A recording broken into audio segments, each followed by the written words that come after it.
This week, House Republicans upped the ante when they narrowly passed their debt limit bill, which expands the country's borrowing power and trims federal spending. It was the opening to negotiations, but Democrats won't take up a proposal that trades a debt ceiling hike for spending cuts. We pay our bills, and we should do so without reckless hostage-taking from some of the mega Republicans in Congress. For now, Majority Leader Chuck Schumer won't put the GOP plan to a Senate vote. Instead, there will be committee hearings that he hopes will sway Americans against what he calls reckless legislation. We'll show the American people how the Default in Un-America Act would cut critical funding to nearly all sectors of American life. This is all politicized operations by this administration. We're delivering. Republicans say they have done their part to stave off a default, but President Biden's been MIA. The president still hasn't talked to me. Even some House Democrats believe President Biden should negotiate, but with no talks on the table and a looming default as soon as June, the nation's economy is on the line. Higher interest rates, higher credit card rates, mortgage rates will skyrocket. The Treasury Department is expected to notify Congress soon with a more exact estimate of when it could run out of cash. In Washington, Mike Emanuel, Fox News. All right, thanks so much to Mike Emanuel for that reporting there. Now on to New York City, where renters might be in for another rent hike there, as talks of a possible rent increase to help building owners fighting against their rising property taxes, insurance costs, and many other expenses. Fox's Kendall Green has more on how New Yorkers are now taking back, talking about the news about that possible change. Don't raise our rent. Organizers just outside of 1 Center Street are raising their voices, saying now just isn't the time for another rent hike in New York City. For them to turn around after the pandemic, when many people lost their jobs, we're dealing with inflation. As just inside the building Thursday, the 9-member Rent Guidelines Board heard testimony from tenant after tenant who cautioned costly consequences for a potential boost in rent rates. It is essential to keep those SRO units stabilized in order to ensure low-income residents have access to safe and affordable housing. Fully employed New Yorkers making a decent living, like Addie Kittrell says, making rent is challenging sometimes, empathizing with those not as fortunate. There are so many people in this city, especially who need that extra help, that are probably, not as well equipped to deal with rent prices rising. Leah Goodrich with Mobilization for Justice is advocating for Black and brown tenants in communities with high eviction rates. Tenants living in majority Black zip codes are 3 times as likely to be as evicted as tenants living in majority white zip codes, and Latinx tenants are most likely to be threatened with eviction. Now, not everyone is against raising rent in New York City. Property managers and landlords say it's simply necessary. Rent is income for buildings. Michael Topman, representing 26,000 owners and managers with the Rental Stabilization Association, argue rents must rise, attributing potential hikes to escalating energy costs, property taxes, and insurance costs for owners. There need to be necessary and responsible adjustments so that income meets always rising costs. New Yorkers wait in limbo as the board nears a vote later this summer. If you want to grow New York, you need to make sure that the people that are living here can afford it. Kendall Green, Fox 5 News. All right, thanks so much to Kendall for that reporting there. Still in New York City, Mayor Eric Adams is once again calling out Texas. Governor Greg Abbott for his busing of asylum seekers to New York City. In a statement, Adams said Abbott is attacking cities run by Black mayors. Fox 5 New York's Lizette Nunez is standing by live this morning with us. Good morning, Lizette. Tell me about what's going on over there and how folks are reacting.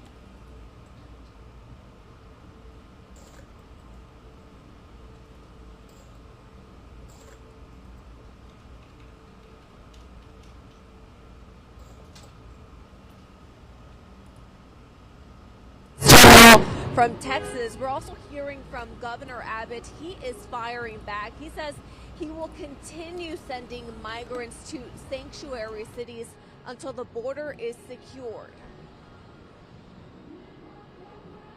The state's governor's decision to resume busing migrants to the Big Apple and other major Democratic-led cities. In a statement, Mayor Adams writes, This weekend, we learned that Governor Abbott is once again deciding to play politics with people's lives by resuming the busing of asylum seekers to New York, Los Angeles, Chicago, Denver, and Washington, D.C.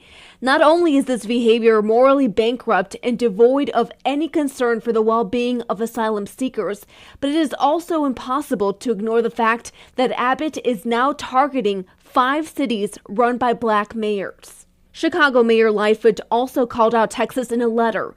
Governor Abbott responding, saying that Texas began busing migrants to sanctuary cities such as your welcoming city, along with Washington, D.C., New York City, and Philadelphia, with more to come. Until Biden secures the border to stop the inflow of mass migration, Texas will continue this necessary program. The decision to continue to bus more asylum seekers comes as New York City is estimated to spend $4.3 billion by next year on the migrant crisis. Mayor Adams has repeatedly asked for help from the federal government, making these remarks in a recent trip to D.C. They watch me navigate 52,000 people coming into our city without one penny from the federal government. People close to the mayor tell Fox 5 Adams is requesting FEMA to prevent cities from using grant money to bus out asylum seekers.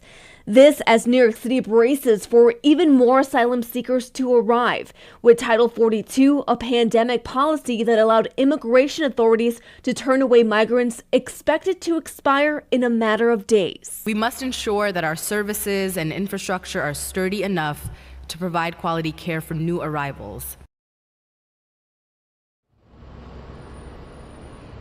And we also know that city council members are looking into speeding up the process for migrants to receive IDs when they get here to New York City. We are told by some city council members that sometimes families are waiting months for an ID. We are live outside of the Port Authority bus terminal. Giacomo will send things back inside.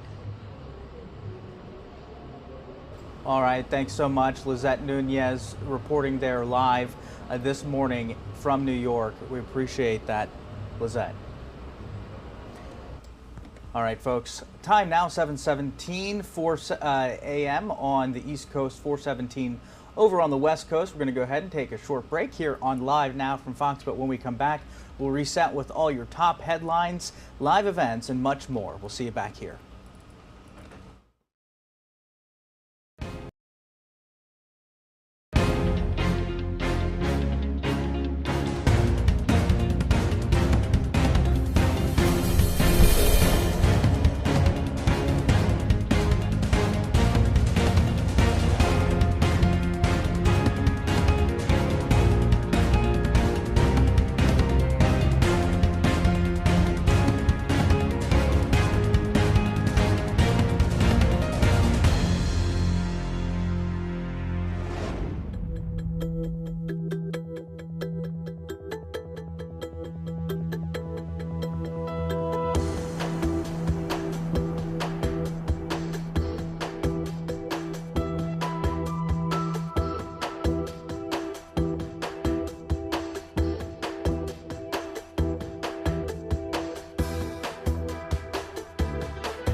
Welcome back here to Live Now from Fox. I'm Giacomo Luca. You are taking a live look over Washington, D.C. You can see the White House there On a bit of a hazy day, looks a little wet in the nation's capital.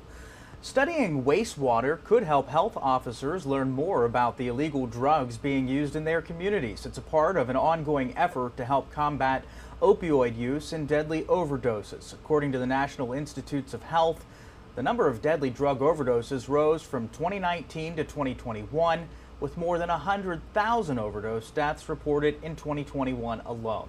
Fox News correspondent Jackie Ibanez takes a closer look at that.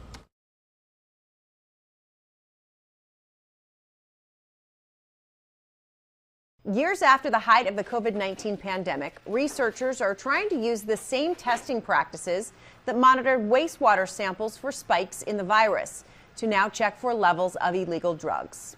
One of the great things we learned about COVID-19 is that when it's excreted into the wastewater, we're actually able to use concentrations of the virus in the wastewater to determine how much virus is circulating in the community. And we want to know the same thing about what is one of the most important threats to health in our community, which is substances that are causing overdoses, like fentanyl. The process is underway in California's Marin County, where wastewater samples that flow from residences and businesses are sent to a lab in Massachusetts, where researchers are testing for two things. One is a parent drug, and a parent drug is really just the exact same thing that's been administered. So if someone has injected fentanyl, we're looking for fentanyl. The other thing that we're looking for is a metabolite. And a metabolite is going to tell us that a drug has gone through the body, has been metabolized by normal biological processes for humans, and then is excreted in our urine. While this is a pilot program, researchers hope the tests will provide them with data on which drugs are being used in certain areas, so they can increase funds for prevention and make the opioid overdose reversal drug Narcan more available to at-risk communities. Researchers are hoping to also begin testing for the presence of xylazine, a powerful animal tranquilizer that's now being mixed with fentanyl. Jackie Ibanez, Fox News. And thanks so much for that reporting, Jackie, right there. All right, I want to show you this shot here coming out of New York City. Looks like it's a little wet over there in New York City, right in that shadow, that silhouette that you can see there. That is, in fact, the Statue of Liberty. Again, just wanted to show you that live shot in the Big Apple on a bit of a weather day over there. Turning over to the West Coast now, wildfire season's a few days away from heating up, and the people on the front lines aren't wasting any time getting ready. Fox News multimedia reporter Jake Caralexis is outside Seattle with the latest. Classroom training for firefighter trainees to become certified to fight wildfires. Then they head out for field training to get ready for high-risk flames. This is my opportunity to give back. Protect people and property is kind of our #1 mission. It's field day for this group of hopeful future wildland firefighters in Washington State. Trainees are working through 4 different exercises to get certified to fight wildfires. These include digging trench lines and deploying a portable fire shelter. It's one thing to know about it through the coursework, but getting hands-on training gets us a little closer to that subjective experience. Really giving them that sort of hands-on opportunity to really talk with instructors and go over stuff that virtual training really can't replicate. Communication is a big part of each of the training exercises. Firefighters let each other know when trench lines are deep enough and how much water to control a fire. Cousins says trusting one another is important in the field. Communication, it comes down to life and death in a lot of, in these scenarios and in the big fires. According to the National Interagency Fire Center, there were almost 69,000 wildfires last year, over 10,000 more than 2021. The West saw a lot of rain the last few months. Kyle Millward says there could be an increased wildfire risk this year because of more fuel created by plant growth. There is a potential this year that we could see more fire activity this season. Kyle Millward says wildfire season could get started around late May or early June here in the West, and that would be an earlier start than last year. In Roy, Washington, Jake Caralexis, Fox News. All right, thanks so much for that reporting there, Jake. Moving on this morning, we know President Biden's son appeared in an Arkansas court on Monday. Hunter Biden ordered to come by a judge handling a child support dispute. Fox News correspondent David Spunt is in Batesville, Arkansas with the very latest. Biden left a rural Arkansas courtroom late this morning following a high-profile hearing on child support payments. Also at the hearing, London Roberts, mother of a 4-year-old girl she shares with the president's son. Hunter Biden is not involved in the little girl's life, but he's supporting her financially. While we didn't learn specifics about his entire financial portfolio, inside the courtroom, Hunter's attorneys revealed publicly the president's son is paying Roberts $20,000 a month, a figure he wants to lower, citing a drop in income. His finances also under federal investigation for 5 years by the Department of Justice. We're always going to comply with the federal authorities. So as to what she's done recently, I don't have the ability to comment on that. But Fox News has learned Roberts testified before a Delaware grand jury last year, part of the federal probe. Her attorneys also want more information about the value of Hunter's art, his salary, and employment from the past 5 years. Also, documents relating to his business with a Chinese firm. Hunter's attorneys were at the Justice Department headquarters last Wednesday in Washington, D.C. to get a status update on that probe.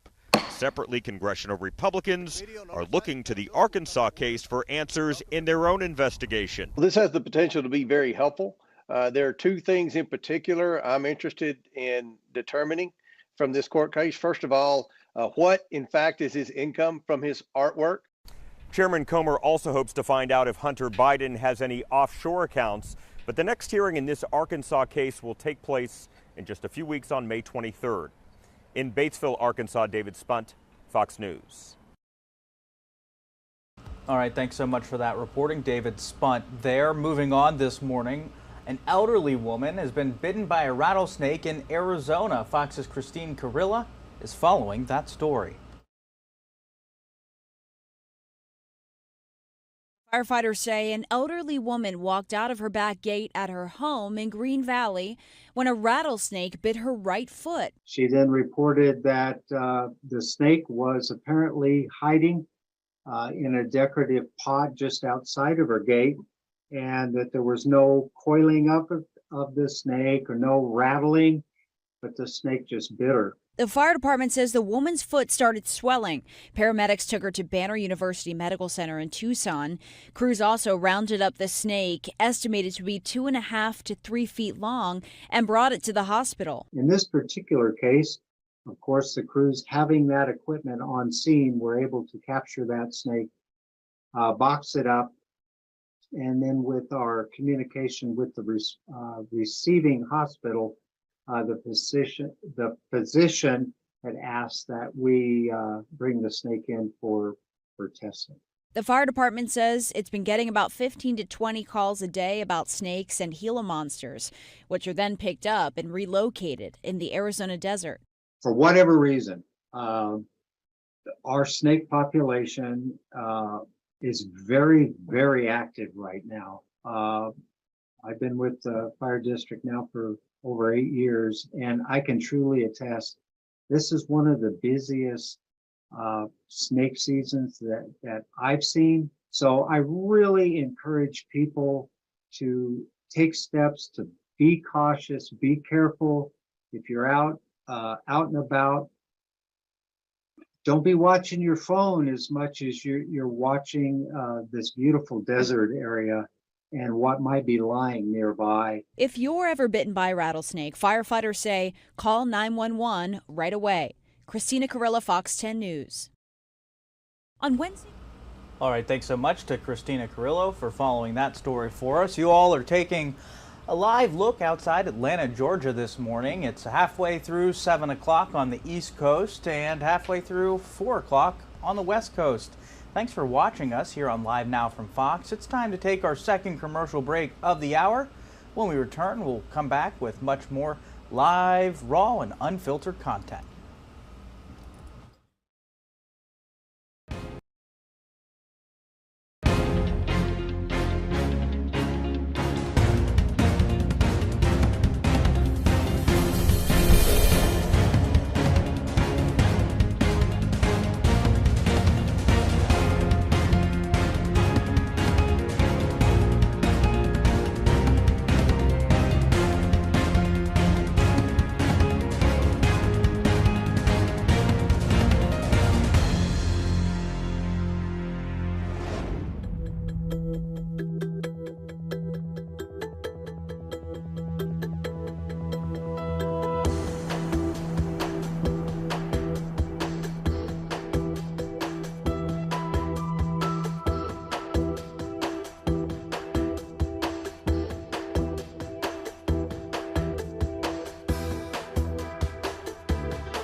Welcome back here to Live Now from Fox. I'm Giacomo Luca. You're taking a live look this morning over London, UK. You can see it's bright and early over there. Things starting to get moving along. We are just days away from the King's coronation, expected coming up this Saturday, May the 7th. All right, we're going to go over to some news that we have off the top this morning. We are seeing some devastating images out of a windstorm in central Illinois that brought up dangerous clouds of blinding dust off farm fields Monday, causing numerous crashes that resulted in the deaths of at least 6 people on I-55. The late morning crashes involved 40 to 60 cars and multiple tractor trailers, 2 of which caught fire. That's according to the Illinois State Police. One officer there said that at least 6 people died, all in the northbound lanes, and more than 30 people on both sides of I-55 were transported to hospitals with injuries. I-55 was shut down in both directions in Montgomery County, 75 miles north of St. Louis, and likely won't reopen until today. Darion Socorros Quintero, a 32-year-old who was driving to St. Louis to make deliveries for his custom frame company based in Elk Grove Village, said that after his truck hit the vehicle in front of him, he exited and moved to the side of the road to ensure safety, then returned after the chain reaction of crashes ended right behind him. He said the dust continued to blow ferociously as he checked on other motorists, and emergency personnel arrived. He held up his backpack, which was caked with dust, even though it was inside a closed truck cab. Take a look at the images that you are seeing there. Quite frightening there, almost looking as if it was a bit of a snowstorm, but that is dust you are seeing there. Again, off I-55 near Springfield, Illinois, in the southern part of the state. Terrifying incident that's led to 6 people being killed in that crash, 30 others sent to the hospital.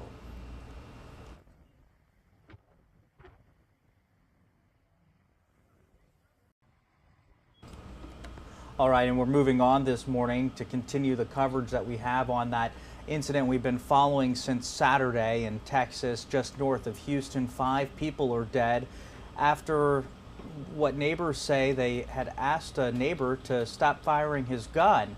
Police still don't have any leads in the search for the man suspected of shooting and killing those 5 people over the weekend. Fox News senior correspondent Casey Stiegel is following that story for us this morning.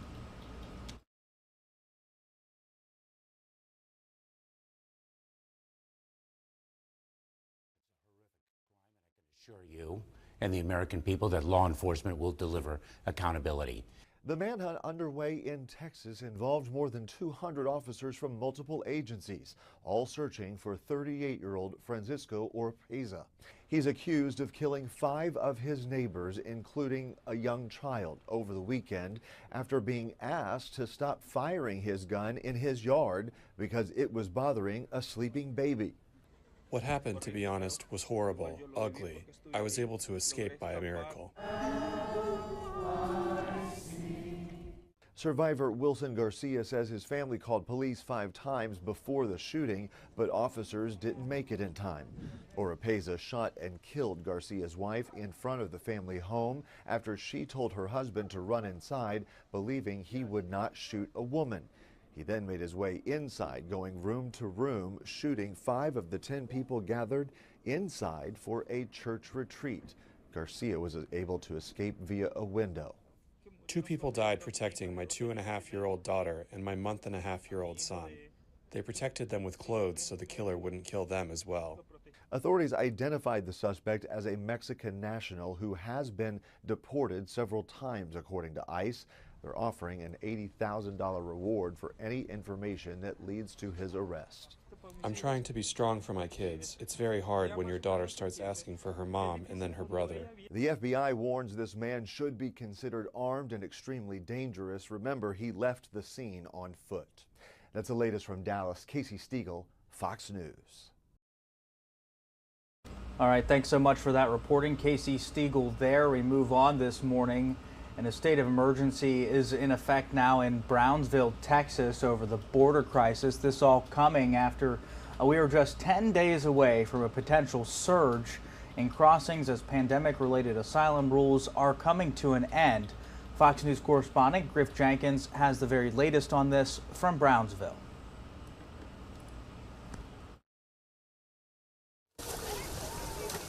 As border officials brace for the lifting of Title 42 in less than 2 weeks, Fox News has an exclusive look at the surge that has already arrived on the banks of the Rio Grande in Brownsville, Texas, across from Matamoros, Mexico.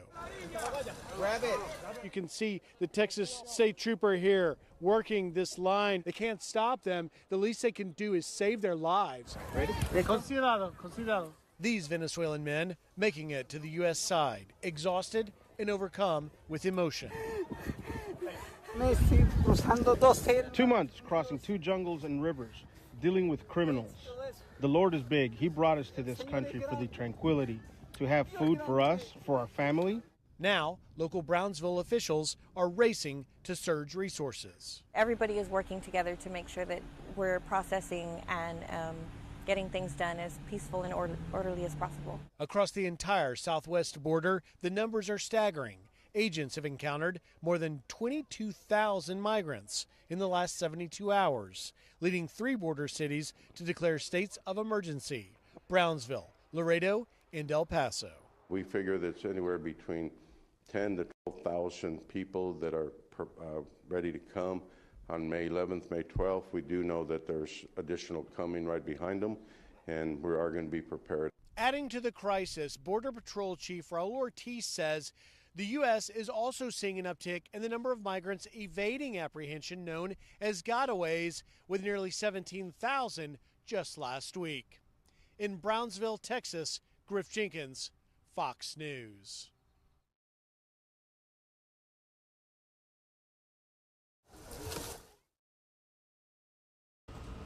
And you're taking a live look right now over Khartoum, Sudan. Sudan's army and its rival paramilitary said Sunday they plan to extend humanitarian ceasefire another 72 hours. This decision following international pressure to allow the safe passage of civilians and aid. But that shaky truce has so far not stopped any of those clashes. And statements, both sides are accusing the other of violations. The agreement has de-escalated the fighting in some areas, but violence continues to push civilians to flee. Aid groups have also struggled to get badly needed supplies into the country. The conflict erupted on April 15th between the nation's army and its paramilitary force and threatens to thrust Sudan into a raging civil war. The UN warned on Sunday that the humanitarian crisis in Sudan was at a, quote, breaking point.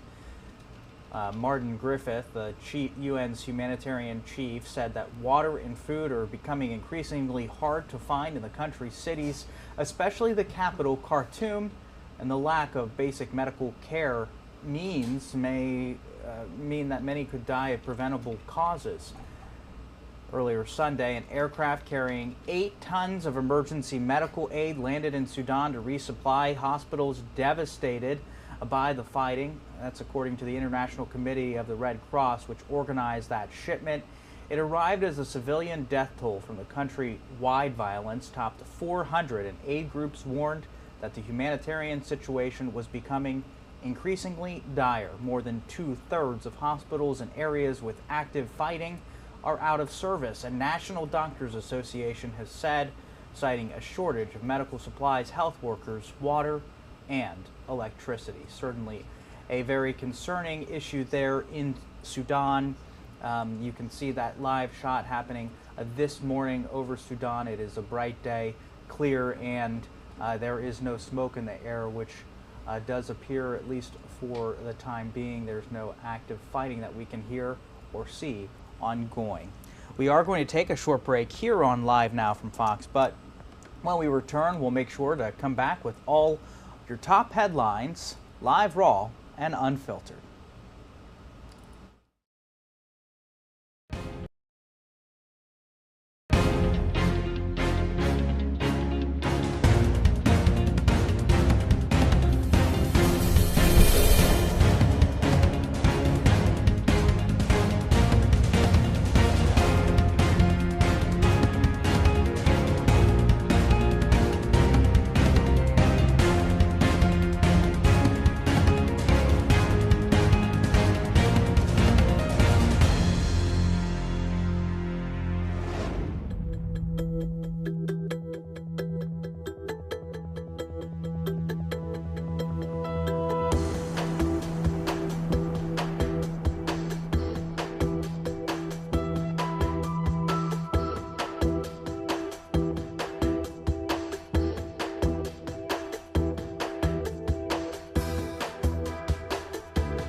All right, welcome back here to Live Now from Fox. I'm Giacomo Luca. You're taking a live look right now over Springfield, Illinois, where just yesterday there was a really tragic and kind of a freak windstorm that came through that area. Not very common in those parts. That windstorm again in Springfield, kicking up dangerous clouds of blinding dust off farm fields on Monday, causing numerous crashes that killed at least 6 people on I-55. That's according to the Illinois State Police. The late morning crashes involving 40 to 60 cars and multiple tractor trailers, 2 of which caught fire. That again, according to Illinois State Police. I'm going to bring up this image right now, this video that we got out of that storm just yesterday. You can see some of that video quite stark there. Some vehicles on fire. You see the storm just continuing to billow. Again, that is a dust storm blowing through central Illinois. He said state police say at least 6 people died, all in northbound lanes, and more than 30 people on both sides of I-55 had to be transported to hospitals with injuries. I-55 was shut down in both directions in Montgomery County. If you're familiar with that area, that's 75 miles north of St. Louis and likely won't reopen until Tuesday.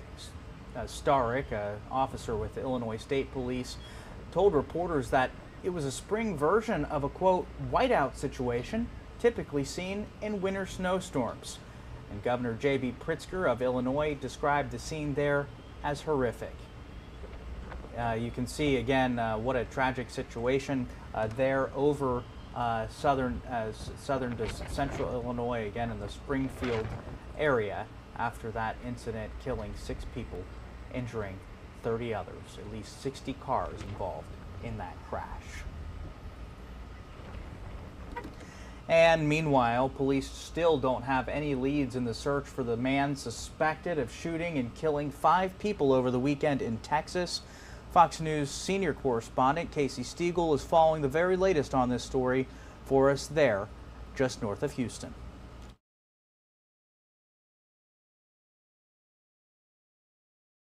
It's a horrific crime, and I can assure you and the American people that law enforcement will deliver accountability. The manhunt underway in Texas involved more than 200 officers from multiple agencies, all searching for 38-year-old Francisco Oropeza. He's accused of killing 5 of his neighbors, including a young child, over the weekend after being asked to stop firing his gun in his yard because it was bothering a sleeping baby. What happened, to be honest, was horrible, ugly. I was able to escape by a miracle. Survivor Wilson Garcia says his family called police 5 times before the shooting, but officers didn't make it in time. Oropeza shot and killed Garcia's wife in front of the family home after she told her husband to run inside, believing he would not shoot a woman. He then made his way inside, going room to room, shooting 5 of the 10 people gathered inside for a church retreat. Garcia was able to escape via a window. 2 people died protecting my 2.5-year-old daughter and my month-and-a-half-year-old son. They protected them with clothes so the killer wouldn't kill them as well. Authorities identified the suspect as a Mexican national who has been deported several times, according to ICE. They're offering an $80,000 reward for any information that leads to his arrest. I'm trying to be strong for my kids. It's very hard when your daughter starts asking for her mom and then her brother. The FBI warns this man should be considered armed and extremely dangerous. Remember, he left the scene on foot. That's the latest from Dallas. Casey Stiegel, Fox News. All right, thanks so much, Casey Stiegel there, reporting out of Texas following that, again, that incident as officials continue to search for that suspect in that case. Meanwhile, a state of emergency now in effect in Brownsville, Texas, over the border crisis there. This as Title 42, a COVID-era immigration policy, is expected to take effect, actually lose effect. This comes as we're just 10 days away from that potential surge in crossings as pandemic-related asylum rules again coming to an end. Fox News correspondent Griff Jenkins has the latest from Brownsville. As border officials brace for the lifting of Title 42 in less than 2 weeks, Venezuela. Fox News has an exclusive look at the surge that has already arrived on the banks of the Rio Grande in Brownsville, Texas, across from Matamoros, Mexico. Grab it. You can see the Texas State Trooper here working this line. They can't stop them. The least they can do is save their lives. Ready? Considerado. These Venezuelan men making it to the U.S. side, exhausted and overcome with emotion. 2 months crossing 2 jungles and rivers, dealing with criminals. The Lord is big. He brought us to this country for the tranquility, to have food for us, for our family. Now, local Brownsville officials are racing to surge resources. Everybody is working together to make sure that we're processing and getting things done as peaceful and orderly as possible. Across the entire southwest border, the numbers are staggering. Agents have encountered more than 22,000 migrants in the last 72 hours, leading 3 border cities to declare states of emergency: Brownsville, Laredo, and El Paso. We figure that it's anywhere between 10 to 12,000 people that are ready to come on May 11th, May 12th. We do know that there's additional coming right behind them, and we are going to be prepared. Adding to the crisis, Border Patrol Chief Raul Ortiz says the U.S. is also seeing an uptick in the number of migrants evading apprehension, known as gotaways, with nearly 17,000 just last week. In Brownsville, Texas, Griff Jenkins, Fox News. All right, Griff Jenkins, thanks so much for your reporting there at the border. We are going to take a short break here on Live Now from Fox. Time now, 7:50, 4:50 on the West Coast, again 7:50 over on the East Coast. I'll see you back here in just a couple minutes. We'll bring you more of your top headlines and all the stories you want to see here on Live Now from Fox.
Welcome back here to Live Now from Fox. I'm Giacomo Luca. You're taking a live look over New York City there in the Big Apple at 7:53 on the East Coast, 4:53 over on the West Coast. Yet another major U.S. bank has gone under, but should depositors feel worried? Could another interest rate hike be headed our way? Well, here's Fox News correspondent Lauren Blanchard in Washington with more.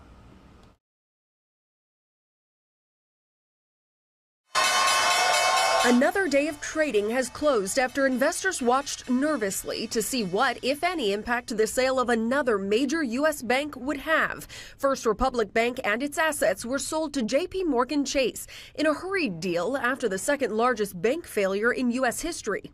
These actions are going to make sure that the banking system is safe and sound. President Biden assured Americans the bank's $92 billion in deposits and more than $200 billion in loans were safe. So let me be very clear. While depositors are being protected, shareholders are losing their investments. And critically, taxpayers are not the ones that are on the hook. This marks the third American bank to go under in just weeks after Silicon Valley Bank and Signature Bank in March. The CEO of J.P. Morgan Chase, Jamie Dimon, says he believes the banking system will now stabilize.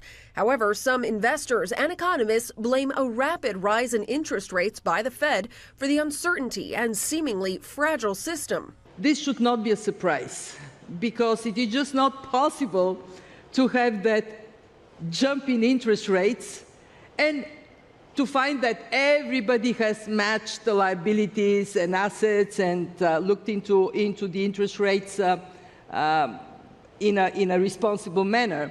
The Fed will meet this week to decide if there will be another, even small, interest rate hike coming. It's likely there will be another before they decide to hit pause. In Washington, Lauren Blanchard, Fox News. All right, you're taking a live look there over Santa Monica, California. This as television and movie writers declared late on Monday that they plan to launch a strike for the first time in 15 years. This all as Hollywood girded for a walkout with potentially widespread ramifications in a fight over pay in the streaming era. The Writers Guild of America said that its 11,500 unionized screenwriters will head to the picket lines on Tuesday. Negotiations between studios and the other writers, which began in March, failed to reach a new contract before the writers' current deal expired just after midnight. That was this morning. All script writing is to immediately cease, the Guild informed its members. The board of directors for the WGA, which includes both a West and East Coast branch, voted unanimously to call for a strike effective at the stroke of midnight. Again, writers saying that they are facing an existential crisis. Now, the Alliance for Motion Picture and Television Producers, the trade association that bargains on behalf of the studios and production companies, signaled late Monday that the negotiations fell short of an agreement before the current contract expired. In a statement, the AMPTP said that it was prepared to improve its offer, but was unwilling to do so because of the magnitude of the proposals still on the table that the Guild continued to insist upon. Now, that later dispute could have a cascading effect on TV and film productions depending on how long that strike persists, but a shutdown has been widely forecast for months due to the scope of the discord. The writers last month voted overwhelmingly to authorize a strike, with 98% of membership in support.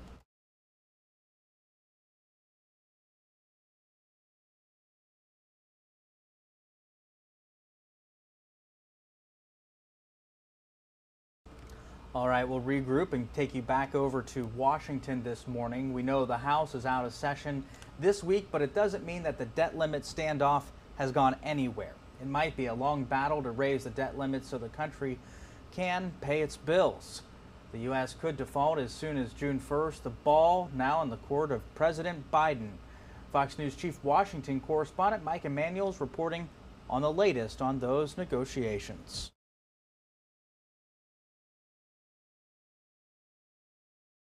Deadlock and he said, she said. That's where the debt ceiling fight stands, with both sides far apart. America's never, ever, ever failed to pay its debt. The only way you solve problems is you negotiate.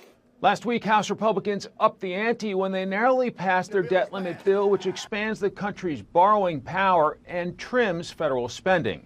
It was the opening to negotiations, but Democrats won't take up a proposal that trades a debt ceiling hike for spending cuts.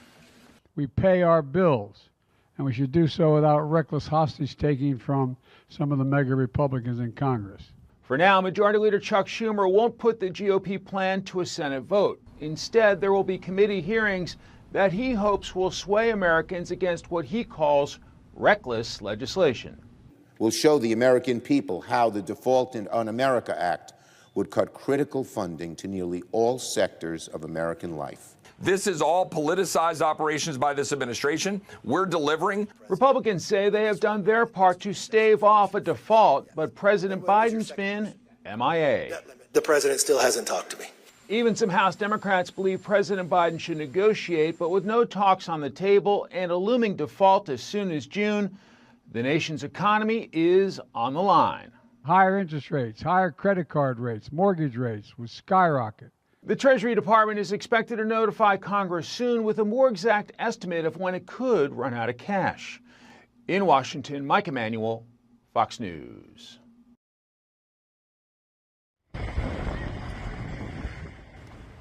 All right, I want to touch back on this story that we brought you a little bit earlier this morning. At least 6 people are dead after a dust storm causes crashes on Interstate 55 in central Illinois. This is near the Springfield area. You can see those images there.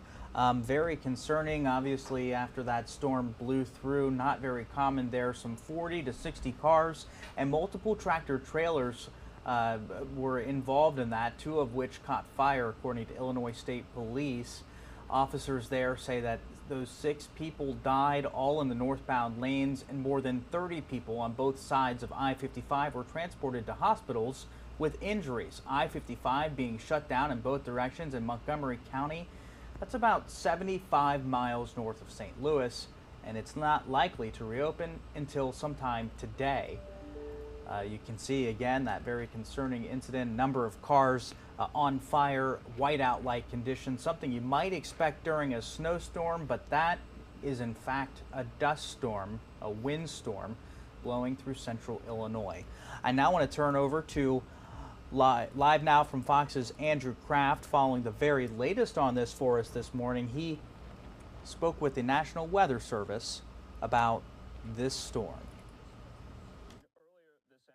There in southern Illinois. I want to read from some of the statement put out by the Illinois State Police after now we know 6 people have died in this huge car pileup after this dust storm shut down portions of I-55. This is what we know.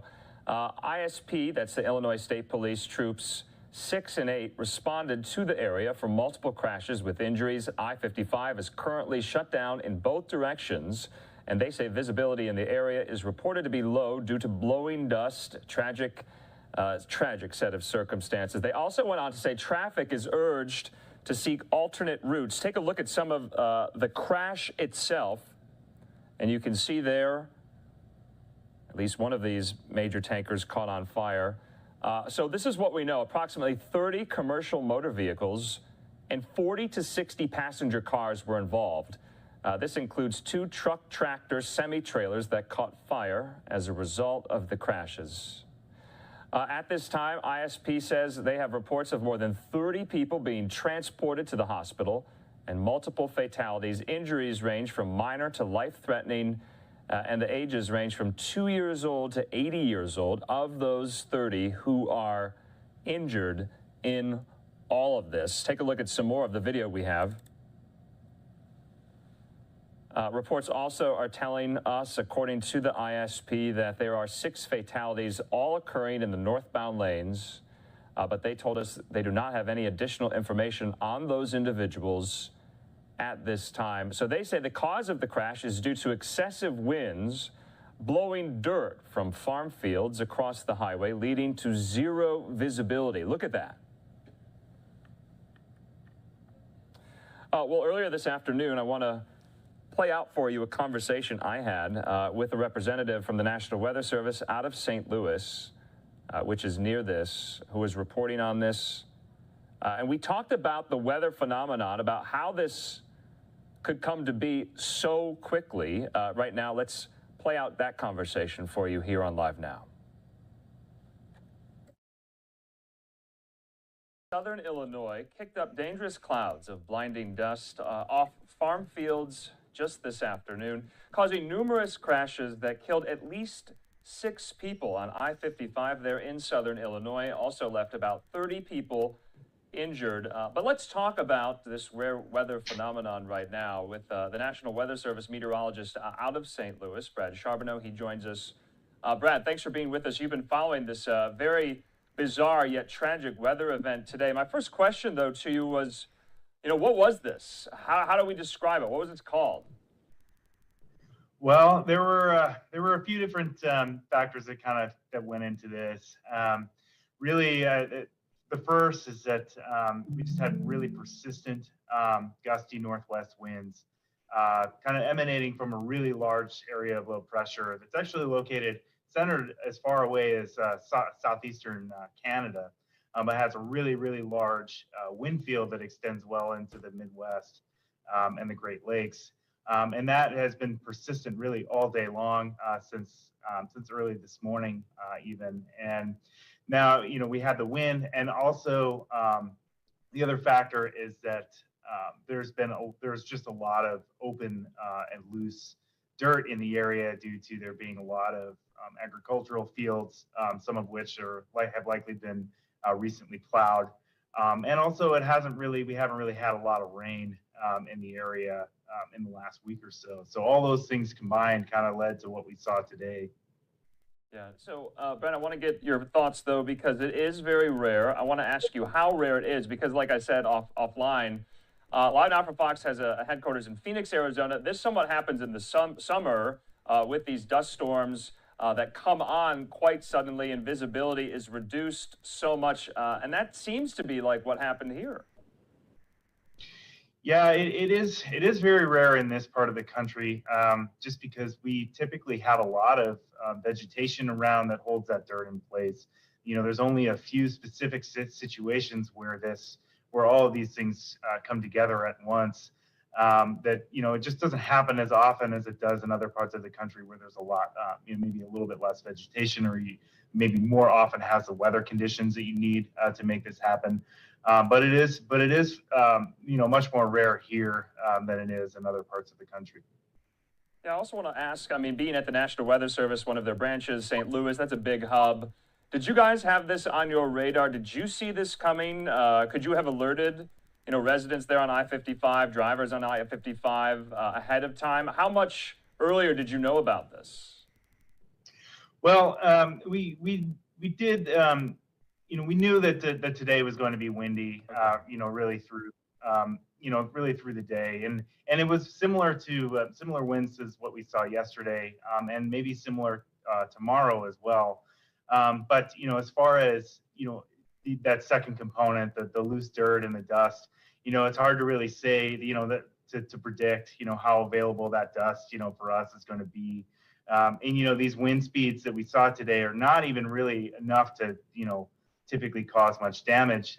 It's just we just had all of those other factors in place that kind of turned this from an ordinary just kind of windy day to something much more dangerous and tragic.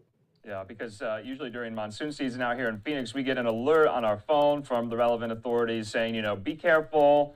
If you're going to drive, there's going to be reduced visibility. How much was the visibility for drivers reduced, would you say? Well, it's hard to say exactly for sure, but we did see, because we need to have a weather station right there to be totally sure what the visibility was like. But we did see some reports that the visibility was reduced to almost zero. So meaning you could, if it's that low, you have difficulty seeing really just even right in front of your vehicle when you're driving, which is fairly common in blowing dust. That dust can really severely impact the visibility. So it's not terribly surprising that, that blowing dust could reduce those visibilities that low. It just, typically doesn't happen very often in this part of the country. Yeah, and Brad, just lastly, what took you by surprise with this weather event? I know you said it was rare, but did it linger? Did it last long, maybe? It did linger, really most of the day, and the winds did pick up pretty early in the morning, and really persisted all through the day. Again, we were expecting the winds to be pretty strong today. I think, the part that's a little more difficult to predict is just how that's going to affect the surrounding soil conditions. That second factor that kind of turned this from, just an ordinary windy day to something that's a lot more dangerous. Yeah, just lastly too, should we be on the lookout for more of these, you think, or was this maybe one-off event phenomenon? Well, like I mentioned earlier, we are expecting some similarly strong winds tomorrow.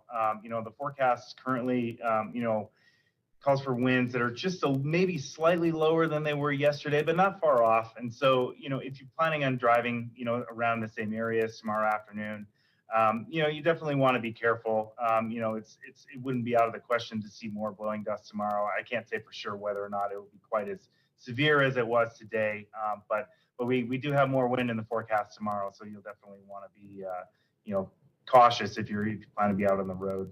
All right, Brad Charbonneau with the National Weather Service in St. Louis. We thank you for your time and your insight. We'll talk again. Thank you. This was the scene. All right, thanks so much to Andrew Kraft following that story for us today. What a crazy situation there in central Illinois after that dust storm again, really impacting that area. You saw so many cars lined up, some 60 vehicles involved in that crash. And we're learning 6 people dead. Our thoughts and prayers certainly with folks there. We're moving on this morning now to studying wastewater and how that could help health officers learn more about the illegal drugs being used in their communities. It's all a part of an ongoing effort to help combat opioid use as well as deadly overdoses. According to the National Institutes of Health, the number of deadly drug overdoses rose from 2019 to 2021, with more than 100,000 overdose deaths reported in 2021 alone. Fox News correspondent Jackie Ibanez following that story for us and taking a closer look.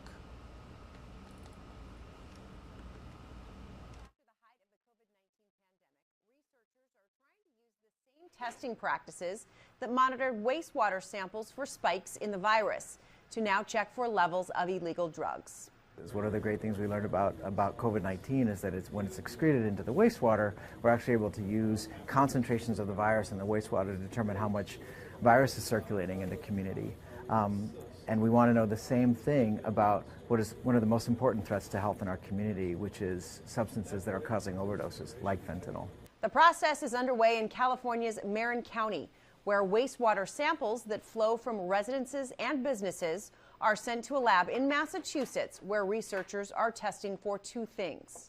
One is a parent drug, and a parent drug is really just the exact same thing that's been administered. So if someone has injected fentanyl, we're looking for fentanyl. The other thing that we're looking for is a metabolite. And a metabolite is going to tell us that a drug has gone through the body, has been metabolized by normal biological processes for humans, and then is excreted in our urine. While this is a pilot program, researchers hope the tests will provide them with data on which drugs are being used in certain areas, so they can increase funds for prevention and make the opioid overdose reversal drug Narcan more available to at-risk communities. Researchers are hoping to also begin testing for the presence of xylazine, a powerful animal tranquilizer that's now being mixed with fentanyl. Jackie Ibanez, Fox News. All right, thanks so much to Jackie Ibanez following that story for us this morning. We are going to head to a short break here on Live Now from Fox, but when we come back, we'll bring you to Atlanta, Georgia. You can see that live shot over their beautiful downtown area about a man who has found a very interesting way to get rid of car boots and how he's helping others as well. We'll have that report coming up here on Live Now from Fox, 8:12 on the East Coast, 5:12 on the West Coast. When we come back, we'll have much more content, live, raw, and unfiltered.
Welcome back here to Live Now from Fox. I'm Giacomo Luca. Thanks so much for everybody joining us today here at 8:15 on the East Coast, 5:15 over on the West Coast. Over in the West there, officials are working to get prepped for what could be shaping up to be a very serious wildfire season. We're going to go ahead to Fox's Jake Karalexis with the latest on that.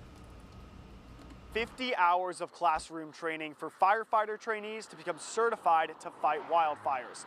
Then they head out for field training to get ready for high-risk flames. This is my opportunity to give back. Protect people and property is kind of our #1 mission. It's field day for this group of hopeful future wildland firefighters in Washington state. Trainees are working through 4 different exercises to get certified to fight wildfires. These include digging trench lines and deploying a portable fire shelter. It's one thing to know about it through the coursework, but getting hands-on training gets us a little closer to that subjective experience. Really giving them that sort of hands-on opportunity to really talk with instructors and go over stuff that virtual training really can't replicate. Communication is a big part of each of the training exercises. Firefighters let each other know when trench lines are deep enough and how much water to control a fire. Cousins says trusting one another is important in the field. Communication, it comes down to life and death in a lot of, in these scenarios and in the big fires. According to the National Interagency Fire Center, there were almost 69,000 wildfires last year, over 10,000 more than 2021. The West saw a lot of rain the last few months. Kyle Millward says there could be an increased wildfire risk this year because of more fuel created by plant growth. There is a potential this year that we could see more fire activity this season.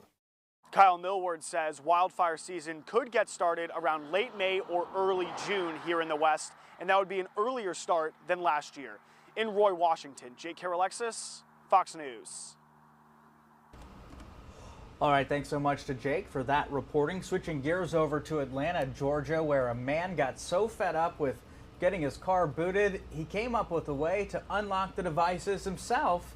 Now he's helping others do the same. We're now going to turn over to Fox 5 Atlanta's Caitlin Pratt, live in downtown Atlanta, following the very latest on this morning. Good morning, Caitlin. Is this perfectly legal? Yes, can you believe it? And why did we come up with this idea? $50 for a master key. This guy considered a parking lot Robin Hood. The key to getting free. If you get a car boot, I most likely have a key that's compatible with the lock. Christian Verrett has unlocked a side hustle that fits the need of a lot of people in Metro Atlanta, duplicating and selling master keys for tire boots. These 4 will cover 90, maybe 95% of the boots in Atlanta. For $50, which is less than booting fees, Verrett sells the keys, and the demand is real. So far, he's sold 600. There's maybe about 6 or 7 companies that boot. There's a few really big companies that have the majority of the contracts. I have all of their keys. And Atlanta police say it's completely legal. The only 2 ways you can get into trouble: if you steal the boot or damage it. Getting the boot banned has been in the headlines this year, but failed this legislative session. So this parking lot Robin Hood is calling on Atlanta's mayor and council to stop the practice within city limits. In the meantime, this is the people's only alternative, and honestly, I don't care if the business fails. I'm here just to help the people out.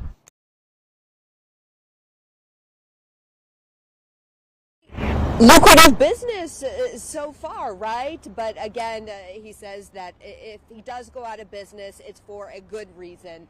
That means that his services are no longer needed. As for that legislation, it's expected to go back beneath the Gold Dome here in Atlanta next session. That's the latest here live this morning. I'm Caitlin Pratt. Back to you. Now, Caitlin, how serious is this issue then of booting across the city? Is this something that Have you ever been booted? Has one of the news cars been booted? Is this something that's going around Atlanta?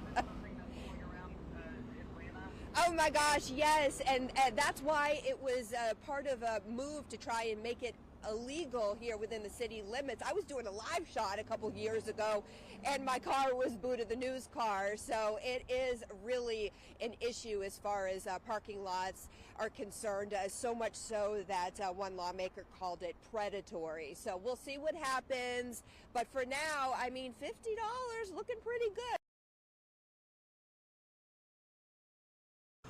All right, we think we lost Caitlin's shot. We appreciate her taking the time to chat with us there. Can't believe, the situation there over in Atlanta, but we sure do appreciate Caitlin there on that story for us. Now we are going to take a quick break here on Live Now from Fox. Time now 8:21 on the East Coast, 5:21 on the West Coast. We'll see you back here in just a couple minutes.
All right, welcome back here to Live Now from Fox. I'm Giacomo Lucchi. You're taking a live look over the United States Capitol this morning. Man, what a remarkable shot there with the clouds just overhead the Capitol Rotunda and the bit of that sunrise here at 8:24 in the morning on the East Coast there in Washington, D.C. It's 5:24 over in Sacramento, California this morning.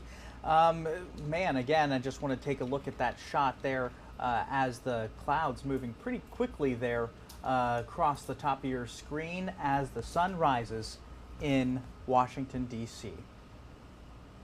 This morning we are going to go into the very latest on this former U.S. Marine volunteering in Ukraine, now reportedly the latest casualty in the ongoing war between Ukraine and Russia. Fox's Anna Elopoulos has that story.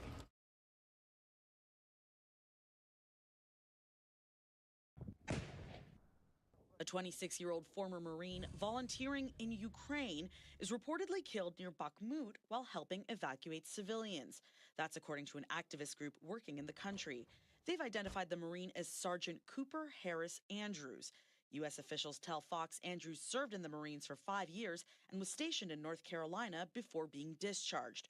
While the State Department has not confirmed his identity, they did release a statement saying, quote, "We can confirm the death of a U.S. citizen in Ukraine. We are in touch with the family and providing all possible consular assistance." His death comes as the battle for Bakhmut rages on. On Monday, U.S. officials reported Russia is struggling to encircle the city and gain ground in the region. U.S. intelligence reporting some 20,000 Russian soldiers have been killed in the war since December. The majority of those killed, Russian convicts, thrown into combat in Bakhmut without any proper training. Russia has been unable to seize any real strategically significant territory. Fighting comes as Ukraine gets ready to launch its much-anticipated spring offensive. Over the weekend, Ukraine's president rallied troops, telling them the main battles were coming soon. This means Congress may soon get another request for major aid for Ukraine, a request House Speaker Kevin McCarthy says he will support. We will continue to support because the rest of the world sees it just as it is. McCarthy's remarks came during a trip to Jerusalem, where he also called on Russia to pull out of Ukraine. Anna Eliopoulos, Fox News. All right, thanks so much to Anna for that report on that incident happening there in Ukraine. Certainly a tragic story as that war continues, so many lives lost. We are going to move on now to an interview that our very own Andrew Kraft here with Live Now from Fox did with national security expert Hal Kempfert on that issue of Ukraine. Let's listen in. Hal for Bakhmut stands with National Security Advisor and friend of the program, Hal Kempfert. Hal, thanks so much for being with us. I hope you had a good weekend. We've kind of, you and I, had strayed away from some of these developments in the war due to other pressing international stories. We want to get back to it on this Monday because, Hal, as you know, we got the news last week that Ukrainians, 250 of them, are going to be trained as early as June in Germany on how to use those M1 Abrams tanks that are headed to the battlefield. What more do we know about that, and when are those tanks going to get on the battlefield? Is it going to be in time for the counteroffensive? Well, Andrew, the counteroffensive won't be just one counteroffensive. It'll probably be a couple. What we're going to see soon, no one knows exactly when, but probably within weeks, I would say days or weeks, not months, is there will be a spring offensive. And that will go to a certain objective, shall we say. The best guess is they're going to shoot down and probably try to take, probably shoot down, cut the land bridge in half, either go to Mariupol or Melitopol. It's not quite clear yet. That's a couple of different courses of action. We probably won't even know until they're midway through it which way they're going on that. The Ukrainians are very good at operational deception. There might be a supporting attack in Kherson. What everybody's wondering about is how the Russians are going to react and also how the Russian defenses will hold up. Wherever they're making the most progress will probably be where they put a lot of pressure, and it's unknown. The guess is it will probably come somewhere in the Zaporizhia Oblast, and there might be some supporting effort up in the Donbass region, but that's the best guess. But no one knows for sure. Now, they're going to get the training for the tanks, the M1 Abrams tanks. That's going right now. They have about 250 Ukrainian soldiers getting trained in those. That will come out later in the summer. However, later in the summer, there might be, like we saw last year around late August and in September, another offensive. They'll get down to a certain point, and then they'll push. There's a lot of speculation that that big push will be into Crimea and that they'll try to liberate Crimea. That's the best guess. We don't know right now, and certainly how the Russians react, what the Russians do on the battlefield, how far they get, will determine a lot of things. I'll just give you a little perspective on this. When I was in Desert Storm and we went up to Kuwait City, all right, everyone remembers the Marines did in 100 hours, and it's, you know, we were very quick.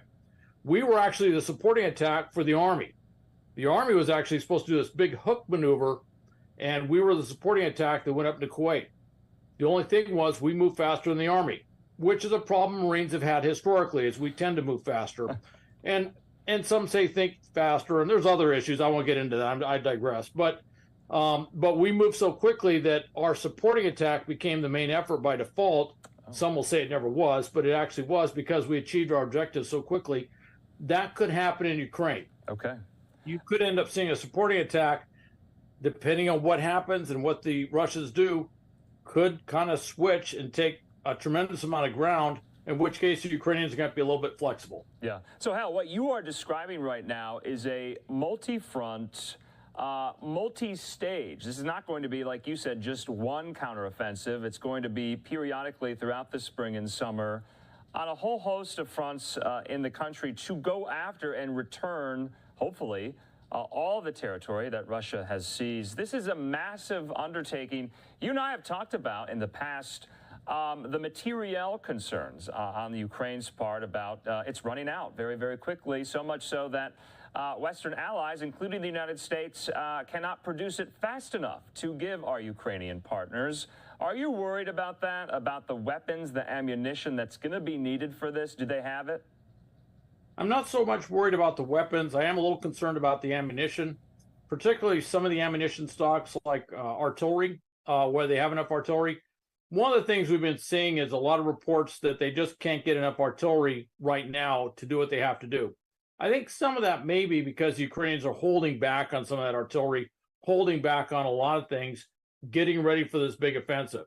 Now, when the first phase of the offensive or the counteroffensive begins, they'll probably move, take those objectives, seize that territory, and then you'll see this kind of logistics catch up while things that we're talking about here, like ammunition and stuff, keep flowing in. They build up stocks and get prepared for the second wave, which might be in late summer, and when the M1 Abrams tanks actually are in theater and able to be employed. That's a likely scenario. And there's been a lot of speculations by a number of military, if I should say former military senior officers that have looked at this and said you got about a month, 2 months for the first one, kind of consolidate, and then you have the second wave, and that might be the big one that, as I mentioned, could potentially go into Crimea and seize Crimea. We don't know. But one thing they do have, which is very interesting, and I think this is one of those things that's going to be a great innovation in warfare, is they're doing some things with drones. The Ukrainians specifically are taking very cheap, commercially available drones, racing drones, and they do what they call them FPV drones, first-person view. It's just like what people do when they're gaming at home. They put goggles on, and they're literally flying those drones as kamikaze or suicide drones. They can't go that far because of the limitations of batteries and stuff, so they get about 5 kilometers, maybe 10 kilometers, but they go really fast. Somebody's actually, there's a pilot there actually looking at it, and the pilot flies it directly into the enemy position, whether that's a trench, crew-served weapons position, and I have seen these things even take out tanks in some of the videos. This is a fascinating innovation, and there are rumors that they have tens of thousands. There's Russian mill bloggers say they have 50,000. And I saw something today said that the Ukrainians have been producing about 100,000 drones a month. I don't know how many of these, but what I can tell you is you're going to see these huge waves of drones going over, doing something that we haven't seen in warfare. Wow. And it'll be fascinating. Yeah. Hal, I want to game out some scenarios, though. What if this Ukrainian counteroffensive fails? And what does that look like? Do you think people are grappling with that possible reality? Is that on the minds of some of the officials at the Pentagon, at the State Department? Are we kind of gaming out those scenarios? What happens if Ukraine fails to, garner any territory to get back and the counteroffensive fails? I want to put up this tweet before I get your answer here, because Lucas Tomlinson there at the Pentagon said in an exclusive interview citing Benjamin Hall back at the State Department, he had a sit-down with Antony Blinken. Blinken refused to call the war a stalemate, insisting Russia has already failed. Would that still be the case, though, if Ukraine failed in its counteroffensive objectives? I have heard some comments coming out of the Pentagon that they're kind of rhetorically hedging it a little bit. What everyone hopes for is that there's a huge breakout.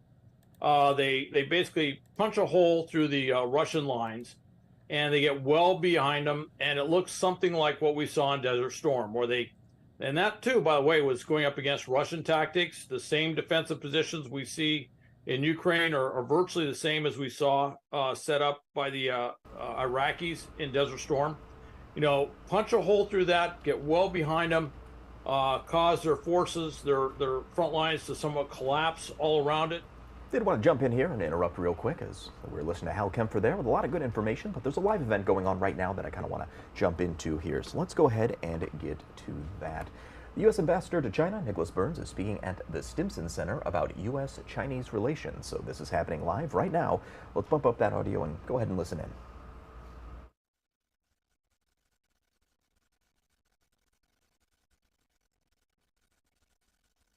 This evening, Ambassador to China Nick Burns, who arrived in China in March 1 year ago. Wonderful to have you with us. Ambassador Burns has had a distinguished career in the State Department. He started in 1983, served in a number of posts, including as Ambassador to Greece and Ambassador to NATO.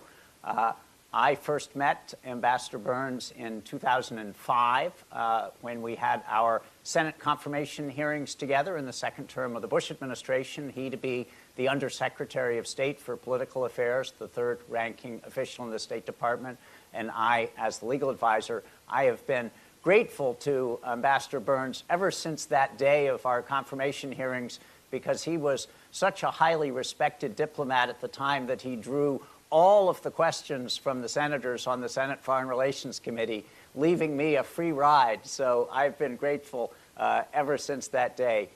We then spent almost every day for the next 3.5 years together, meeting in the morning and in the evening. After he left the department, he has been a professor of diplomacy and international politics at Harvard University before he went to China a year ago.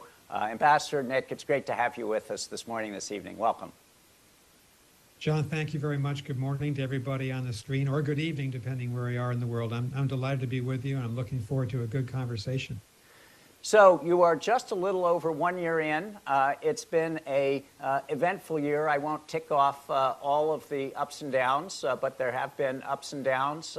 We've had most recently the balloon incidents. We've had tensions over Taiwan. We've had the 20th Party Congress.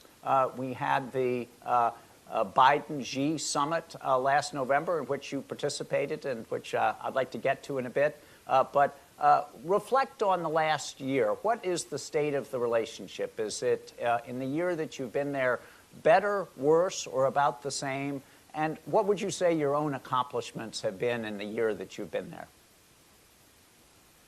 John, it's a complicated relationship. It's very competitive. And it's one that matters a lot to the United States for obvious reasons. And I think in the past 14 months now that I've been here in China, we've seen a continuation of all that. A difficult relationship where we're trying to stabilize ties between us, deepen the channels between us. Fortunately, and of course, you know, I represent the president here and his administration, we have a very clear policy. And what we've been trying to do since the president came into office is to invest in the strength of our own country for this long-term competition with China in the economic, technological, and military security realms. And the president, I think, has had a very, very good beginning in doing that with the passage of the infrastructure bill, the $1 trillion infrastructure bill in 2021, with the major targeted investment that we are making in semiconductors and advanced chips in the CHIPS Act of 2022. And with the Inflation Reduction Act, $369 billion in clean energy research and funds designed to stimulate a clean energy future. That's the greatest amount of capital we've ever invested in our energy future. And it ought to put us in line, we hope, to meet our Paris climate change reduction goals by 2030. So I think the president's theory of the case, and he's right, obviously, is that we've got to strengthen ourselves at home if we're competing with China in so many different realms for the next decade or two. Second, you know, he very deeply believes, President Biden, that we've got to prioritize our alliances. And I've been coming to China since 1988, and I've been involved with our policy in this part of the world for a long time. We've never had a stronger position, at least in my working lifetime, in the Indo-Pacific. The extraordinary strengthening of the U.S.-Japan treaty relationship. You saw in Washington yesterday and today, you're seeing today, the visit of President Marcos, and the fact that our president, of course, enunciated yesterday our commitment to the 1951 U.S.-Philippines Mutual Defense Treaty, the strengthening of our relationship with Australia, and now the advent of AUKUS, which is going to strengthen with the United Kingdom, U.S., and Australia, Australia's capacity further in the next decade or two. And I think, John, the emergence of the Quad, which is not a military alliance, but a strategic partnership of sorts between India, Japan, Australia, and the United States. We are stronger now because of these relationships vis-a-vis China than we've been in a long time. And the president, in addition to investing and aligning, of course, we're focused on competition. And that competition is in many realms. It's certainly in the security realm, where we're trying to, of course, strengthen our security forces, our military forces in the Indo-Pacific with a lot of success. It's a competition with China on economics and trade. I've just been, in the last 6 weeks, I've been meeting the American business community in Guangzhou in South China, in Shanghai and Hangzhou in East China, in Shenyang in the northeast corner of China, in the Dongbei, and of course in Beijing. And I'm hearing a consistent message from American businesses. They need a level playing field here, and they often don't get it because of intellectual property rights violations or subsidies to the Chinese competitors of these American firms. So we're asking for a much broader effort, an aggressive effort by the government here in China. And if you are just joining us here on Live Now from Fox, right now we're listening in to a live event happening right now. It's the U.S. Ambassador to China, Nicholas Burns. He's talking U.S.-China relations there at the Stimson Center. So we'll dip back into that if it's still going on, but we do want to take our first commercial break. Then we'll come back and we'll talk about some things going on in New York City and other places as well. That Writers Guild of America strike, it's a pretty big deal, could affect a lot of things that you watch. We'll talk about that when we come back after this short 2-minute commercial break.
And welcome back to Live Now from Fox as we take a live look outside there in downtown New York City, which of course is where we'll stay for this next story here. After 6 weeks of negotiations and no deal reached, members of the Writers Guild of America are now on strike. This is the first writer's strike in 15 years, and it will immediately impact some very popular shows. Fox 5 New York's Robert Moses is live in Midtown Manhattan with how it may affect what you watch. Robert, good morning to you. Zach, good morning to you. Riders will be picketing here along Fifth Avenue later on today, outside of the building where the Peacock streaming service is expected to preview its upcoming shows. This is a strike whose effects you will likely feel. At 3:01 Eastern Time this morning, 11,500 movie and television writers who belong to the Writers Guild of America walked off the job, ending a decade and a half of labor peace. The writers will begin walking picket lines today. Shows including Saturday Night Live, The Tonight Show starring Jimmy Fallon, and The Late Show with Stephen Colbert are expected to shut down right away. Seth Meyers, who hosts a show right after midnight on NBC, foreshadowed the strike in a video posted online last week. And it doesn't just affect the writers, it affects all the incredible non-writing staff on these shows. And it would really be a miserable thing for people to have to go through, especially considering we're on the heels of that awful pandemic. It is now a reality. According to a statement from the WGA, the writers unanimously rejected the final offer put forth by the Alliance of Motion Picture and Television Producers, which includes legacy companies like Universal and Paramount, and newer companies like Netflix, Amazon, and Apple. The Alliance of Motion Picture and Television Producers said its offer had, quote, generous increases in compensation for writers. But the union says the studio's responses to its proposals have been, quote, wholly insufficient.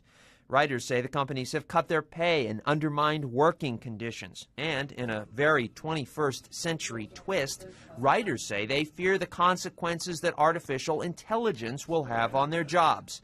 In his online video last week, Meyers hinted at potential upcoming absences because of the strike. If you don't see me here next week, know that it is something that is not done lightly, and that I will be heartbroken to miss you as well.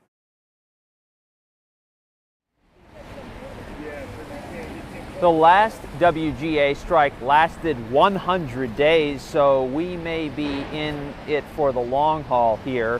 The two sides seem to be very far apart. The writers accuse their employers of creating a gig economy, and they say their very profession is at stake here. The employers say we are ready to bargain when they are.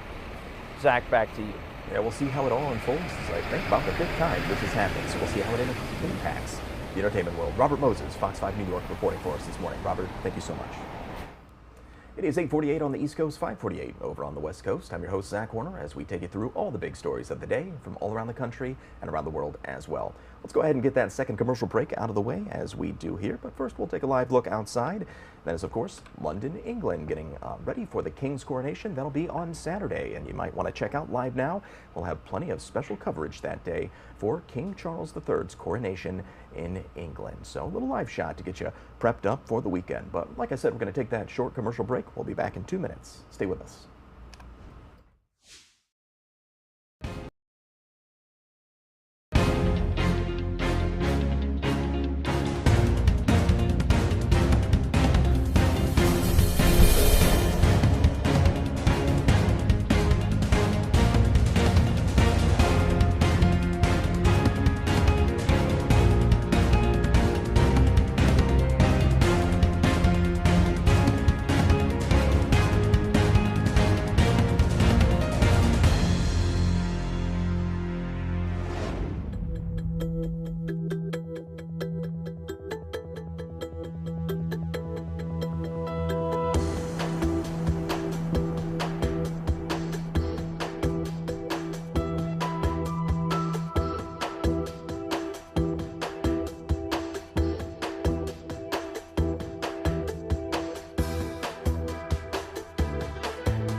Good morning and welcome back to Live Now from Fox. We're approaching the 9 o'clock hour on the East Coast and the 6 o'clock hour over on the West Coast. We're taking you through all the big stories of the day from all around the country and around the world as well. Plenty going on, plenty of live events and stories to cover. Got plenty of breaking news to get into, but what we'll do first is we'll go to this live event happening right now. This is happening at the Stimson Center, it is known as. U.S. Ambassador to China, Nicholas Burns, is speaking at the Stimson Center about U.S.-China relations. Let's pull up the audio and listen to that live, raw, and unfiltered. Visits. Of course, Secretary Blinken's visit was postponed because of the balloon incident.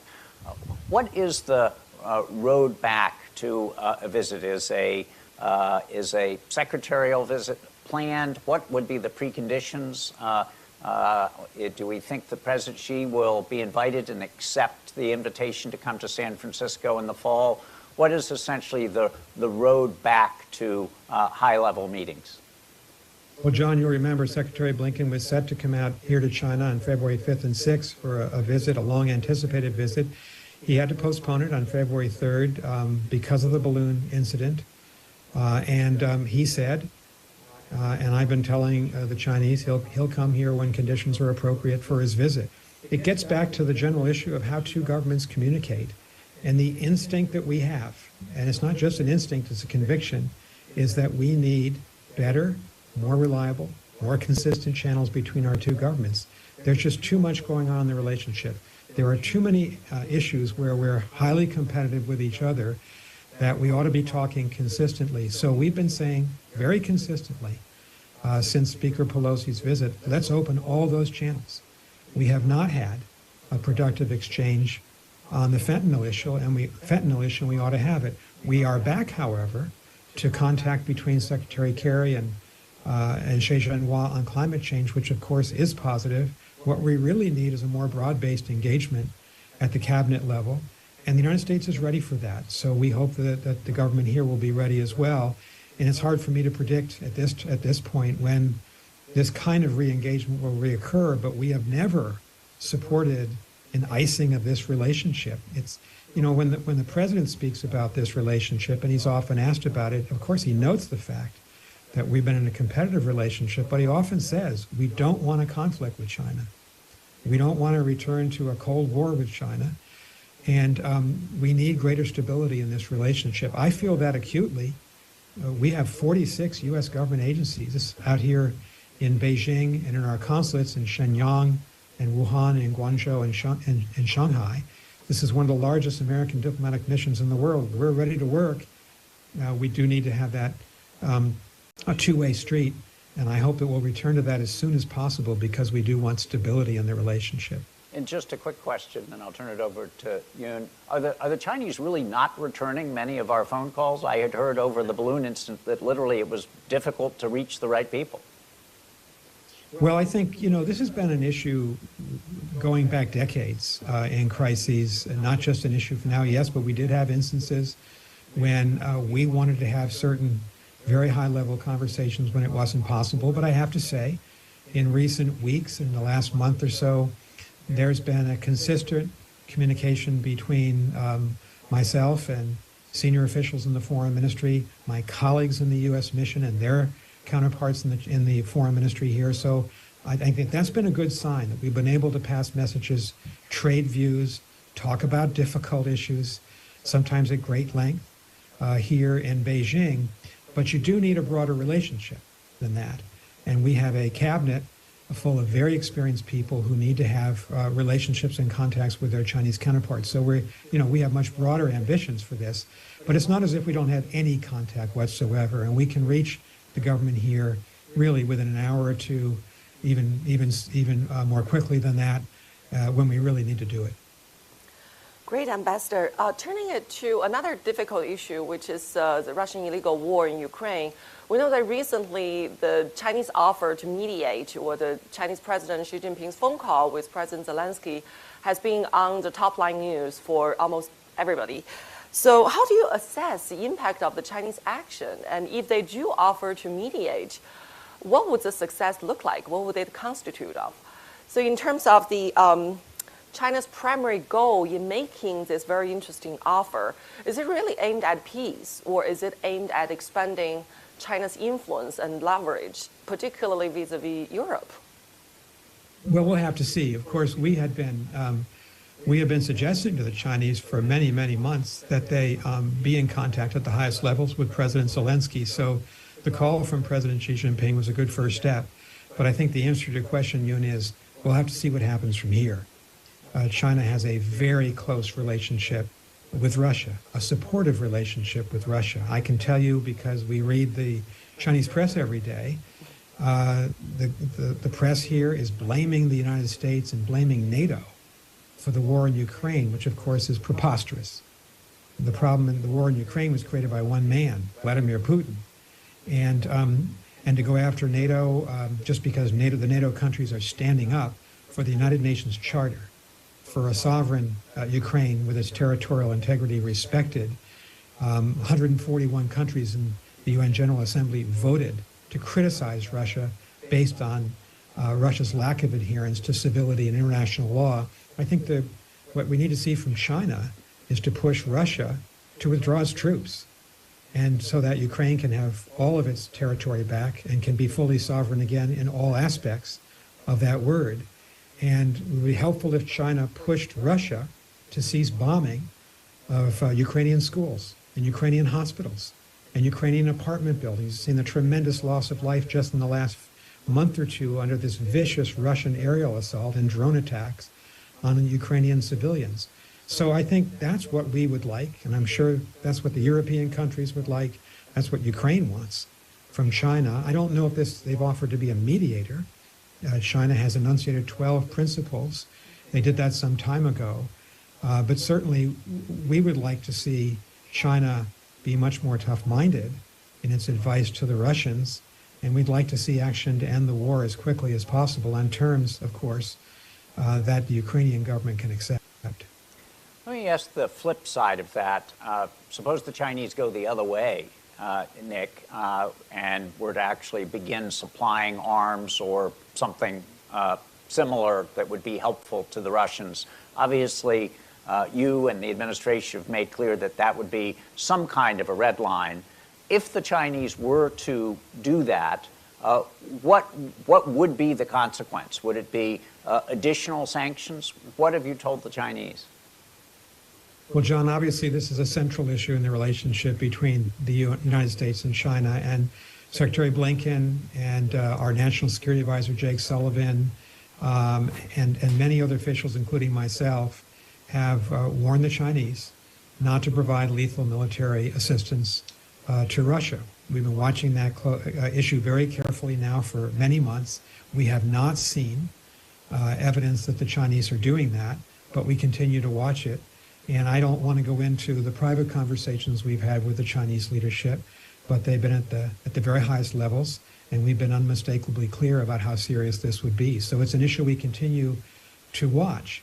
And obviously, you know, there's a lot of concern about a strengthening of China's relationship with Russia over the last couple of years, but particularly over the last year or two.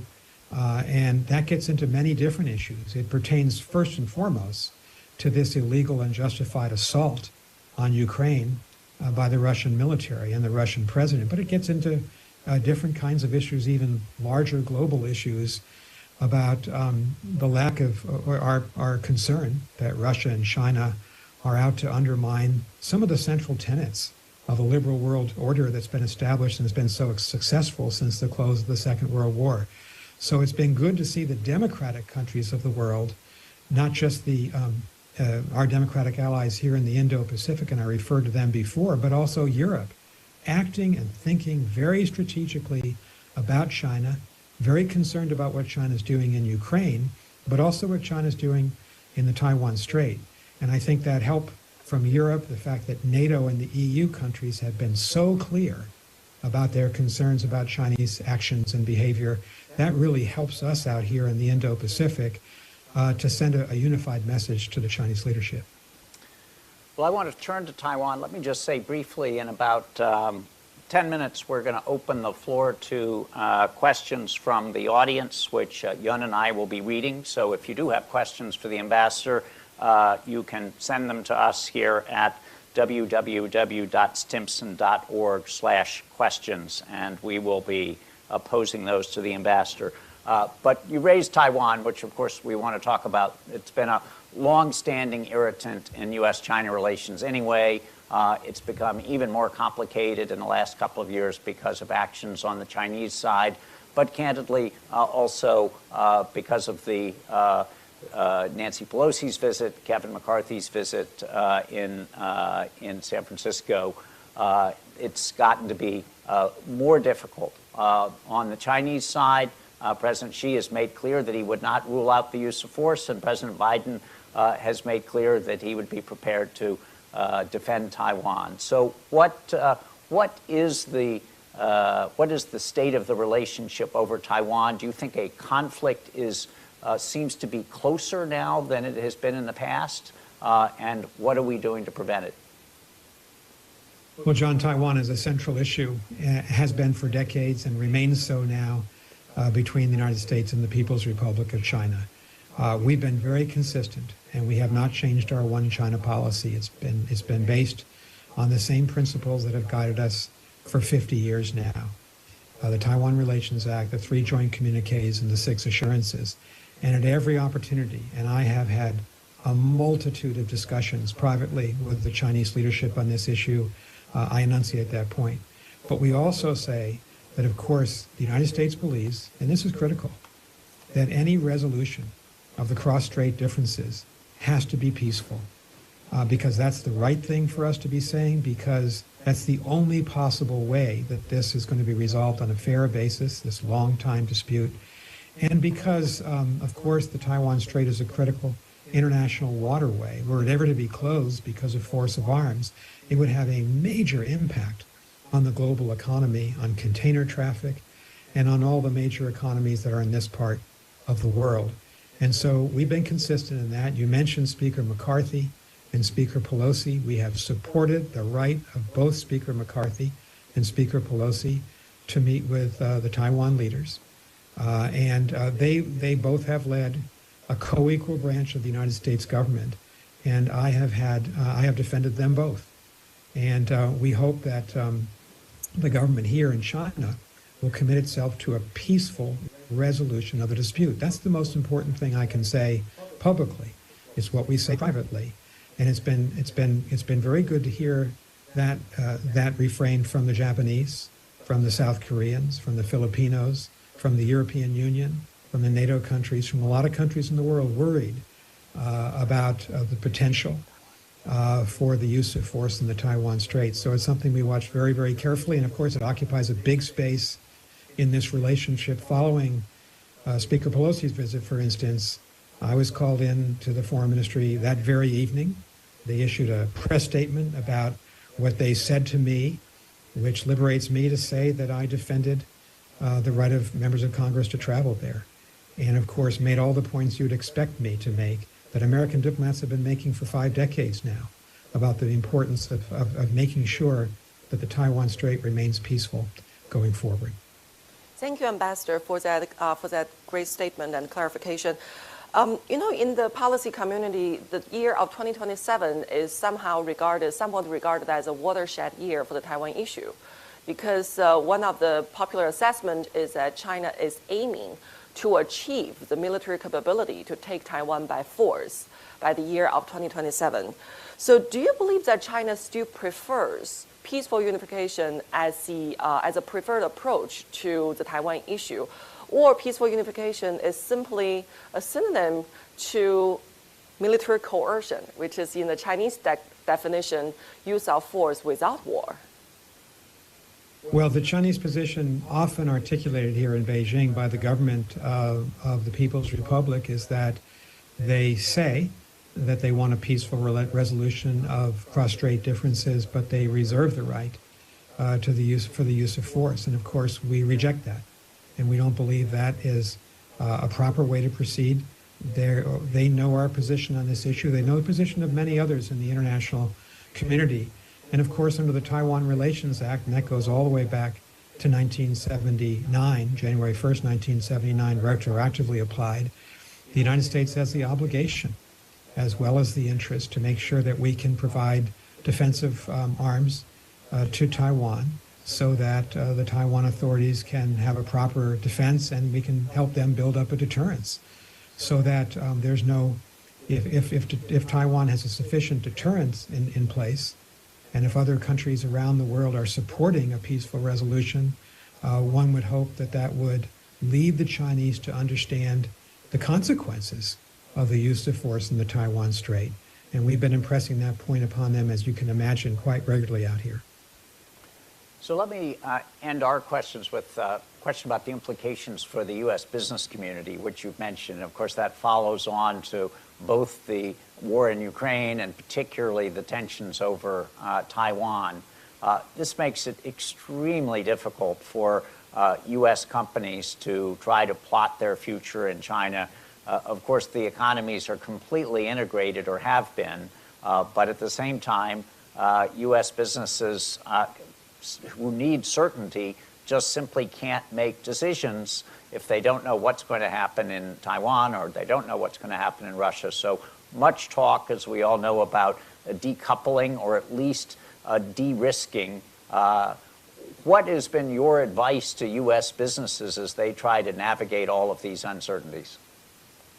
Well, we advise, as I said before, John, I've spent a lot of time with the American business community here. We've had a number of CEOs of Fortune 500 companies come here for the China Development Forum and the BOAO Forum over the last 6 weeks or so. And our advice is, look, we're going to try to help you succeed here. And there are many areas where American companies can trade quite successfully with no impact on American national security. I gave you the example of agriculture, $40.9 billion in sales by American ranchers and farmers in our fishing industry to China last year. That's a record high. And that's an area where our interests of our farmers and ranchers and fishing communities matches up pretty well with China. But we've also said, look, there's the Uyghur Forced Labor Prevention Act passed by very large majorities of Democrats and Republicans in December 2021. That means if you're trying to export, you're an American company trying to export a product from Xinjiang, you've got to meet a very high bar. And that is to prove that there's no slave labor content at all, forced labor, in your supply chain. And it's meant to be a difficult high bar to pass. And we are watching very carefully, and one of our jobs is to help to enforce that law. So I've been messaging and very clearly the American business community, don't get close to the line on that particular law. Observe it in every respect. Don't get close to the line in passing it. And of course, I talked about technology. Jake Sullivan, our national security advisor, gave a very important speech last Thursday at the Brookings Institution, which was largely about our industrial policy, the targeted investments we're making to strengthen our domestic economy and infrastructure. But he also talked about China, and he talked about the fact that we ought to be de-risking. He used that word. Secretary Janet Yellen gave a very important speech the week before at Johns Hopkins School of Advanced International Studies just down the road, Massachusetts Avenue in Washington. And she said the same message that I just said. We're not looking at a separation of these two economies, but there are areas where we have taken and will continue to take measures that would protect our national security interests. The most prominent one was back in October of 2022, the Commerce Department's action on advanced chips for semiconductors and supercomputers to prevent the sale of those types of articles to Chinese companies because it could strengthen the military and intelligence communities of China, and there's no reason in the world why the United States would want to do that, given the fact that we're in a major competition with China in that area. So it is a complicated landscape, and that's why we've spent so much time, Secretary Raimondo, Secretary Yellen, Jake Sullivan, Secretary Blinken, myself, in talking to the business community to make them aware of, where they can safely trade and invest. And our two-way trade relationship is increasing, not decreasing. But there are certain areas in these advanced technology fields where we're going to be putting up, we've already announced some restrictive measures because that's clearly in the national security interests of the United States. And Jake Sullivan made that argument again very clearly at the end of his speech at the Brookings Institution last week. So I commend that to you as a way of thinking about this question. So some of those, though, are really certainties or close to certainties right now. I mean, some of those are laws on the books, like the Uyghur Forced Labor Protection Act or the new export controls. Or if they're not on the books now, we know that they're coming. But others, we just don't know what might happen if the Chinese were to provide arms to the Russians, if they were to put a blockade on the straits, if they were to use force against Taiwan. Those are things that we don't know at this point what the Chinese would do, and we don't know what the U.S. government would do in response, and that makes it extremely difficult for U.S. business. U.S. business has various contingency plans, and maybe that's the difference between the decoupling that has to happen right now over certain high-tech items. And if you are just joining us here on Live Now from Fox, we're listening in to U.S. Ambassador to China, Nicholas Burns. He's talking U.S.-China relations at the Stimson Center. You also see in one of those boxes there a tweet from Fox News Channel's Jennifer Griffin. She's saying that the Biden administration is weighing sending 1,500 active duty U.S. troops to the southern border ahead of lifting of Title 42 on May 11th. Amidst concerns that the tens of thousands of migrants on the other side of the border in Mexico may try to cross. So pretty big news there, something we are certainly keeping an eye on. We'll bring you any updates as we do get them. Let's go ahead and take our first commercial break of the hour. When we come back, we'll check in with Katie Byrne with Fox Weather, talking about that nasty and deadly crash and that storm, that dust storm that happened in Illinois. Is just a truly tragic situation. She'll have the latest details for us here after this short 2-minute commercial break.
And welcome back to Live Now from Fox. We're taking a live look now just south of Springfield.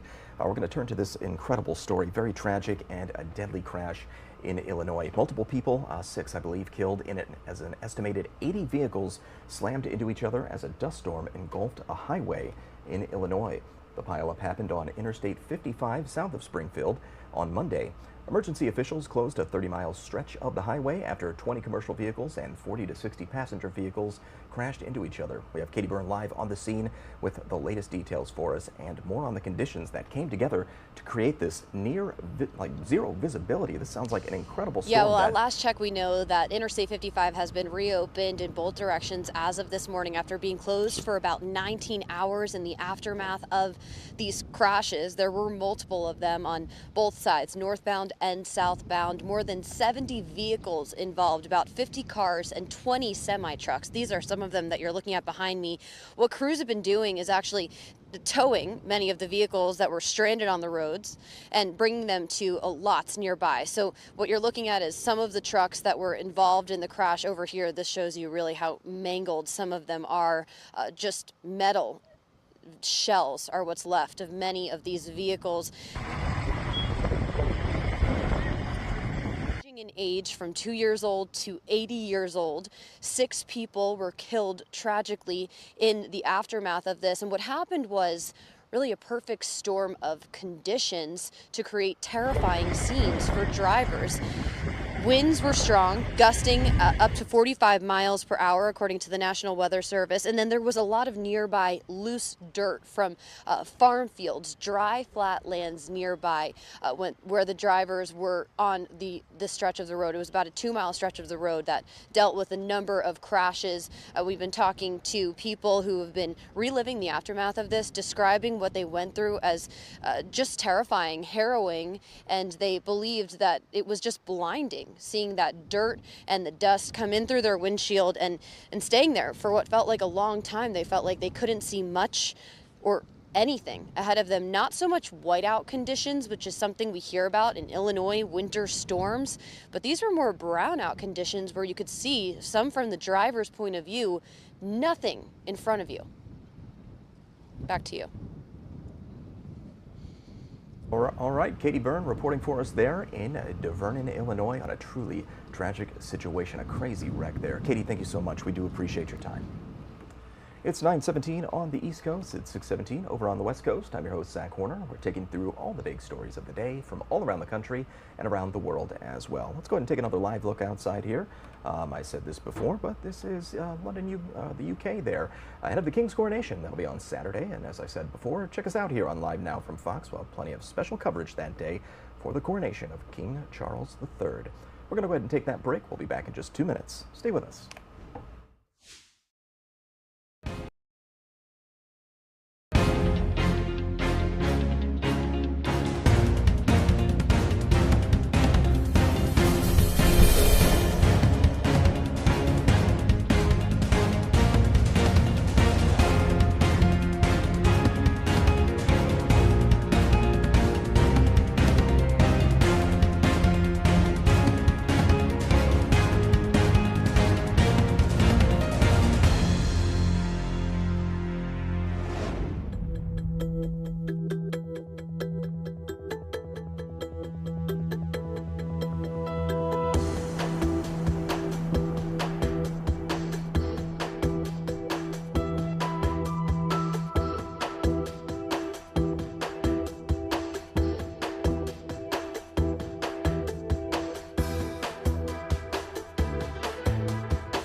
Good morning and welcome back to Live Now from Fox. I'm your host, Zach Horner. It's 9:20 on the East Coast, 6:20 in the morning over on the West Coast. We're so glad all of you could join us this morning. Hopefully you're having a most excellent Tuesday as we go through all the big stories of the day and live events, which there are plenty of happening today. I see one happening right now, as a matter of fact. There are senators and an advocacy group. They're hosting a press conference calling for Supreme Court ethics reform. Let's go ahead and bump that audio up and listen in live, raw, and unfiltered. To join with you today. Around 15 years ago, I introduced the Supreme Court Ethics Act. At the time, I had no clue how vast, how brazen, how outrageous the series of conflicts of interest on this court were and could get. At the time, there were simply reports of a handful of justices attending political conferences or giving political speeches. To me, that was bad enough. The integration of Supreme Court justices into a broader political infrastructure suggested a level of corruption that we shouldn't accept. But underneath that was something much more insidious.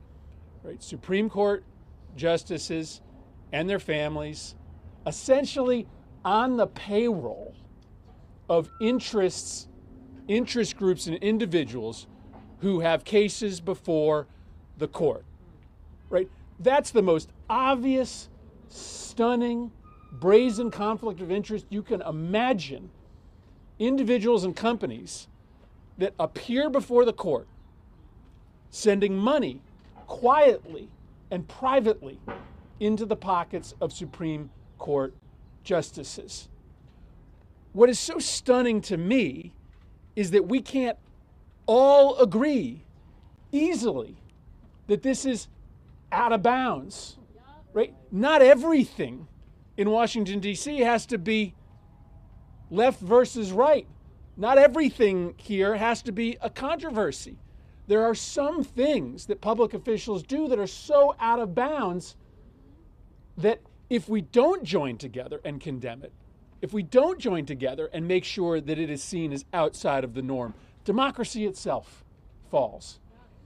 And so I'm still hopeful that we are going to be able to pass bipartisan legislation in the Senate and in the House, requiring that every single justice, whether you be a conservative justice or a more liberal justice, has to uphold basic ethical standards.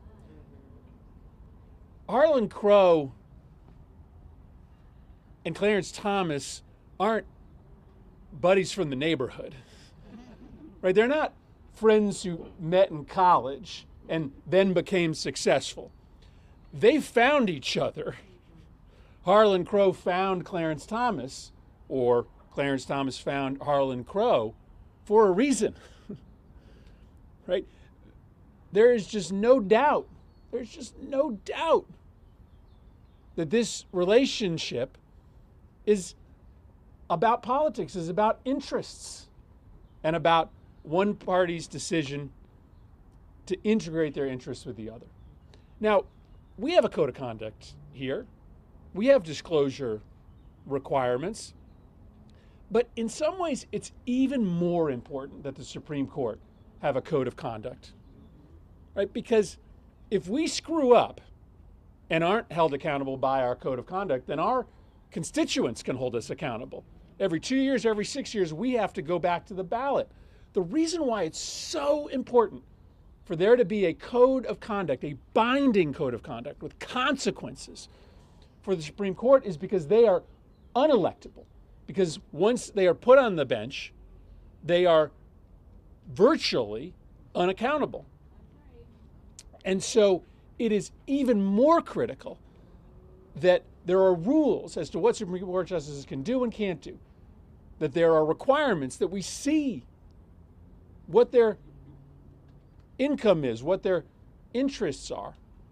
And so we're going to continue to push and push and push this issue because I don't want a Supreme Court that only 1/4 of the country believes in.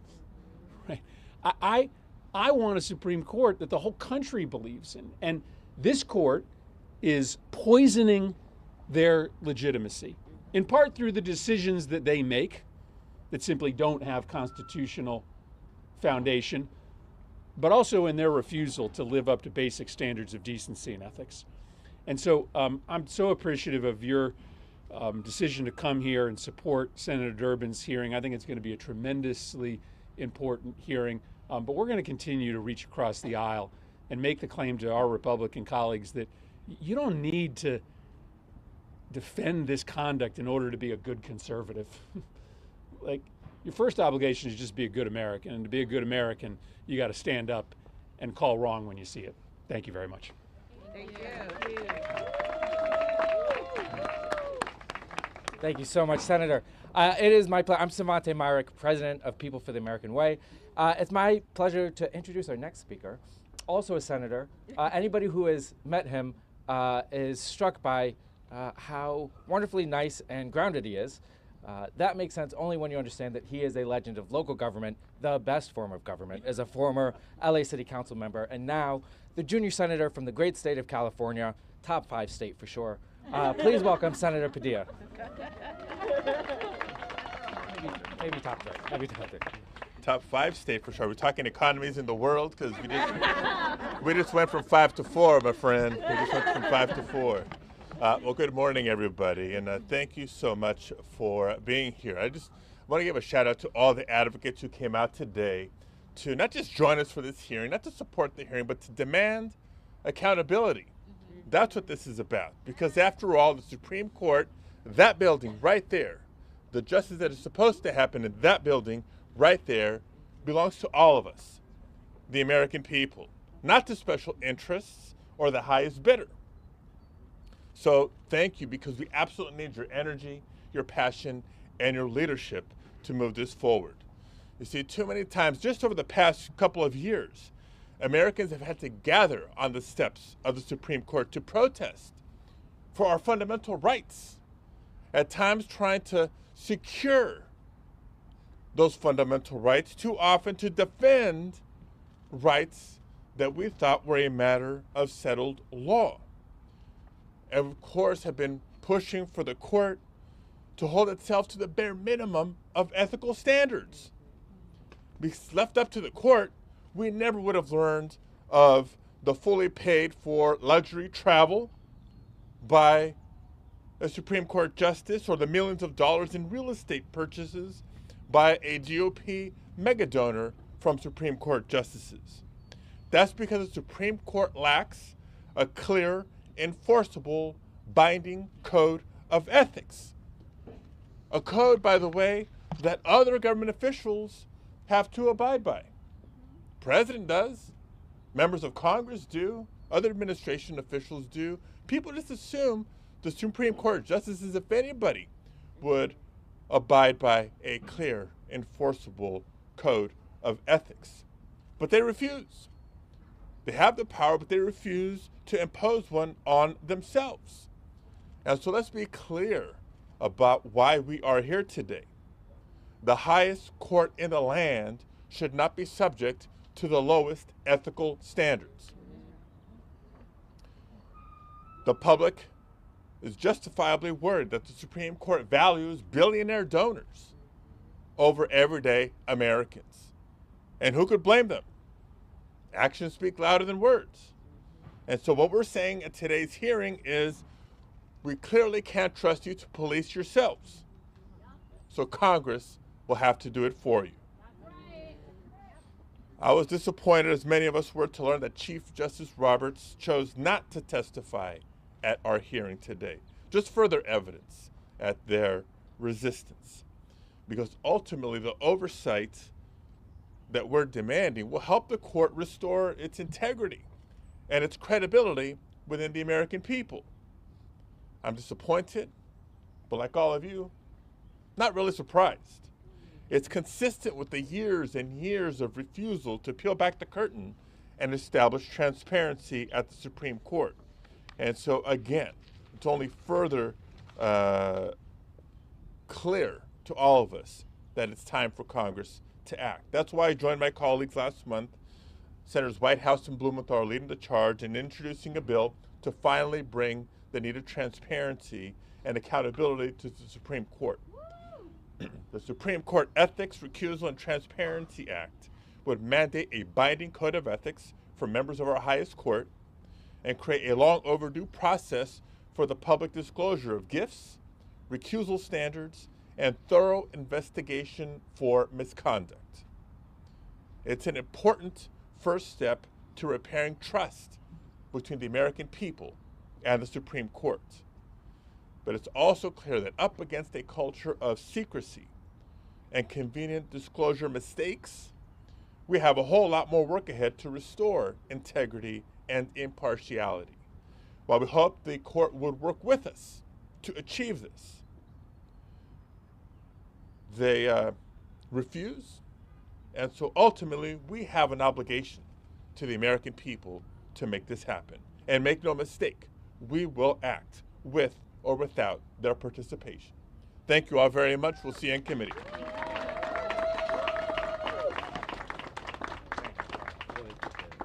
I could be mean if you want. No. No, we like them nice. Thank you, Senator. I am still Savante Myrick, still, I hope, president of People for the American Way. We're an organization, for 40 years, we have mobilized our now 1.6 million members to fight for truth, justice, and the American way. We believe we need a binding code of ethics right now. We also believe Clarence Thomas should resign, and we believe the DOJ should open an investigation. And I cannot believe that we even need to say these things out loud. I just can't believe it. And if it wasn't clear, I come from local government. I was in city council, I was mayor for 10 years. My mentor, when I was running for office, was an assemblywoman whose name was Barbara Lifton. And my first lesson in ethics in office came from her because I tried to buy her a sandwich. $6.50 the sandwich. Couldn't do it because their ethical disclosures required that if somebody bought them something worth more than $5, she had to disclose it. Right? Now, when I got elected as mayor, I called her and I said, I can't believe I just went through my orientation. I can accept meals up to $50, right? Pretty good, as long as it's only once a month from the same person. I said, why can I accept $50, but you can only accept $5? And she said, Mayor, no offense, you know, being mayor is pretty cool, but as a state assembly person, our job, she wouldn't say it this way, but what she meant was, our job is more important. We control more money, we have more power than you do. And the more power you have, the higher the standard must be. The more power you have, the more people have to trust that you can wield that power without undue influence. She was a New York State Assemblywoman. This guy is a Supreme Court justice. Now, he knows better. We know better. He must hold himself to the highest standard, and if he doesn't, and it seems like he won't, then Congress and the DOJ must. A binding code of ethics is not just about Clarence Thomas, it is for generations of justices, whether they lean conservative or progressive in the future. And a DOJ that will stand up and do its job is about ensuring that the American people are represented by people we can trust. It's just that simple. These cracks in this system have been showing for a while. Right? We all suspected it, but when we found out, look, when the Hobby Lobby decision, remember finding out that the Hobby Lobby decision, agree with it or disagree with it? I disagree with it. Why do I disagree with it? Because it hurt the health and livelihoods of millions of people, but whatever. Agree with it or disagree with it? Why is a secretive group of ultra-conservatives getting access to these decisions week before the public are? Right? This is not the way our system is supposed to work. So I am thrilled that this hearing is happening, and I hope that all of America will watch these senators get answers. But I hope, too, that we do not stop here. From this hearing, we must move to binding ethics reform. We must press the DOJ to do their jobs and investigate and apply civil and criminal violations. And even if he won't do it, because this is still a civilized country, all good Americans should stand up and say, Justice Clarence Thomas, you must resign now. Thank you so much for being here. Can I introduce to you a leader amongst leaders? I mean this, I'm kind of new to this space, and it is clear that she is a thought leader amongst principals. She is somebody that I look up to very much. Please welcome Fatima Gosgraves, President and CEO of the National Women's Law Center. And if you are just joining us here on Live Now from Fox, right now senators and some advocacy groups gathering there, calling for the Supreme Court to have some ethics reforms. So pretty interesting stuff there. A live event happening right now, and when those happen, we bring them to you live, raw, and unfiltered here on Live Now from Fox. We do need to get a couple more breaks in here, commercial breaks, of course, so we'll go ahead and do that. It'll be just 2 minutes. We'll come back and see what other live events we have going on. We know Secretary Antony Blinken, he'll be meeting with Czech Republic Foreign Minister. That'll be happening at the State Department. Could be starting at any moment, and we'll bring that to you here. But stay with us. We'll be right back.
And welcome back to Live Now from Fox. We'll dip back into this live event happening right now. Just before the break, we were dipped into this, so let's bring up that audio and listen in live, raw, and unfiltered. You see a little bit of information there on the side of your screen that's talking about the live event happening right now. These senators and advocacy groups calling for Supreme Court ethics reform. Let's take a listen.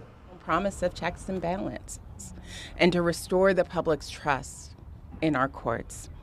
And we're calling on Congress to investigate the reported ethical violations and to mandate a strong, enforceable code of conduct.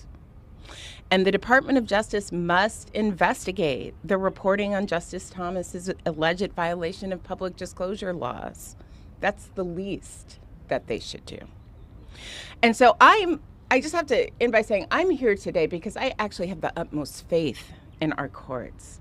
And with each report that comes out, I am reminded that it is my deep respect and trust in the foundational role that our courts play in our society, in our democracy, including ensuring that every individual can access their foundational rights and have a fair shot in this country. That's not just my optimism, which, you know, as civil rights lawyers, that is a little bit of a prerequisite of the job to be optimistic. So I get that, but it's actually historical fact. It's something I have had the great honor to witness in my lifetime, what that looks like. It's something my family has experienced over the course of generations.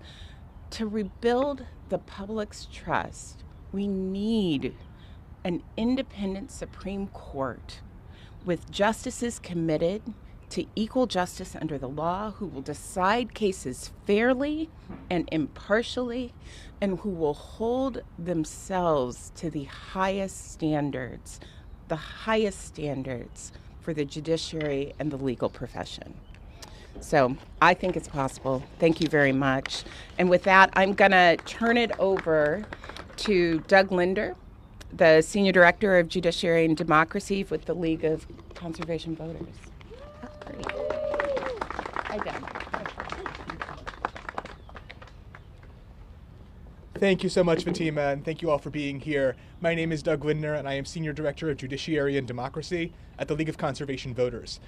We at LCV know that environmental laws are only as strong as the judges who uphold them, and we are alarmed that our nation's highest court, as Senator Padilla said, is operating at the lowest possible standard of ethics.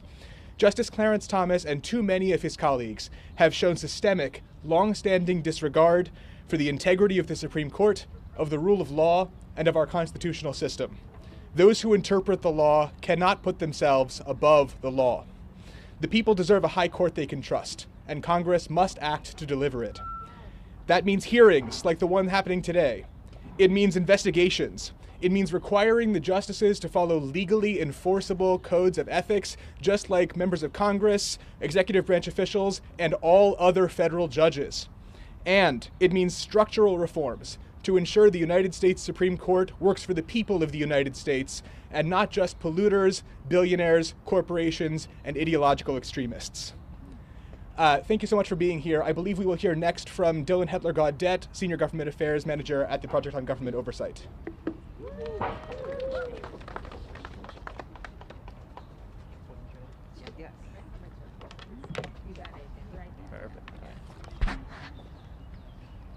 Good morning, everybody. Thank you so much for being here today. I want to thank all of my partner organizations here for organizing this much needed event, and for the senators who have spoken here today for their leadership on this important issue. I would like to also start by making a categorical statement that I think should help clarify some confusion that we're hearing out there.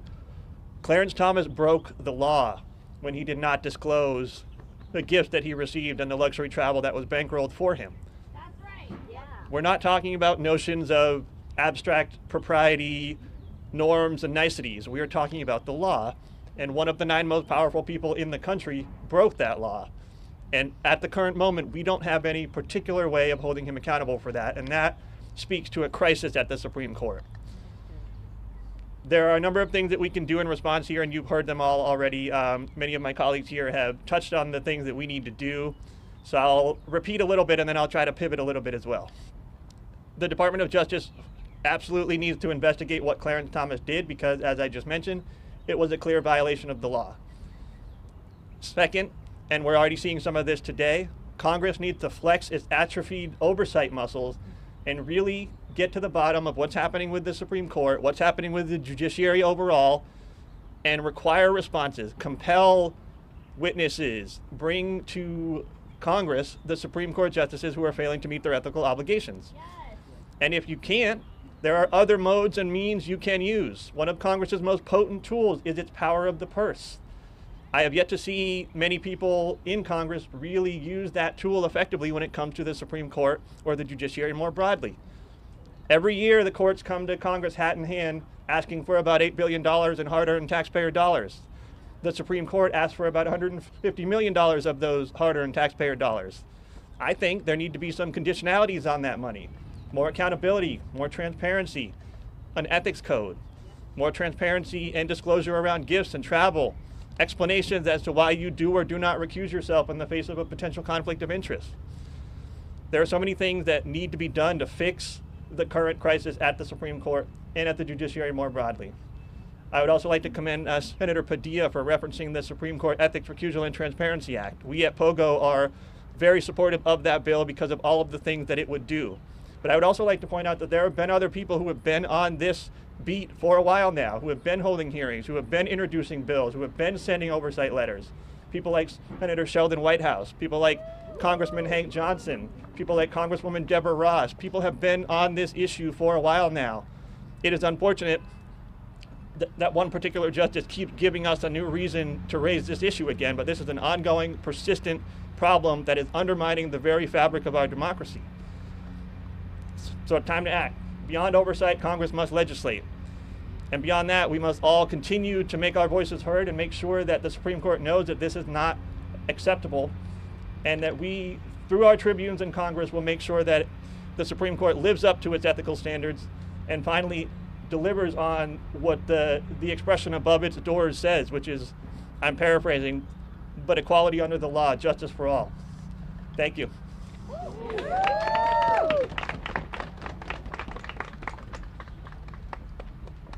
Thank you so much, Doug. Hi, everyone. I am Tiffany Muller, the president of In Citizens United and Let America Vote. And we work every day to protect the voice and the vote of all Americans so that our democracy works for everyone. And Clarence Thomas, well, he spends his days tearing down our democracy and lining his own pockets. He has damaged our democracy for long enough. I think it's really clear what his agenda on the court is. Less transparency, more money, more corruption. That's the Clarence Thomas agenda, and that's why Congress has to act today. And it's no surprise, really, because the Supreme Court has been captured by the extremist dark money groups. Groups like the Federalist Society, the Judicial Crisis Network, the Coat Network, who all spent $600 million to capture the courts. $600 million. And you know what?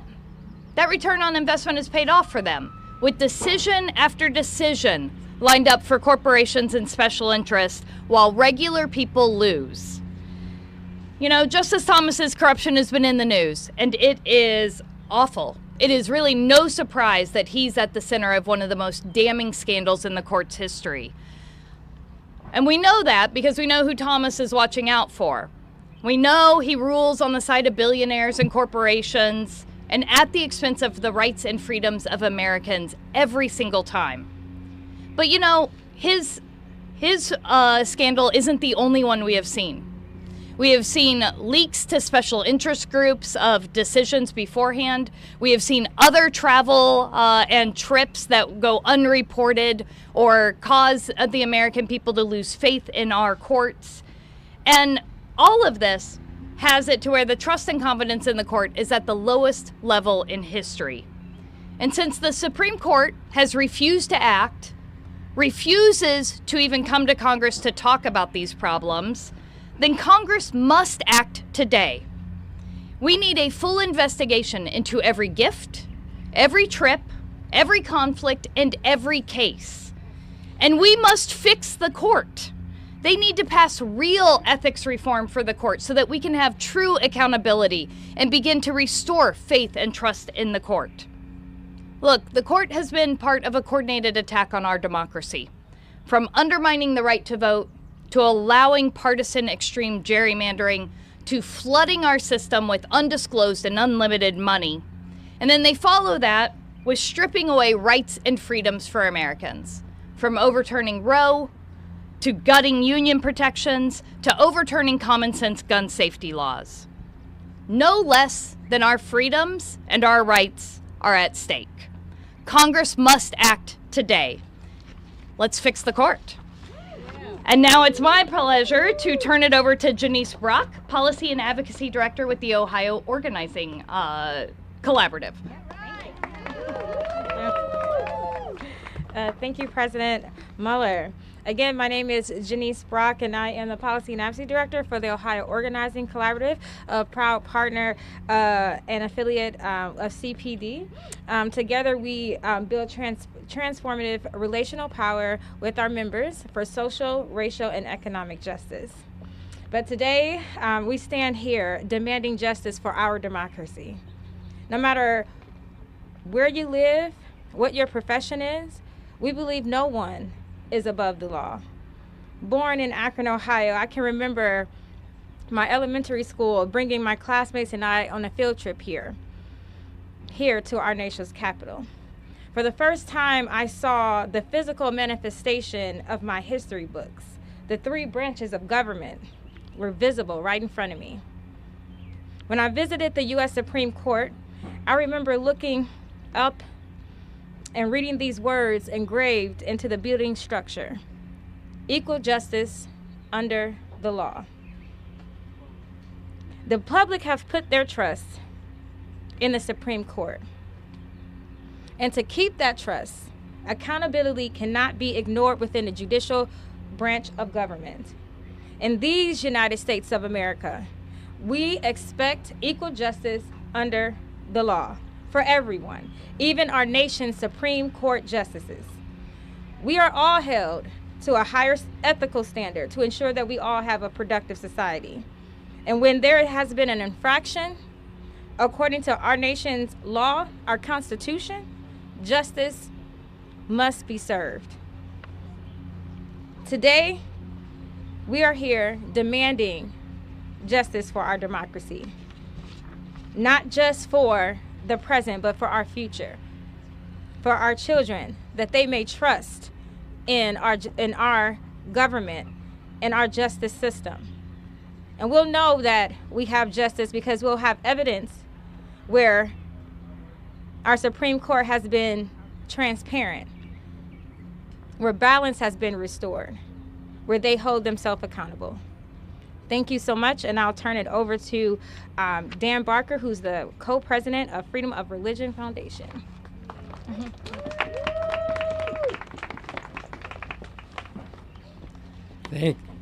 Thank you. I'm Dan Barker, co-president of the Freedom from Religion Foundation in Madison, Wisconsin. And if you are just joining us here on Live Now from Fox, we're listening in to one of the many live events we have today. Senators and advocacy groups call for Supreme Court ethics reform.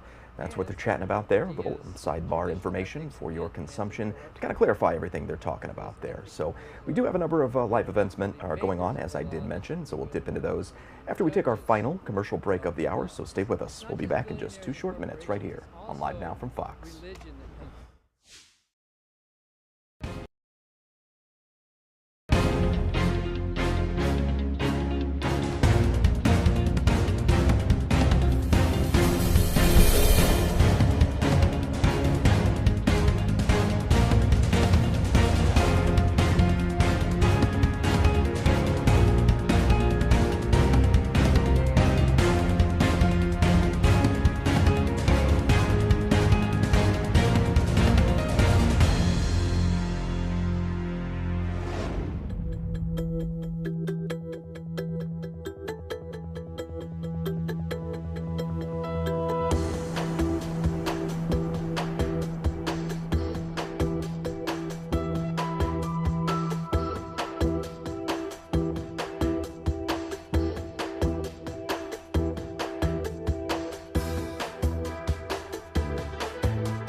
Good morning and welcome back to Live Now from Fox. I'm your host, Zach Horner. It's 9:54 on the East Coast, 6:54 in the morning over on the West Coast. We do appreciate all of you joining us here today as we take you through all the big stories of the day from all around the country and around the world as well. And like I mentioned before the break, we've got a number of live events that we can check in on here. This is the Senate Judiciary Committee that'll be meeting at some point there. We'll wait for that to start. They'll be talking about some of those Supreme Court ethics issues that they're talking about actually in this other live event outside there in Washington, D.C. That event is still going on.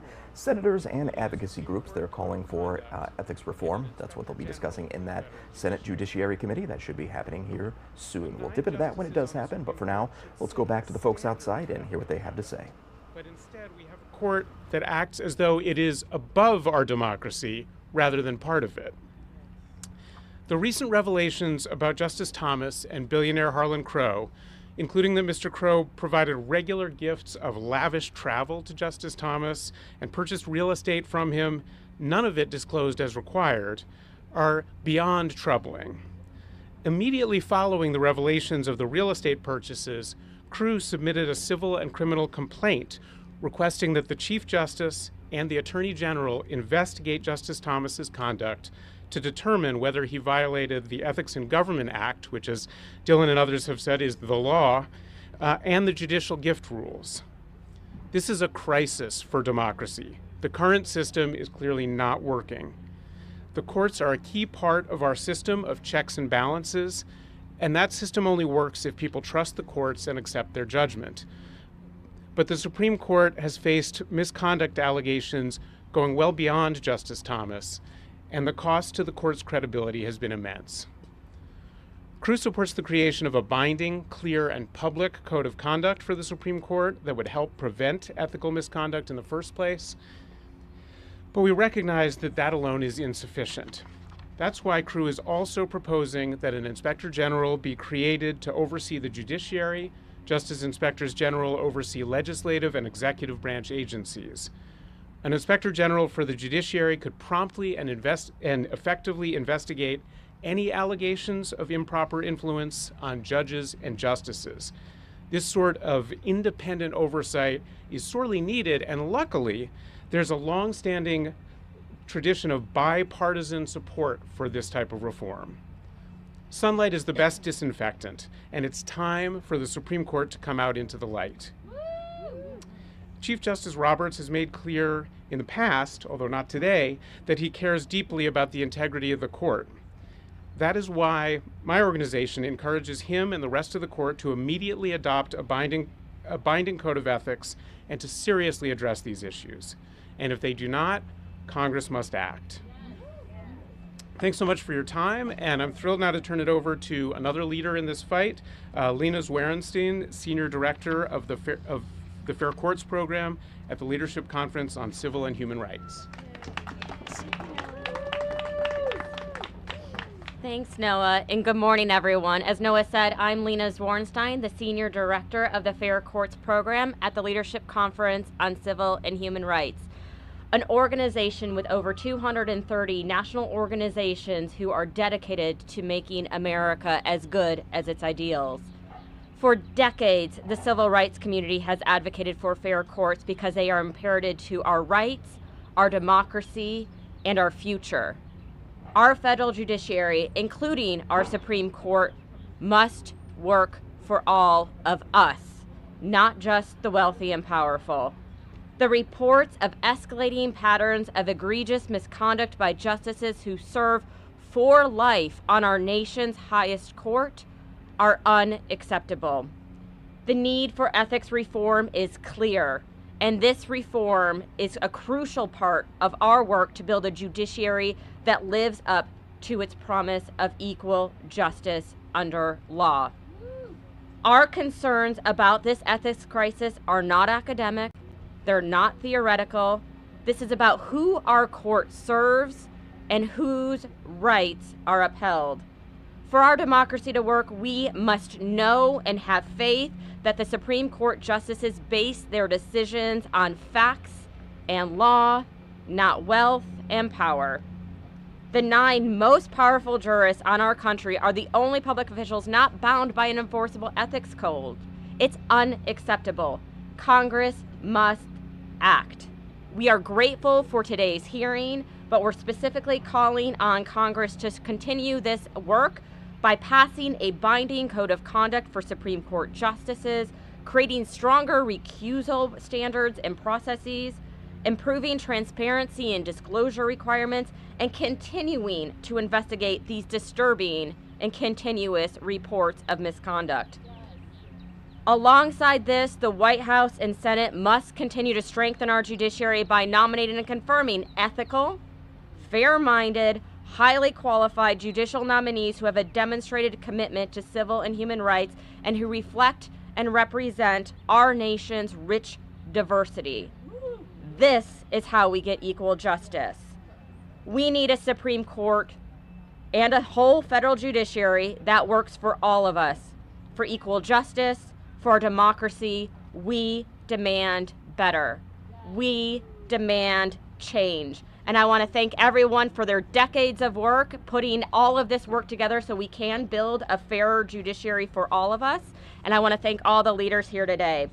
And now I'm going to get to welcome one more of them, Brett Atkins, Managing Director of Policy and Political Affairs at Stand Up America. I'm our last speaker. Thank you all for sticking around. And thank you for sticking around in the cold. Thank you to CPD again and to Senators Padilla and Murphy for being here. I'm Brett Atkins, Managing Director of Policy and Political Affairs at Stand Up America. Our 2 million members around the country have sent over 500,000 emails, made over 7,000 calls to Congress, submitted nearly 17,000 letters to editors of their local papers, all urging reform to the Supreme Court, including passing a code of ethics. The ethical crisis, as you've heard, now engulfing the court, should alarm all of us. A billionaire GOP mega donor gave Clarence Thomas millions of dollars worth of gifts. Let's talk about a few of them. Summer vacations for nearly 20 years to the Adirondacks. Sounds nice. Retreats to East Texas and San Francisco. Cruises on a 162-foot long yacht with a private chef to Indonesia, New Zealand, the Greek islands. That same mega donor bought 3 properties from the Thomas family, and Thomas's mother is still that mega donor's tenant. Guess her rent. $0. The mega donor also gave Thomas's wife $500,000 for her Tea Party activist group, and that party paid her $120,000 in salary. Justice Thomas also hid all of this from the American people. This is corruption, literal cigar smoking, influence peddling at the top level of our government. In 1969, another Supreme Court justice was engulfed in an ethics scandal, but that justice resigned. He had accepted $20,000 from somebody who had petitioned the court to review his case. The court didn't hear the case, and the justice wasn't even involved, but Democrats and Republicans came together to call for his resignation, and he resigned. The scandal today is far larger, not just with Thomas, but with the other justices on the court too. And because the 9 justices are the only federal judges in the country not bound by a code of ethics, there's very little holding their unethical behavior in check. So it's up to us, it's up to the American people, and it's up to Congress, as a co-equal branch of government, to hold this court accountable. Today's hearing is an encouraging start. The American people deserve a full, thorough investigation of Thomas and his wrongdoing. He should testify publicly, and Congress should debate and pass a binding code of ethics for the Supreme Court. Thank you all. With that, we're going to close our event. Thank you all so much for coming again.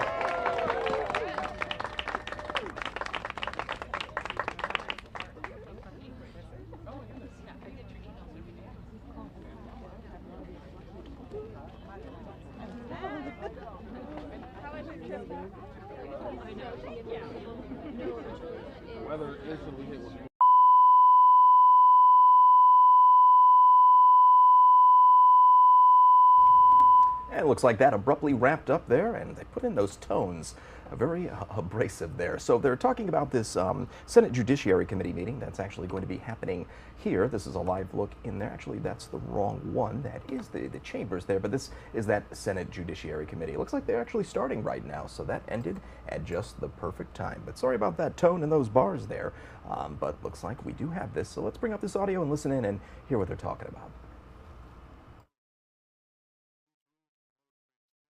And disclosure. They place guardrails on conflicts of interest, provide mechanisms for investigation and enforcement, and ensure accountability for misconduct. They strengthen faith in the fairness of the courts and the judges who serve on them. We are here today because the Supreme Court of the United States of America does not consider itself bound by these rules. I invited the Chief Justice to join this conversation. Last week, he sent me a letter declining to testify at today's hearing, and he said, quote, "Separation of powers concerns and the importance of preserving the judicial independence." The reality is that sitting justices have testified at 92 congressional hearings since 1960. And I even offered the Chief Justice the opportunity to designate someone else on the court to testify. But I'm more troubled by the suggestion that testifying to this committee would somehow infringe on the separation of powers or threaten judicial independence. In fact, answering legitimate questions from the people's elected representatives is one of the checks and balances that helps preserve the separation of powers. In his letter last week, the Chief Justice also sent what he called a statement of ethics, principles, and practices. It was a document that was attached to his letter. It is an extraordinary document, not in a good way. It makes clear that while the justices are fine with consulting with certain authorities on how to address ethical issues, they do not feel bound by those same authorities. Much of the document explains why justices think they should not be treated the same as other federal judges when it comes to ethics. And it stresses that recusal decisions are made by individual justices alone, with no review of their discretion. The Chief Justice's letter and statement of principles are a defense of the status quo, but they are oblivious to the obvious. Last month, we learned about a justice who for years has accepted lavish trips and real estate purchases worth hundreds of thousands of dollars from a billionaire with interest before the court. That justice failed to disclose these gifts and has faced no apparent consequences under the court's ethics principles. That justice claims that lengthy cruises aboard a luxury yacht are personal hospitality and are exempt under current ethical standards from even being reported. The fact that a Texas billionaire paid more than $100,000 for a justice's mother's home also seems to be an acceptable example because the justice insists that he lost money in the transaction. How low can the court go? One of our witnesses today is going to say that what I just described to you is hallucinating misconduct. I think it's pretty clear to most objective people this is not the ordinary course of business, nor should it be a standard for those of us in public service. We wouldn't tolerate this from a city council member or an alderman. It falls short of ethical standards we expect of any public servant in America. And yet the Supreme Court won't even acknowledge it's a problem. The Chief Justice's letter doesn't mention it. Meanwhile, the rest of the federal judiciary and the executive and legislative branches have codes of conduct designed to prevent even the appearance of fraud, abuse, or corruption. As this chart tells us, the Supreme Court is an outlier on the basics. This is untenable. Ethics cannot simply be left to the discretion of the nation's highest court. The court should have a code of conduct with clear and enforceable rules, so both justices and the American people know when conduct crosses the line. The highest court in the land should not have the lowest ethical standards. That reality is driving a crisis in public confidence in the Supreme Court. The status quo must change. For those who might suggest that my concern is driven by judicial activism against the current court's conservative philosophy, I and other members of this committee wrote the Chief Justice 11 years ago and urged the court to adopt a code of conduct. I'm going to put the copy of that letter from February 13th, 2012 into the record. The Supreme Court should step up and fix this themselves. For years, they've refused. And because the court will not act, Congress must. Today, we'll hear from a panel of expert witnesses about the kinds of reforms that are needed. And let's be clear, Congress not only has the authority to legislate in this area, but the responsibility. Taxpayers' dollars pay for our federal judiciary, including the Supreme Court. And Congress passes many laws that shape the High Court, from the annual spending bills that pay the justice salaries to the federal statute that establishes the words of the oath of office the justices take. I appreciate the Chief Justice responding to my letters and responding to questions from my Democratic colleagues that I sent about the statement of principles, but the answers we received further highlight the need for meaningful Supreme Court ethics reform. We have the right and rationale to... And if you are just joining us here on Live Now from Fox, we're listening in live, raw, and unfiltered to the Senate Judiciary Committee. They're having a meeting on SCOTUS, the Supreme Court ethics reform there. So a lot of topics are going to be hitting on this one. We expect this to be a pretty long one. We'll see how long it goes, but we'll bring it to you, as I said, live, raw, and unfiltered right here on Live Now from Fox. Let's go ahead and take our first commercial break of the hour here. It's 10:10 on the East Coast, 7:10 over on the West Coast. We'll be right back after 2 short minutes here on Live Now from Fox.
And welcome back to Live Now from Fox. We've got a live event happening here, one I didn't really expect. This is in England, I believe.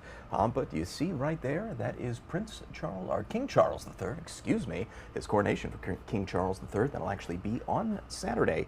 We'll have plenty of live coverage here on Live Now from Fox. Not sure exactly what they're doing here, but let's go ahead and bring the audio up in here if we can, or see if we can hear anything.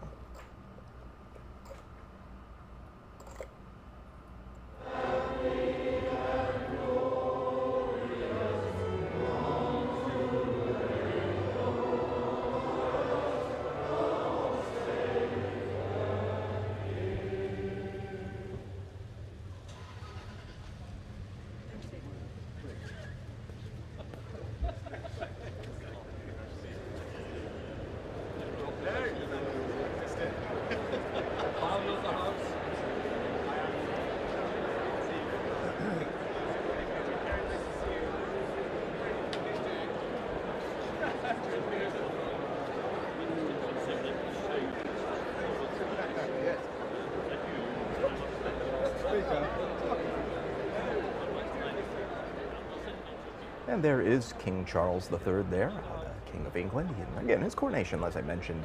Just like to preview this. This will be on Saturday, so maybe some events happening right now leading up to that. Not sure what they're doing here, but just wanted to bring this up as we do see the King popping up there and greeting folks there. So I can't really hear any remarks. We'll keep an eye on this, and if he does provide any remarks or anyone begins to speak, we'll go ahead and go back to that. But I think what we do need to go back to is the Senate Judiciary Committee, where they're talking about ethics reforms for the Supreme Court. So let's go ahead and bring that back up. Take a listen. All the shots at the conservative justices you want to take, you can picket before their houses, and it's not going to stop people from doing their job.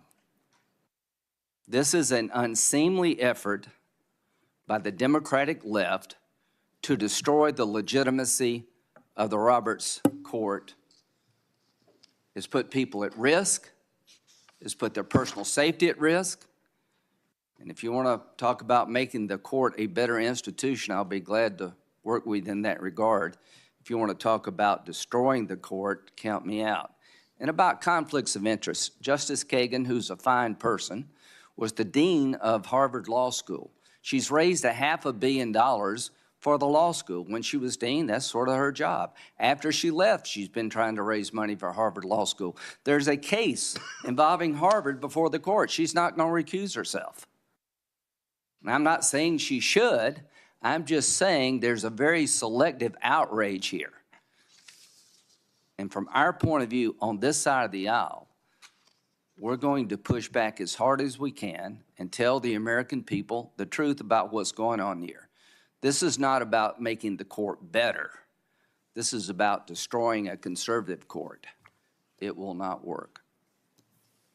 Thank you, Senator Graham. I might note that the letter that I sent 11 years ago to the court was certainly not any indication of current feelings about court opinions. Another person who's been on this subject for many years is the chairman of the court subcommittee, Sheldon Whitehouse of Rhode Island. I recognize him now. Thank you, Chairman. We are here today because the Supreme Court is playing out of bounds of the ethics rules for federal judges. Justices read the ethics rules in out of bounds. They refuse to allow any investigation of the facts. The personal hospitality problems I've been pursuing began with Justice Scalia, who took more than 7 dozen undisclosed hunting vacations. Most people know of 2, the one where he was on the Air Force Two manifest with Dick Cheney, and the one where he died. There were 70 plus more. It was systematized. Some intermediary would ask the owner of an expensive resort, often a commercial property, to extend to Scalia a personal invitation to the resort. Even where the owner was someone he'd never met, Scalia treated as personal hospitality because of the personal invitation and failed to disclose the vacations. Gun industry advocates, fossil fuel folks, and Republican political figures often tagged along. No reasonable reading of the term personal hospitality would cover this, but the Supreme Court let this go on for years. When I challenged the court about this practice, Exhibit 1, I got a blow-off letter. Exhibit 2. Basically, nothing to see here. So then I asked the circuit courts what they thought about this conduct. I went 0 for 13 on answers. Oh, that would be Exhibit 3. I went 0 for 13 on answers, so I then sent another letter saying I hope their silence didn't indicate some kind of coordinated obstruction. And if you are just joining us here on Live Now from Fox, we're listening in to the Senate Judiciary Committee. They're talking about Supreme Court ethics reform, so we'll see which direction this goes. This could be a long one, though, so we'll dip into that periodically throughout the day. If anything interesting happens, we'll certainly pick up there. But there's an appearance by King Charles III, this ahead of the coronation. We do think there's going to be some remarks by the British Prime Minister at some point, but right now the King just making his way around and greeting some folks there. And again, his coronation will be on Saturday. We'll have plenty of coverage here on Live Now from Fox. Also coming up at some point, U.S. Attorney General Merrick Garland is expected to speak. We see the podium set up there. So a number of live events today we are keeping an eye on for you. So we've got plenty to cover here on Live Now. We do got to take our second commercial break of the hour here, but don't go anywhere. We'll be right back after this short commercial break. So stay with us.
And welcome back to Live Now from Fox. We're looking in live, raw, and unfiltered to the Senate Judiciary Committee. They're talking about Supreme Court Justice Ethics Reform there. So we'll see which direction this goes, and what they're saying right now could get a little heated in there as they, this has been a hot topic for a while now. Let's listen in live, raw, and unfiltered as we do. Contain no mention of any such report. So what became of the 2011 referral? Did anyone intervene? Is the committee still considering the 2011 referral more than a decade later? There is much yet to learn, which is why last week I sent a letter to the courts asking for further answers. Exhibit 10. 3 things are needed to fix all this: better enforcement, better recusal rules, and better disclosures. My bill would do all 3.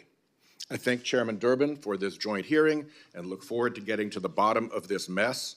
Until there is an honest ethics process at the Supreme Court, these messes will continue.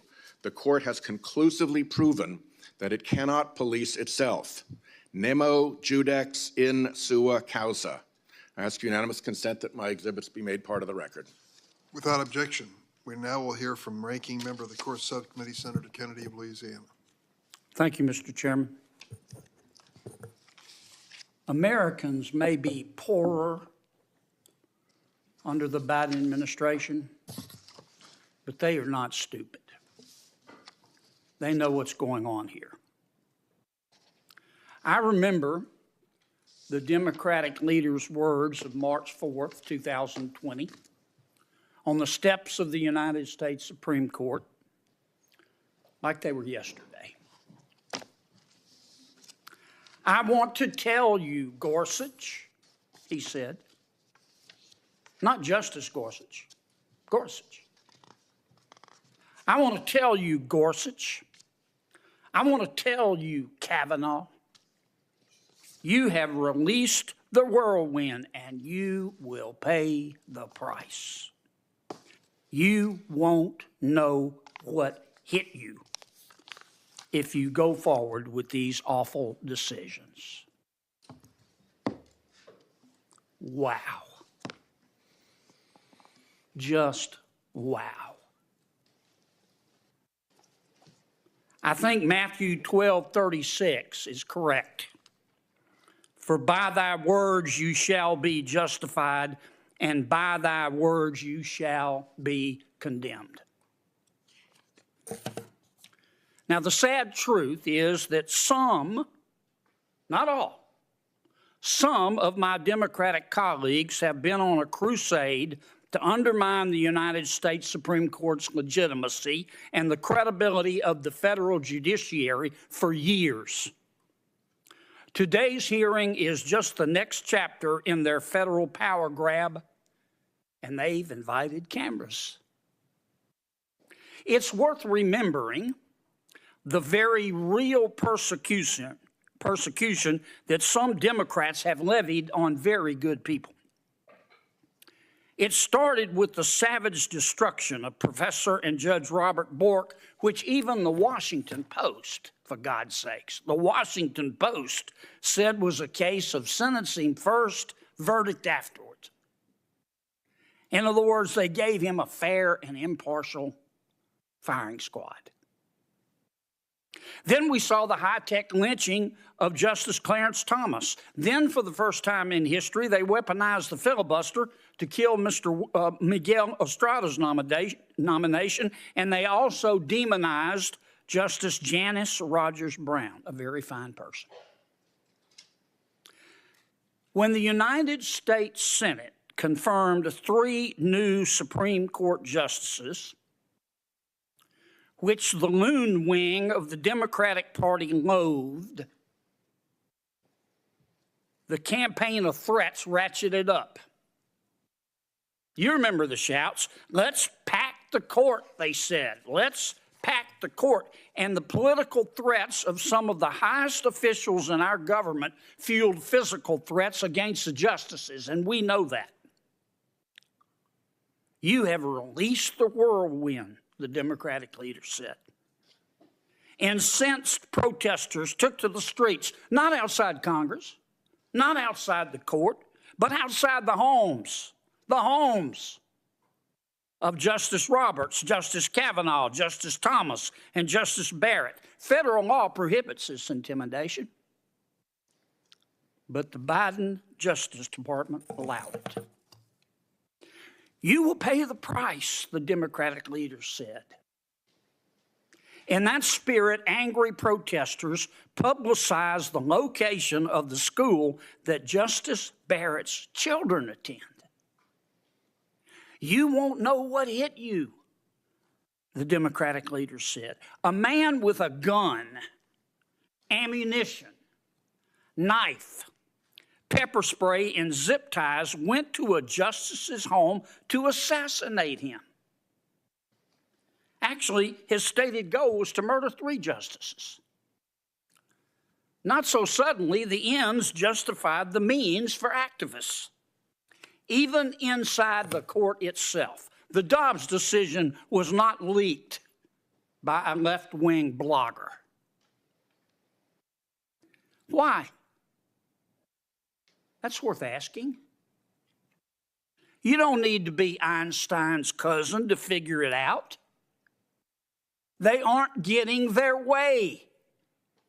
They aren't getting their way, so they want to change the rules. But the Constitution isn't a game, folks. And now some Democrats want Congress to override the Supreme Court of the United States and apply rules to its justices. The constitutional separation of powers means that no branch of the federal government can dictate how another should govern itself. That's black letter law.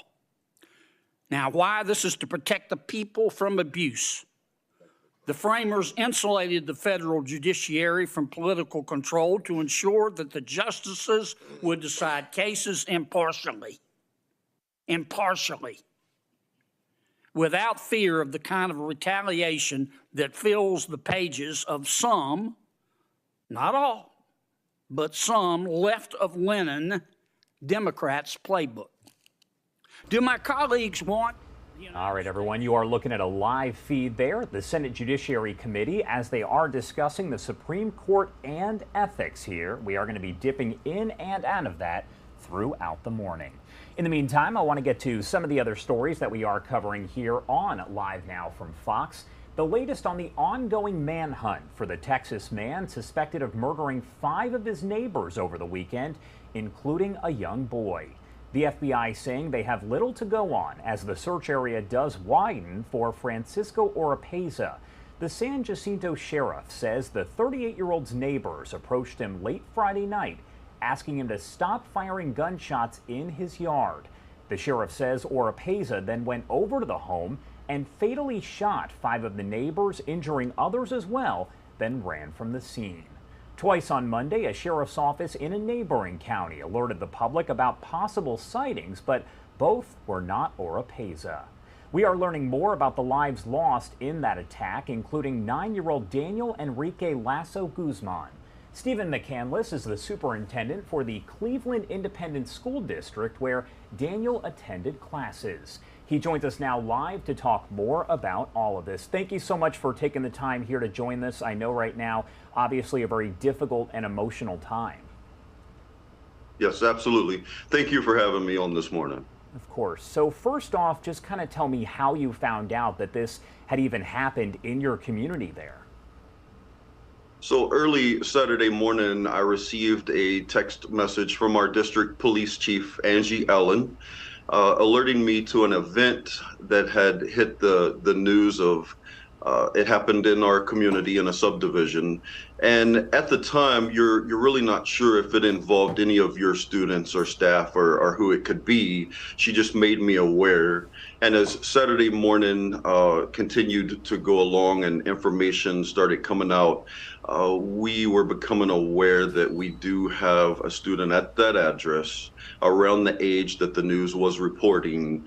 And it's, working with law officials when they're on scene and they're covering such a horrific scene.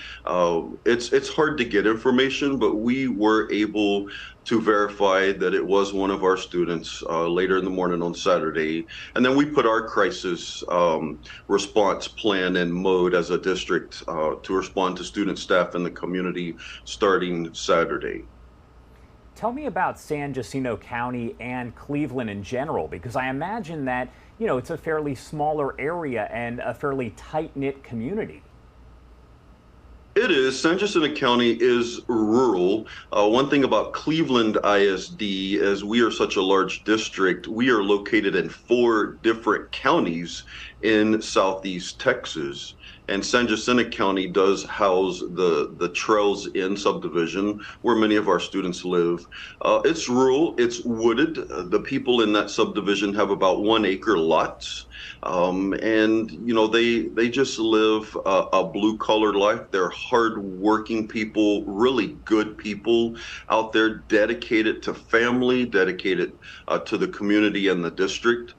So for something like this to happen in that community, it sent shockwaves throughout our entire school district.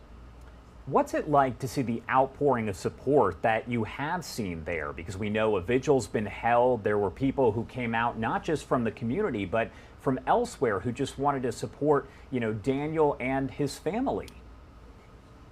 It has been overwhelming, to say the least, at how this tight-knit community, when something happens, especially something like this, they pull together as if we are all one big family unit, and they are there to take care of each other. The outpouring from the community outside of Cleveland, from across the state and from across the nation, we cannot thank people enough for their thoughts and prayers. You know, trying to help us understand and get through such a senseless act that was brought into this community and has affected the lives of students and staff. I cannot thank people enough. The vigil on Sunday, we had people from all over who came out to join us in prayers and give us their best. This little boy, Daniel, it hurts to know weedy and has affected the lives of students and staff. I cannot thank people enough. The vigil on Sunday, we had people from all over who came out to join us in prayers and give us their best. This little boy, Daniel, it hurts to know we've lost him. You know, I remember visiting the campus along with many of our other administrators during lunch, during class time, different events. I didn't know Daniel personally at all, with us having 12,000 students. But seeing him in the lunchroom or in the gym as you visit, he was like any other student who loved to come to school, had a smile on his face. He had a bright future ahead of him. He had plans, he had friends. We've heard from his friends who tell us even more about Daniel than any of us could ever know. And to know that was taken away from us, from this community, from his family, it has really hurt us. But we have pulled together to try to make sense of it and understand it. And we're going to get through this. We are a strong community, a strong district. And I know Daniel would say that's what I want y'all to do. So in memory of him, that's exactly what we're going to do here in Cleveland ISD. What kind of effect does something like this have on the community? As we discussed, it brought people together. It is bringing people together to show support for, you know, both the family, the district, pretty much everyone in that area. But what kind of effect does it have specifically on the community overall? You know, it's an immediate shock when this happened. And then the parents and the community, it starts setting in about safety, especially still knowing that this person is out there, has not been caught. And as a parent, they start thinking about, is my child safe? Are they safe at the bus stop? We're locking our doors. Should we even send them to school? The school district has increased our security. We even increased the security and patrols at the Trails End subdivision for our early morning bus runs. We are doing everything that we can and will continue to do it to let these parents see we're going to go above and beyond to ensure as much safety as we can for the students who are still coming to school each and every day. And you know, parents, their job is to protect their child, and they're still worried. They are concerned. We see it in our social media posts. We hear it out in the community, in the grocery stores, at church, you know, out and about. But they know we're doing everything we can to provide as much normalcy and everyday routine and definitely safety and security for these students.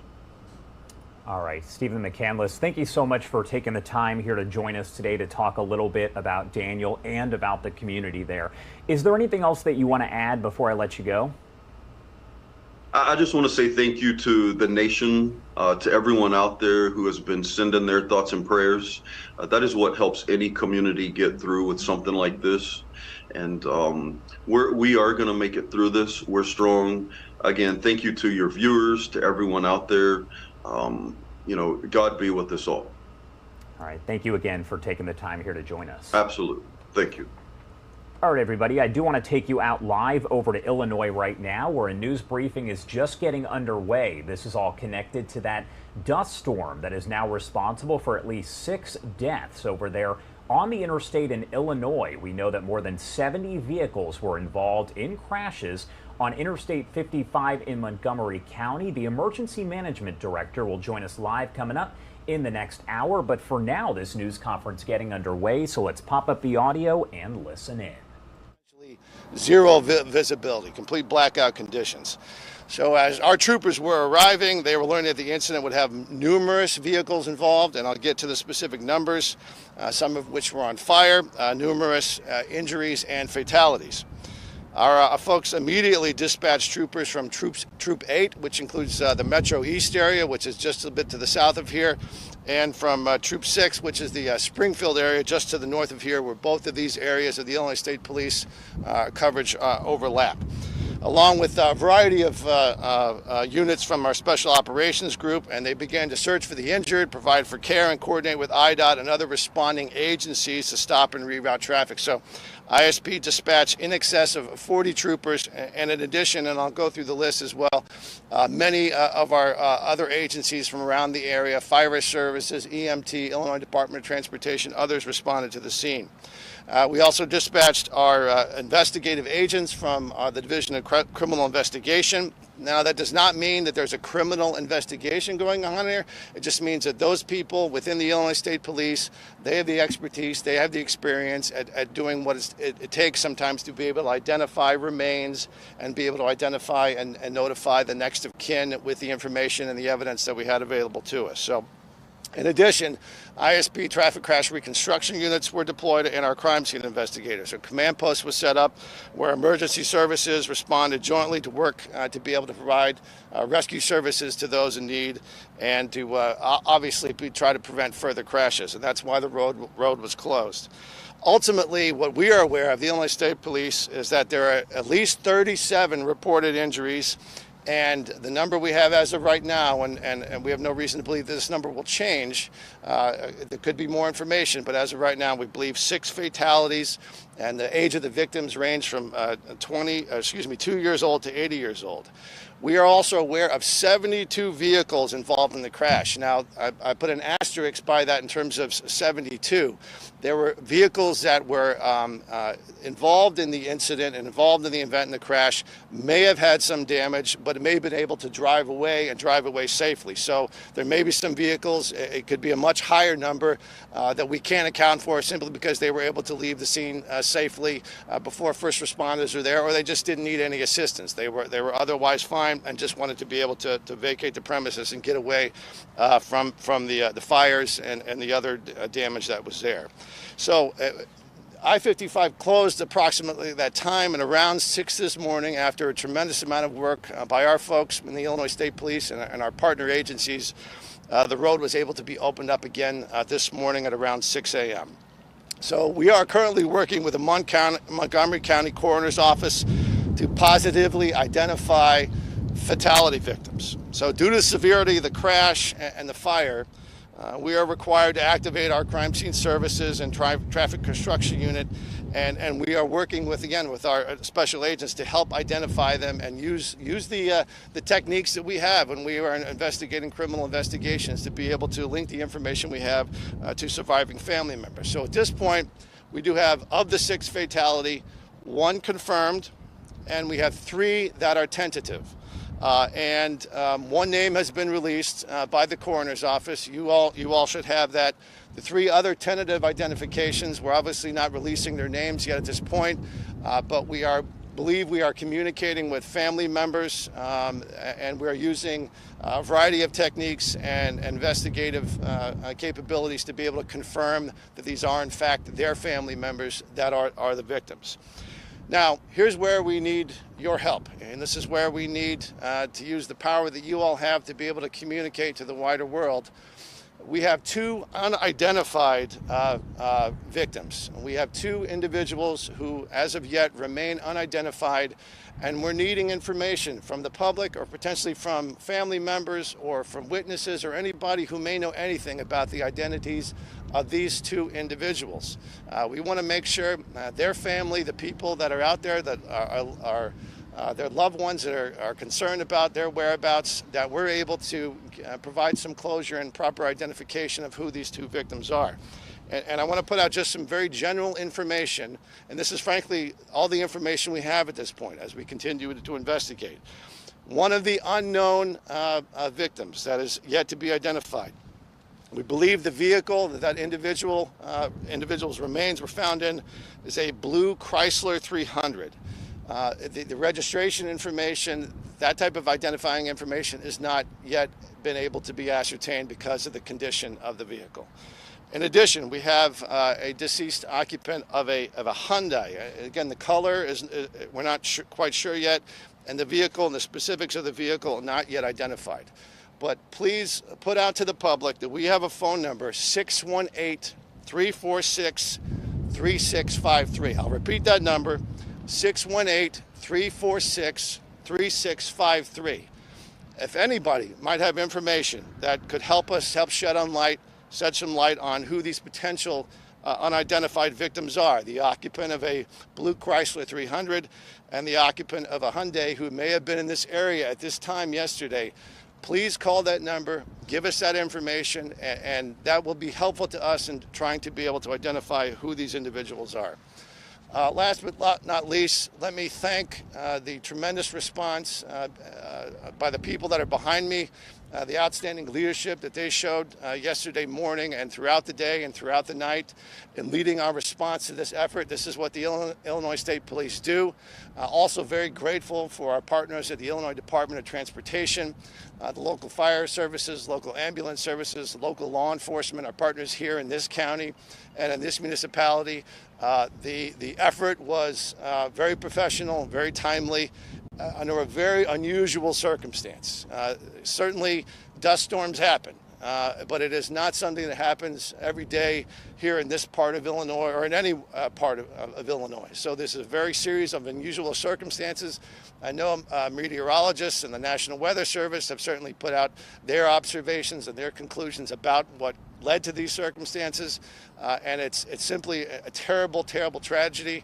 It was a terrible day here in this part of the state and for the families that were affected by this, and we'll certainly continue to keep them at the center of our hearts as our love goes out to them, but as we do the job that we need to do here to identify the remains of these last 2 individuals. That's the work that still remains undone here. We are going to do everything we can, as we do in these circumstances, to very deliberately, very professionally go through the process of the traffic crash reconstruction, analyzing this. Again, at this point, this very early in the process. In no way are we saying that there's some indication that there's something criminal that's going on here, but we do have 6 individuals who have lost their lives, so we have to do everything we possibly can to make sure we ascertain as many facts as we can under the circumstances. So in the event there's anything to be learned from this, we'll certainly share that with the public. But at this point, this is just a terrible series of converging circumstances, very unusual, and a terrible loss of life. And we are all grieving for the people who died here yesterday. And with that, I will just conclude and see if there's any questions that I can answer for you. Director, the 2 unidentified victims, are you able to say male, female? I am not. I'm not able to say that yet. 2 adults? 2 adults, yes. Yeah, there was 2 separate cars. I don't believe they were children driving the cars, so these were 2 adults. Director Kelly, we have heard in the last 24 hours from some in the local farming community who are upset. Yeah. Say this was avoidable based on the farming techniques used. Is any part of your investigation looking at who may be responsible? Well, certainly we're looking at the surrounding area to see what information we can ascertain that may link, where the dust was coming from. But we know, again, just listening to what the National Weather Service has had to say and meteorologists have had to say about these circumstances, is that there's any number of things that could have led to this. And there's many different ways of tilling soil. There's no-till. There's lots of different types of agricultural activity. But some of these things may be related to a period of dryness, where there's not as much rain as there usually has been. And we're going to try to connect as many dots as we can and see if there's anything we can learn from that. But we're not jumping to any conclusions at this point. Criminal charges possible? We have a process to make that determination, and if and when there's something that warrants that, we'll certainly share that with the public. But in no way are we anywhere near that type of conclusion at this point. Are you aware of any type of regulations that would limit the amount of tilling that a farmer can do during a particular type of... Well, I can say this. Again, there's many different types of agricultural techniques that are used, in terms of plowing a field, and it's a whole host of factors that go into how that process works. And the timing, it does not benefit a farmer to lose a bunch of their topsoil. So they have no motivation or no reason that they would want to do something that would cause this in any way. So there's no logic to saying that someone did this on purpose and they were somehow skirting some sort of regulation. But again, we're going to look at everything. And it is our job, and this is what the Illinois State Police do well, is to follow the facts wherever they take us, good, bad, or ugly. But we also don't want to jump to any conclusions beyond what the evidence shows. Mr. Director, if you could elaborate just a little bit more. We've heard from locals who are saying something along the same lines, where because of the tools and techniques that they were using, that's what caused this. Could this have been avoidable? I'm not going to, again, as I said, I'm not going to jump to any conclusions without knowing the facts. So that's the process we're going through now. We're doing an investigation, and if we have more information that points a certain direction, there'll be an appropriate time and a place to share that information. Well, Mr. Director, who helped you? Did any of them respond to the scene? Yes, they did. Yeah. What they saw, what they drive up to, what was their initial reaction? Sure. Let me answer all these questions, then we'll come back around to them. Yes, sir. Mr. Director, Yeah. who helps the helpers? Today or someday in the future, some first responder is probably going to say, man, oh man, I need help. What's available? So our officers deal with very intense and sometimes very tragic circumstance on a regular basis. This is the duty that they face every day. It's the mission that they've been called to do, and that's not just true for our troopers. It's also for all law enforcement, for medical first responders, and we certainly have a layer and a myriad of options in terms of what we call now wellness. Making sure that we are helping the helpers, making sure that we are taking care of the people that take care of everyone else, and we have a process for these type of major incidents. I will say we're pretty good at being able to talk through these incidents and refer people to appropriate services if they need it. We know in a very difficult situation like this, where there's fatalities, where there's some very extreme and very intense images and sensations that human beings are dealing with, that certainly can leave scars on the psyche of the individuals that are dealing with this tragic event. And I think we have a pretty good process in place where we're very open about that. You know, this is not something, it's not, back in the day where you just push it down and bite your lip and carry on. That's not best for the people that are doing this work. The most important tool they have is not only amazing tools that they have to be able to respond to these emergencies and technology. This is the most important tool they got, and we're very thoughtful about trying to make sure we're maintaining that tool. Yes, sir. Mr. Kelly, I just wanted to ask, what exactly, why did it take until a crash, everybody involved, to close these roads when visibility was so low? Why did it take until somebody got into an accident for these roads to be shut down so that, fatalities like this could have been avoided?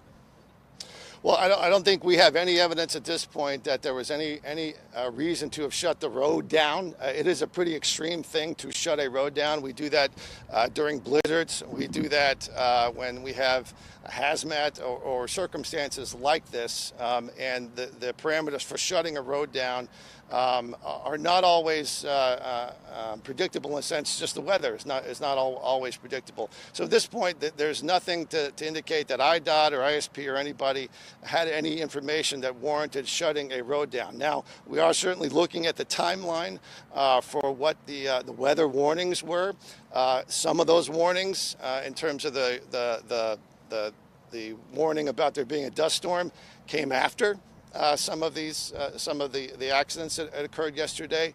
You've obviously seen that IDOT has updated some of their signs to put information out that people can be more aware of this, and we'll look at that. We'll certainly look at that. But at this stage, we don't have any reason to believe there were factors that indicated an interstate should have been shut down preemptively. There was nothing that just would have warranted that. Is the National Weather Service giving you any indication? It's windy today. It's almost the same conditions. It's not as gusty. That conditions like this can happen again.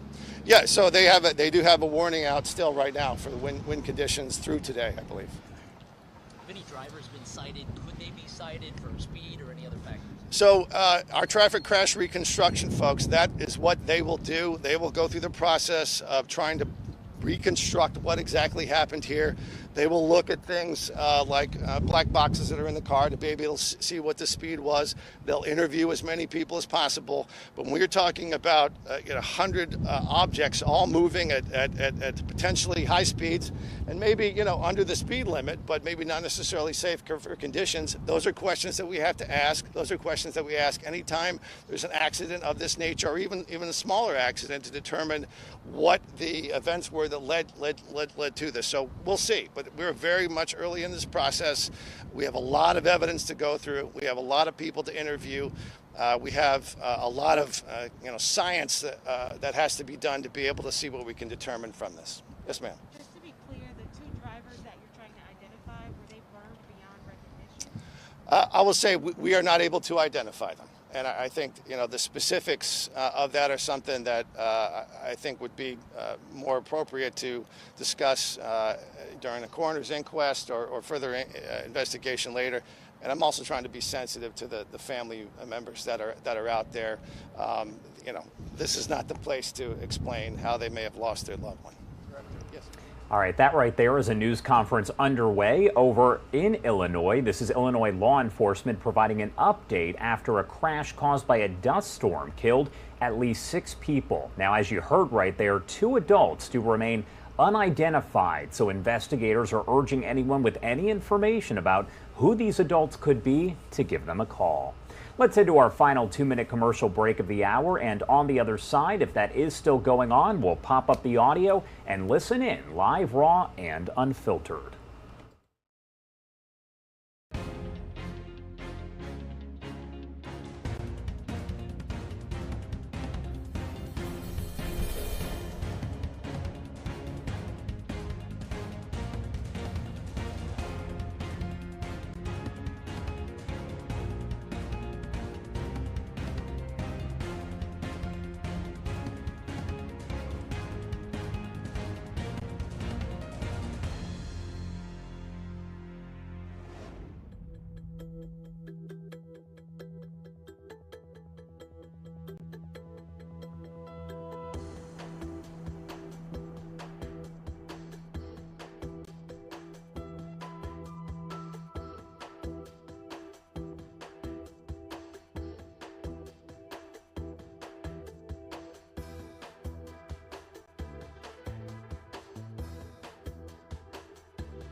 All right, that news conference still underway there over in the area of Montgomery County, Illinois. This is on that dust storm that has now killed at least 6 people there after multiple collisions on the road. This is on I-55 there in the area of Montgomery County. Let's pop up the audio and listen in. So the road is drivable, but again, we would warn motorists to be very aware of the weather, aware of driving conditions. That is not just today, and that is not just yesterday, and that is not just on this part of the road. Any time you're on the highways or byways of this state or in any state, you need to be aware of your surroundings. You need to drive in a way that is safe for the conditions. And if the conditions change, you need to change the way that you're driving. We saw some video. It seemed like the interstate still had a little bit of, whether that was soot or char or something on that. Is that's safe to drive through? Or? Yes. Yeah. Okay. Yeah. There's no the roads would not be opened if they hadn't verified the ability to safely drive through them. We go through that process before we open them. What else? Now, did you have you had a question? Sure. Who wants to volunteer? Owen, go ahead, bud. Say your name and spell it, please. My name's Chris Owen, CHRISOWEN. I'm with the Division of Patrol with responsibilities for our patrol troops throughout Illinois. What's your rank, please? I'm a lieutenant colonel, sir. Oh, okay. So when you first got the call and arrived on scene, what was that like? So our troopers received the call of the massive crash and immediately engaged in a response, as the director indicated, from our Troop 8 in the Metro East area, as well as in the Springfield area, which is our Troop 6, and our Strategic Operations Command dispatched a handful of troopers to the area as well. Our goal upon arrival is immediately life safety, getting to the injured, trying to get them to emergency medical care, and shutting down the roadway so there's to prevent additional crashes. So what you found was very brave state troopers and other law enforcement personnel and emergency personnel arriving on a scene where they could not see and taking immediate action to safeguard further injuries and save people working together. What was the first thing that you saw?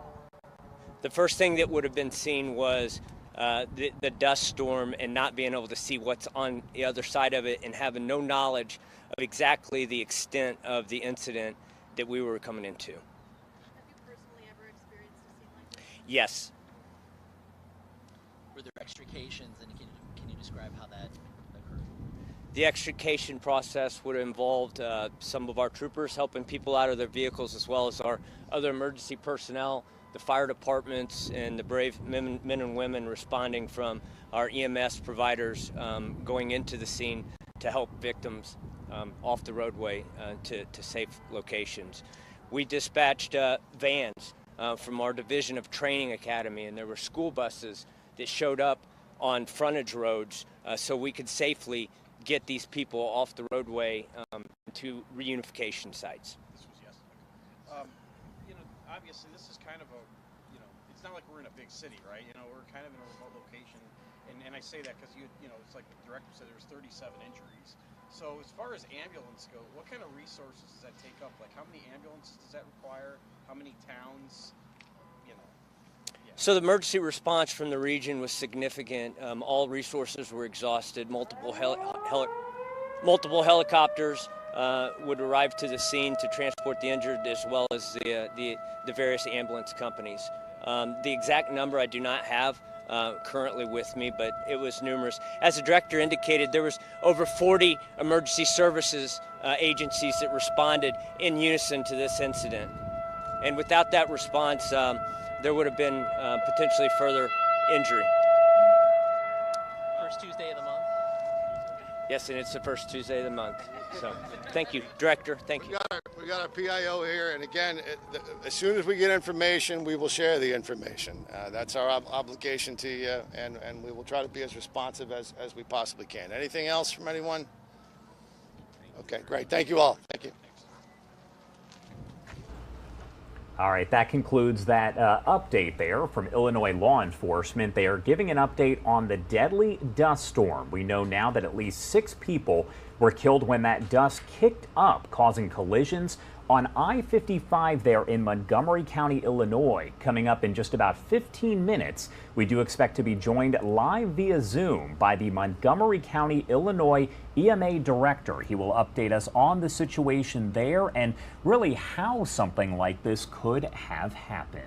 In the meantime, I do want to head to some of the other big stories that we are covering right now here on Live Now from Fox. You are taking a live look here at beautiful New York City. I do want to talk a little bit more about some of the events that are going on there. We know that the civil rape and defamation case between E. Jean Carroll and former President Donald Trump is continuing here. Trump's legal team filing for a mistrial early Monday, and his attorney stating the judge has made, quote, pervasive, unfair, and prejudicial rulings in that case. Briella Tomasetti with our Fox 5 New York team brings us the latest and what did happen there in court and what we do expect to happen today.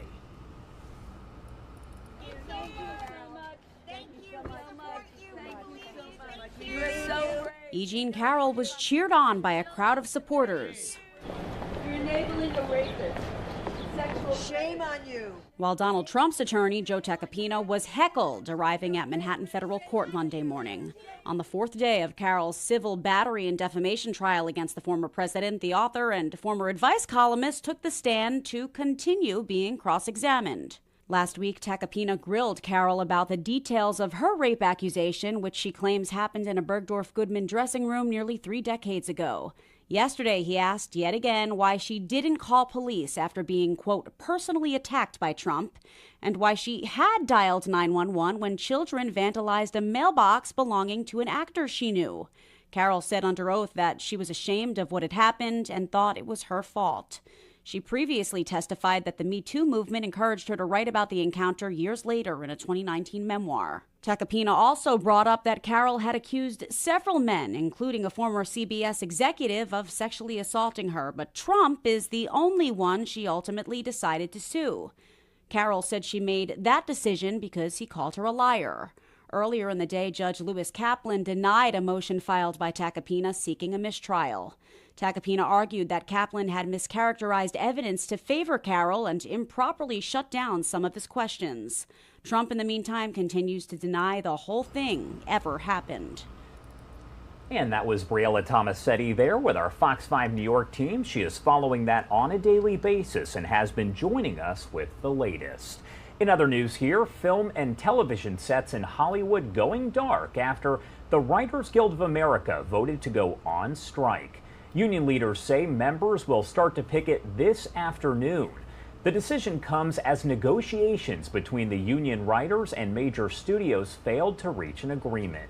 Dr. James Ivory is a professor at Virginia Tech School of Communication. He joined us live to talk more about all of this. Thank you so much, as always, for taking the time to be here. Thanks for talking to me, Josh. So first off, was this expected? Did we think it was going to go this far and we were actually going to see a full-on strike? Yeah, I mean, I think people closer to the industry, including in the Writers Guild of America, of course, its current antagonists, basically, in the television and film industry, I imagine have seen this coming for a while. It's only really been big news, I think, as the strike loomed. I think usually because of the hope that the strike could be averted, which it hasn't been. But I think people in the industry have seen this coming for a while. The public, I think, has only become more recently aware as this, kind of tragedy is unfolding here. And so what implications could we see as a result of this? That is, of course, the big question that so many people ask when you see a strike like this. We know the last one was in, I believe, around 2007, and we know that it had a huge impact. So what could the implications be this time? Absolutely. As you mentioned, the last big strike was 2007, 2008. It lasted about 100 days. Another one before that in the middle 1980s. We're going to see really big implications. Obviously, one of the hoped-for implications by the Writers Guild of America is a better share of the pay in the current streaming environment. But while the strike is ongoing, we'll see some immediate implications. You'll see, for example, a lot of programs where the writing happens the same day or the day before will lose it. Talk shows, you'll see a big difference. I believe Saturday Night Live, a skit show, of course, is looking at canceling or running a rerun this weekend. So shows that are written very close to production, you'll see an immediate impact. A lot of other things we'll see more long-term down the road. In a year or so, we'll continue to see long-term impacts of writing. And some of the impacts will never be seen. We'll miss out on programming that gets canceled that might have been great that we'll never even know about. But there will be both short-term and long-term impacts, and a lot of downstream impacts, because what shows are kept and thrown away might affect what you're seeing in years. And one thing I remember about the last writer's strike is that we almost seemed to see an increase in reality TV programs, and that's kind of when they jump-started and became a huge deal. So do you think we're going to see more of those reality TV programs start to be put out there and produced because they don't require, I guess, as many writers? I'm going to say in some cases they probably do have a few writers there, but overall not so much. Yeah, I'll be a little loose with the language myself. I wouldn't say no writers at all, but much less, if any, writing. And when we say reality TV, I think, a lot of things like that. I guess that's how you define reality TV. But yes, that's absolutely what we saw more of last writer's strike, is a lot of reality TV started or continued to replace programs that are more writing intensive. I'm sure there's some reality TV fans out there, but I'm not sure it's always a good thing to be saturated with that just because to avoid writing. And again, there's some big implications of that sometimes. One anecdote from the last writer's strike, there was a popular reality TV program that was becoming much less popular that was canceled, and it was revived because of the writer's strike, because of the limited availability of written programming. And that television show was called The Apprentice, and the person that was the host of it ended up being the President of the United States. That might be a happy story or a sad story, depending on your politics, but not saying that's the cause and effect of it all, but yeah, there's big implications of it, and reality TV and that kind of programming is definitely going to be more common if this strike continues to be a long one. And one thing that a lot of people don't think about necessarily, we of course think about those TV shows that require writers, but I guess what about jobs overall? Because this impacts not just the writers, but people who are in, let's say, Hollywood, for instance, who, have their jobs because you see all these people that come in there. I mean, this is going to have implications on the job market, especially in that area, right? Oh, and it's definitely going to be tough on the writers, too. I mean, I'm saying, you won't have the TV you want, but the restrictions that these writers are putting upon themselves to honor the strike are quite strict. There's very little that they can do regarding their jobs other than accept payment for work that's already been done. So especially if the strike goes on for quite a while, it's going to be very tough, especially for people in writing and producing. Obviously, I think it'll impact other people across the industry, not just audiences. But they're going through a big sacrifice for this, and without being too much of an advocate here, I want to say I think that tells you how serious their concerns are, that they're willing to go without pretty hard for these demands. And at the Writers Guild, I believe the last data I've seen is something like they believe they've received about on average 4% decrease in pay, and that's not even accounting for inflation over the last few years. So they really think this is necessary enough that they're sacrificing. We're going to see people going without pay. And it's still going to affect other people in related jobs. Is it possible to tell if this is going to be as long as the last writer's strike, which went on, I believe you said, for about 100 days or so? Is it possible we're looking at something that lengthy or even lengthier? I'm reluctant to make any big predictions, but, I think when it gets this far, it usually takes a little while to sort out. Historically, like I said, we've had about 2 other big strikes in this industry for writers, at least in the last few decades, and both of them were extended to be a number of months. This is a big deal that it's already one day of it. It's a failure of negotiations that this strike is happening.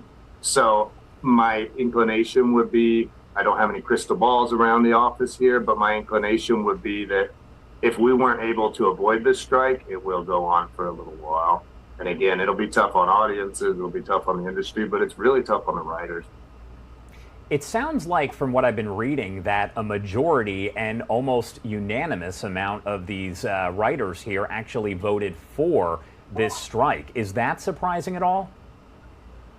Yeah, I mean, I think it's surprising in the way that I think a lot of us think about, families getting by, putting food on your table. It would take a lot for you to be stepping away from that for the principle or for the need for more money. So I think the unanimity, maybe it's not so much of a surprise as it tells you how bad the writers think their situation is. and especially how unsafe they think their situation is in the future. It's not just that riders think that they're getting a smaller piece of the pie in the streaming era. It's that they're worried that it's going to continue to get worse, or that a lot of them will be edged out entirely.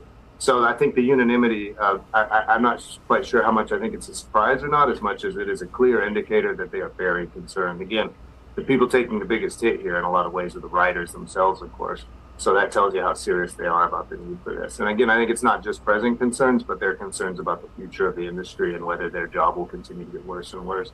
One of the White Riders Guild's statements had to do with the claim that if this continues, this pattern, we're only going to be able to see people writing in television and movies who are born wealthy. And I think that's not really the kind of environment we want. We want to hear from all of our minds. And the writers' belief is that they need to have this strike to ensure that happens. I mean, very, very true. All right, Dr. James Ivory, thank you so much for taking the time here to join us. Is there anything you want to add about this before I let you go? Hey, generally speaking, again, I think it's good to remember when people are a little annoyed that their favorite talk show host doesn't have the same jokes or something like that. That this really is a difficult kind of life and death, food on the table situation for a lot of people that work hard for them. So whether you sympathize heavily with the writers or whether you're frustrated with it, people in all parts of this strike are going without in the interest to try and improve the negotiations. It's going to be tough on a lot of people. So, and a few of us are going to have to maybe go without a few programs for a little while. For sure. All right. Thanks again for taking the time to provide that information and help kind of break this down for us. Oh, thank you for talking with me, Josh. All right, everybody. It is 11:12 over on the East Coast and 8:12 on the West Coast. You're watching Live Now from Fox. My name is Josh Breslow, and I'm here to bring you all of your top stories from across the country and across the world. Let's head to our first 2-minute commercial break of the hour, and on the other side, we're going to get right back into your headlines and live events. You're watching Live Now from Fox.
Welcome back here on Live Now from Fox. It is 11:15 on the East Coast and 8:15 on the West Coast. Taking a live look here as the market is now up and running, and as you can see, the Dow is in the red after starting off the day in the red as well, down about 1.5% there. We'll keep an eye on the board and bring you a look live throughout the day right here on Live Now from Fox. Let's head back over to Washington, D.C., where that Senate Judiciary Committee on Ethics and the Supreme Court is still underway. Let's pop up the audio and listen in live, raw, and unfiltered.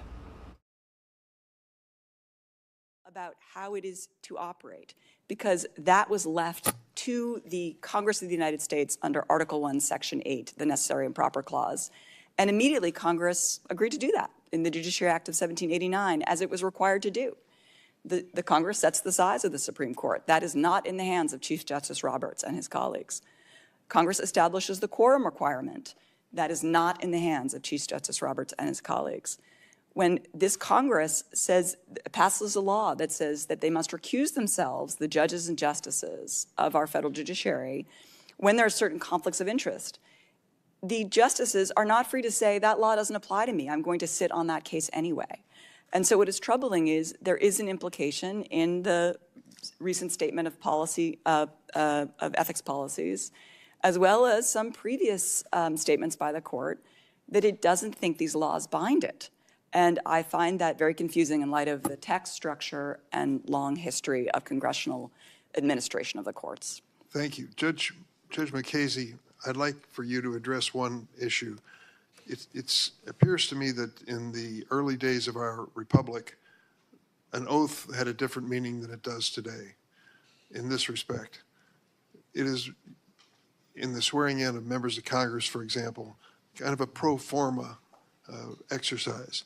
It would seem the words of an oath in the early days of the republic were taken much more seriously, so that when the Congress set out the oath for members of the Supreme Court, every judge and justice, quote, solemnly swear or affirm I will administer justice without respect to persons and do equal right of the poor and to the rich, and I will faithfully and impartially discharge and perform all of the duties incumbent on me. Those words were written not by the court, but by the Congress, enacted by the Congress. Don't you think that raises a question as to whether or not there is clear authority for Congress to put together laws that are as specific as this oath of office? Respectfully, no, I don't. Prescribing the oath, which I recall taking when I became a district judge, is one thing. Prescribing the way in which the court administers its business and the way in which a court applies rules internally is something else. Part of the problem here is that no rule determines its own application. It always takes somebody to apply it, and the way the court functions internally is a matter to be left to the court. In particular, on recusal issues, the law that applies to recusal issues across the board for federal courts applies to Supreme Court justices as well. When their impartiality might reasonably be called into question, they're obligated to recuse themselves. That applies to district judges, it applies to circuit judges, it applies to Supreme Court justices. That is a law of general application throughout the judiciary. But when we're talking about internal administration in dealing with their practices and the way they administer their cases, I think that's an entirely different thing. So I recall taking the oath, but I don't think it means that Congress has the power to direct that the internal business of the Supreme Court be conducted in a particular way. Thank you. Senator Graham. Thank you, Mr. Chairman. Are all the witnesses aware of the fact that when Justice Roberts declined the invitation of Chairman Durbin, that his letter was signed by the entire court? Are all of you aware of that? Mr. Fogel, do you think that was a wise decision? Thank you, Senator. I think I said in my statement that I respect it. I think it was sincere. I think the problem, and I think it's significant, and I will grant that it was signed by all 9 of the justices. That's my point. Yeah, but I just want people to understand that the court as a whole has a problem with this, whether they're right or wrong. I don't, that's. I guess. I'm sorry, Senator. I just wanted to say one other thing, if it's all right. Sure. I think it's significant that they all signed it. I think it doesn't suggest that that's all that all of them would do. It's a point about which they all reached consensus. I sort of, like you and Mr. Payne mentioned something sort of struck a nerve with me. I'm not into micromanaging the court, Judge Mukasey, but when you look at what other branches do versus the court, Mr. Payne, you say it's pretty obvious they have a sort of a lower threshold, right? That's correct. Okay. So what I would urge the court to do is take this moment to instill more public confidence. I'm not going to vote for any of these bills, but I think we'd all be better off if they did that. And here's what I want to kind of explain to people. In 1998, Justice Ginsburg donated a signed copy of her decision in VMI case where you had to admit women to a state school. And it was auctioned off at a fundraiser supporting the National Organization of Women's Legal Defense Fund. Now, I didn't know that until this moment. Do you all agree that if Judge Alito signed the Dobbs decision and gave it to the Susan B. Anthony pro-life organization to raise money, all hell would break loose in this country? Do you agree with that, Ms. Forrest? So would I agree that if there was a sale of a If opinion as a Judge fundraiser? Alito signed the Dobbs decision, autographs it, gave it to the SBA group to raise money, it'd be all hell would break loose. Oh, yes, and I certainly would agree that would be a problem. And in fact, I think that's one of the reasons that Congress needs to play an active role today. Why didn't all hell break loose in 1998? I'm not sure what the reaction was. Well, when Justice Ginsburg Yeah. signed a copy of the VMI decision for the National Organization of Women's Legal Defense Fund. Well, I think we all know the answer to that. Justice Ginsburg, one of the greatest people to serve on the court, received an award from the National Democratic Women's Club. Can you imagine what would happen if Justice Roberts received the award from a Republican women's club? I think we may read more about it. Justice Ginsburg was given a $1 million award by the Berggruen Institute, and it's this annual philosophy and culture award for major achievements in advancing ideas that shape the world. Now, she didn't get the money personally, but they gave her $1 million to give to other people. Does anybody have a problem with that? Does everybody have a problem with that? Well, I'm going to assume silence means yes. The point we're trying to make here, I think, is that this effort to come after Justice Thomas is, I think, organized by the left. I think this moment where we could find common ground is being hijacked. I take Senator Durbin at his word. He's been concerned about this for a very, very long time. But the point is, the game has been played differently, and now we're in a moment where this court is under siege in multiple ways. And that is the problem I think most of us have. What are the lines to be drawn, and who's the referee? Does anybody know anything about the organization Demand Justice? Negative response for all members. Do you know where their money comes from? Negative response by all members. Are you aware that they spent over $1 million in ads pressuring Justice Breyer to resign? Nobody knew that, right? So if you're worried about dark money, I think that's a legitimate thing to be worried about. Let's worry about it across the board.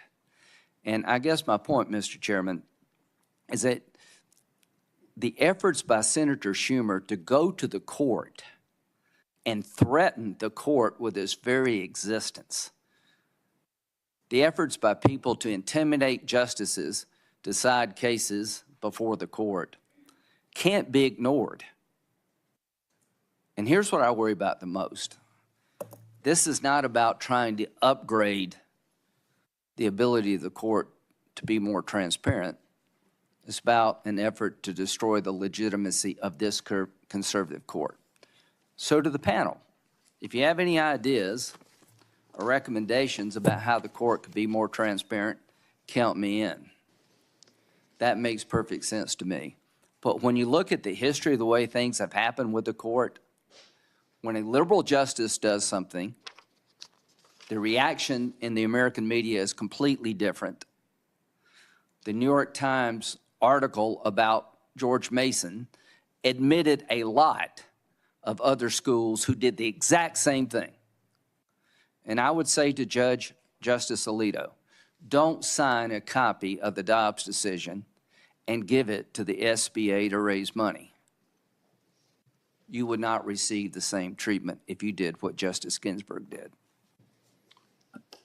Thank you, Senator Graham. Senator Whitehouse. Thank you, Chairman.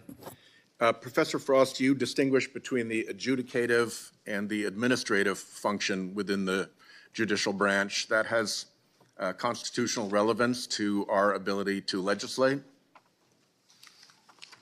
Yes, I think that's a very important distinction. Because we have no business interfering in the court's decision-making on matters before it, but as to the administration of justice, we do have the authority to pass laws, correct? Yes, the Constitution intended Congress to play that role over judicial administration and not in interfere with. fact, Canon 4 of the Code of Conduct encourages judges to testify in legislative bodies regarding the administration of justice. And that would not be there if it were not appropriate for Congress to legislate regarding the administration of justice, would it? Agreed. Moreover, you mentioned the Ethics in Government Act, the Ethics Reform Act, and the recusal statute. Those are all laws passed by Congress, Yes, and they all apply to the court. yes, Indeed, in some cases, using the word justices specifically, which is the term that applies to Supreme Court justices only, correct? yes. And has the application of those statutes to the Supreme Court ever been challenged by the court itself in the years in which they've been in place, to your knowledge? Not to my knowledge. Judge Fogel, you were at the Judicial Conference for many years. You've had to have the role that the Judicial Conference was given by statute, by Congress, to administer these laws. In the context of administering these laws, particularly under the supervision of the Chief Justice, were you ever told that these laws were unconstitutional or that the Judicial Conference or the Financial Disclosure Committee should not enforce them? No, Senator. The justices complied, as did all of the other federal justices, with the disclosure requirements, or at least they made an effort to. And in fact, one of the rules, one of the part of the law is that if there is a financial disclosure violation, then the determination as to whether that violation was willful and is subject to civil penalties actually gets referred to the Attorney General for determination. That's correct. What the committee does is it looks at the non-disclosure or the incomplete disclosure. It determines whether it's something that could be remedied. Usually the way the committee functions is remedial. They try to get the filer to comply with the disclosure requirements. But if there's a willful failure, then the committee has the authority to make that referral. And it does so based on a determination that there's reasonable cause for someone to believe that this might have been a willful violation. That's correct. Then the willfulness determination gets made by the Attorney General. That is correct, but I have to There say... are civil fines that are potentially imposed if Yes, it's... sir. Okay, That's go correct. ahead, finish what you want No, to what say. I was going to say was that the committee tries very hard with the filer to make sure that every effort is made to get a proper filing. So, in fact, it's okay for a judge, in fact, it's even encouraged for judges and justices to bring concerns about financial disclosure to the committee for a confidential opinion saying, here's what you got to do. That's correct. And Justice Thomas did not do that with respect to these filings. I don't want to comment on Justice Thomas, but normally the committee is there to assist with questions like that. So has the Judicial Conference... You are listening in live, raw, and unfiltered there as the Senate Judiciary Committee is meeting on the ethics reform for the Supreme Court. We are going to have much more on that coming up here on Live Now from Fox. It is 11:30 on the East Coast and 8:30 on the West Coast. Let's head to a quick 2-minute commercial break. On the other side, we're going to talk more about that deadly dust storm over in Illinois. You're watching Live Now from Fox.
Welcome back here on Live Now from Fox. The video almost unbelievable. Take a look right there.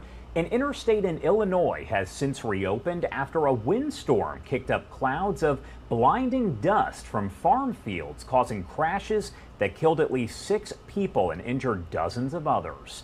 More than 70 vehicles were reportedly involved in those crashes Monday along a 2-mile stretch of Interstate 55. This is over in the area of Montgomery County, Illinois. So what caused something like this, and how common are these dust storms? Dr. Corrine Arden-Dreyer is an assistant professor of atmospheric science at Texas Tech University. She joins us live to talk more about this. Thank you so much for taking the time here to join us. Thank you for having me. First off, what are your thoughts as you watch all of this unfold there in Illinois, and then you see the videos that are coming in that are, as I mentioned, almost unbelievable? It's horrific images, and just to know that so many people lost their lives, so many people got injured in this event. It's really horrific to see and to watch. So kind of break down for me how a dust storm like this that you're seeing on your screen, how does this even form? How does it happen? So in order to have a dust storm to occur, we need to have strong winds. That would be one of the basic aspects. And we definitely had that yesterday. With the meteorological condition, there were very strong winds and strong gusts in the area.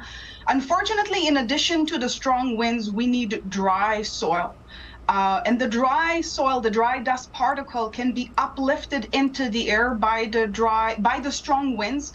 And this is what we had yesterday. It was very localized. I've seen images on social media that see this path of cloud that was very narrow on a very small patch of that road, causing visibility to drop to really zero. Some of the images show that you can't see anything. And this is something that's happening across the US. Unfortunately, this is not the first time that we get to see this kind of car accident, and probably not going to be also the last time, as dust storm will continue to occur here in the US. And you just kind of touched on this, but how common is something like this? I feel like I've heard about dust storms before, but not that many of them, and not necessarily to this extent. So, we're studying the frequency to try to understand how many we have per year, per decade. We've seen in some location hundreds of dust event or dust storm. So we need to understand the difference between a dust event and a dust storm. In a dust storm, visibility dropped below 1 kilometer. This is the World Meteorological Organization threshold. Luckily, we don't have that many in the US would be considered in dust storm, and this is very unique. Majority of the dust that we have are dust event that reduce the visibility somewhere between 1 to 10 kilometer or up to 6 miles. And we have a lot of them. We have, if we're looking across the US, hundreds of these per year, depending on where we are. Unfortunately, Illinois, because of the condition, because of the very strong winds that they had in the region and the bare soil on both sides of the road, these dust particles were just easily uplifted into the air and blocking the view for the drivers. Kind of explain to me more on what you are studying and trying to piece all of this together here, because I know that there is the Dust Alliance for North America that you are a part of. Kind of break down for me what that is and what's being studied. Sure. So Dust Alliance for North America, we're a new organization. Our shorts is DANA. We've been only existent for 1 year, and we're basically trying to bring the dust topic to the front, trying to combine scientific organization, people who are studying dust, but not just, the scientific, also other community organization, people who work on health, on air quality, on conservation. We're trying to bring the knowledge up front, trying to bring basically people together. Our hope is that people will start to understand that dust is not something that we should not consider. It's an event that happen across the US that have in some cases, horrific result, like the one we saw yesterday in Illinois. So we're new, we're bringing people together, and we're hoping, that more people who are interested in the topic would be able to join us, and more people that start to understand that dust event and dust storm is a problem. What event was it that brought you guys together? Was there a specific dust storm or dust event, or was it just something that had kind of built up over time and you said, this is what we need to do and this is what we need to form? So there's amazing people across the U.S. who work on dust. This was just a group of people who brought some of the scientific people together and basically say, hey, how come we're not creating this organization that we're helping each other, bringing the knowledge about dust to the front, because it's not something that has been done before. And we really hope to be able to create more knowledge, and again, to understand that dust is not something to not consider, or just, to put, oh, it's just a dust, which people are doing, unfortunately. All right, thank you so much for taking the time here to talk to us. Do we expect that we're going to see more of these dust storms in the near future? Unfortunately, yes. A lot of scientists who run climate models predict that we're going to get drier and we're going to get to see more dust event. Are we going to see more short duration event, more severe, like the one we had yesterday? We still don't know. But we're definitely going to get some extent of dust. Maybe places that we have not seen dust before are going to get dusty now. And places like where I'm from in Lubbock, Texas, we're going to get dust almost every other day, depending on the month. Is Illinois a place that you wouldn't expect to have a dust storm like this? Or is it honestly, like you said, just kind of all over? It's really all over. And that's the biggest thing. I mean, we are considering that the west part and south part of the U.S. will have more: Arizona, California, Texas, obviously, New Mexico. But unfortunately, we've seen dust almost in every state across the nation. Their frequency might be different, their duration might be different, how often we see them and how many we see will be different. But we see dust almost in every state across the nation. All right. Thank you again for taking the time here to join us. Is there anything else that you want to add before I let you go? Well, I just want to say one important thing. It's very important that people will be aware when they're driving during something like that, when the visibility reduced during a dust storm. It's very important to get off the road to make sure you're safe. Turn off your light. I know it doesn't make sense, but the logic is that if you have your lights on, the car that's driving behind you will be attracted to the light, and by the time they get close by, it will be hard for them to stop. So move aside from the road, turn off your light, and stay until it's safe to get on the road. And hopefully we're not going to see things like we saw yesterday anymore. That's the hope. All right, thank you again for taking the time here to join us and help kind of break that down for us. Thank you for having me.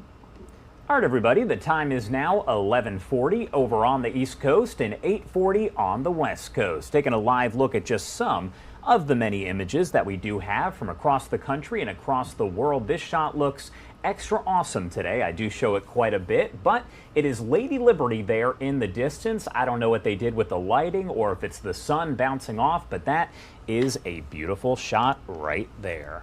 Let's head to a quick 2-minute commercial break. On the other side, we're going to get right back into your headlines. You're watching Live Now from Fox.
Welcome back here on Live Now from Fox, taking another live look here at beautiful New York City. It is 11:43 on the East Coast, and it is 8:43 on the West Coast. My name is Josh Breslow, and I'm here to bring you all of your top stories from across the country and across the world. If you've been watching throughout the morning, there is a lot going on, so let's get right to it here.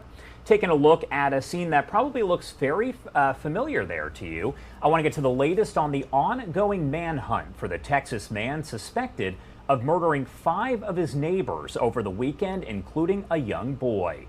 The FBI saying overall they have fairly little to go on as the search area widens for that suspect, Francisco Oropeza. Casey Stiegel with Fox News is following the latest for us and joins us live with more on the search efforts there.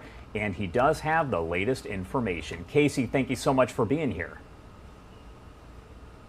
Hey, Josh, good to see you. This back here is the crime scene, in fact, in the small community of Cleveland, Texas. This is really only about 60 miles or so north of Houston, and this was the scene of Friday night's attack. This is a very rural community out this way, and there were about 10 or 15 people that had gathered at the home back here for a church retreat. Eyewitnesses say then they heard the neighbor next door firing a gun, and they said that they asked him to stop firing that weapon because there was a child that was trying to sleep.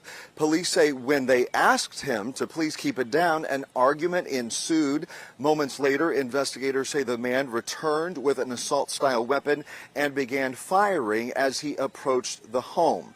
When it was all said and done, 5 people were dead, including a 9-year-old boy. The principal spoke about how good of a kid he was at a vigil that was held in this community, saying that they wanted to put the memorial right by the flagpole at the school so that all of the students and the parents that are coming and dropping their kids off at school can remember this life that was taken too soon. A few tips have come in since the shooting, but nothing yet to really break the case. The FBI says that the 38-year-old gunman, Francisco Oropeza, has been on the run. It's possible that he may have even tried to slip into Mexico. That is a possibility. According to immigration officials, he was in the United States illegally. He was a Mexican national citizen, but not in the U.S. legally, and he had also been deported from this country at least 4 previous times prior to this incident. So there's a lot to unpack here, but really just tragic when you consider that it was a Friday night, a group of people gathered here for a church retreat to celebrate the Lord and the good things in life, and what appears to be a noise argument turned into this fatal shooting, and now this wide manhunt is underway as they are still looking for their suspect.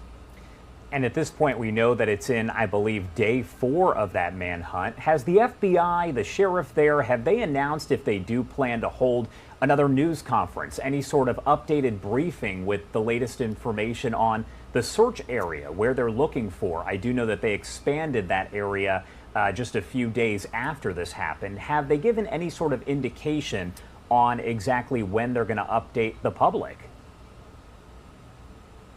We've been checking with them, and they said that nothing is scheduled. So as you know, Josh, there are kind of 2 schools of thoughts in situations like this. A, hold daily press conferences even when there isn't really much new information to report, and you come out to the cameras and you still address the reporters and have questions asked. Then you have the second school of thought where if there isn't anything new to share, then they're not holding any kind of press conferences, or not wasting people's time. They're focusing all of their efforts on the investigation. It's also possible that there is stuff going on behind the scenes that they are not releasing to us just yet because they don't want to publicly compromise the investigation. We know law enforcement does that at times as well. If they are following up on a lead, they don't want to tip off the suspect that they're onto their trail. So a number of scenarios here, but no scheduled press conference as of now.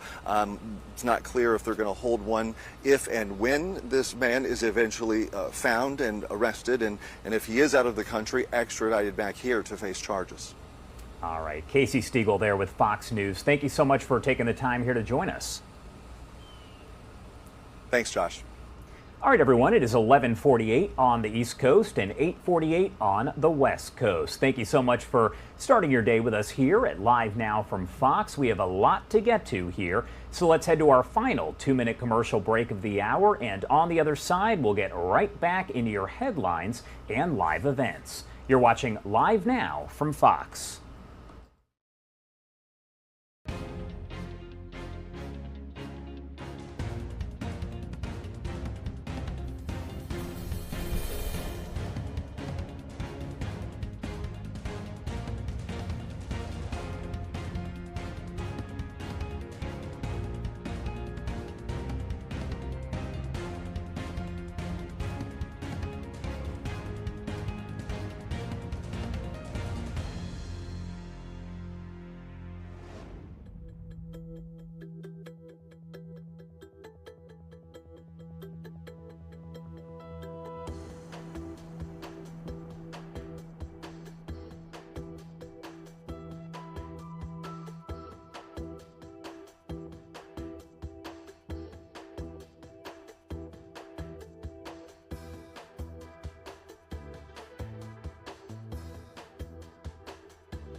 Welcome back here on Live Now from Fox. As you can see, a bit earlier on today, I would say maybe 20 minutes or so ago, we did have Attorney General Merrick Garland who held a press briefing there. This was about a big fentanyl bust, and this involves the dark net or dark web, depending on who you talk to. Let's pop up the audio and listen in live, raw, and unfiltered. The department is doing everything in our power and using every authority we have to bring those responsible for the fentanyl epidemic to justice. That includes holding accountable the drug traffickers who use the dark web to commit their crimes. Drug traffickers are increasingly turning to the dark web to sell illegal drugs in exchange for cryptocurrency. They may advertise their drugs on darknet marketplaces as brand name pharmaceuticals, but in reality, the pills are often counterfeit and laced with fentanyl. The drug traffickers are confident that by operating anonymously on the dark web, they can operate outside the bounds of the law. They are wrong. I'm joined today by FBI Deputy Director Paul Bate, DEA Principal Deputy Administrator Lou Milioni, Chief Postal Inspector Gary Barksdale, IRS CI Chief Jim Lee, and FDA Investigative Services Division Chief Daniel Burke. We are here today to announce the results of an unprecedented international enforcement operation led by the FBI, known as Operation Spector, against traffickers of fentanyl and other drugs who operate on the dark web. Operation Spector was a coordinated international law enforcement effort spanning 3 continents to disrupt drug trafficking on the dark web. It involved agencies across the federal government, along with our partners at Europol and Eurojust, and law enforcement agencies in 8 foreign countries. It was led by the department's Joint Criminal, Opioid, and Darknet Enforcement, or J-Code team. Across the U.S. and 8 other countries, Operation Spector resulted in a total of 288 arrests and the seizure of 117 illegal firearms, 850 kilograms of drugs, and $53.4 million in cash and cryptocurrency. This represents the most funds seized and the highest number of arrests in any coordinated international action led by the Justice Department against drug traffickers on the dark web. Here in the United States, our Operation Spectre investigations involve the FBI, DEA, ATF, and more than 30 U.S. attorneys' offices, as well as our partners in other federal agencies. In the United States, we arrested 153 defendants, seized 104 illegal guns, and seized over 200,000 pills, including those containing fentanyl. To give just 3 examples of the cases that made up this massive operation since it began in October 2021, in the Central District of California, a defendant was charged with drug and weapons offenses for his role in leading an organization that obtained bulk fentanyl, operated labs that used high-speed pill presses to create pills containing fentanyl and methamphetamine, and sold millions of pills to thousands of customers on the dark net. In the Southern District of Florida, we secured the conviction of an individual who distributed narcotics, including fentanyl, on various dark web marketplaces.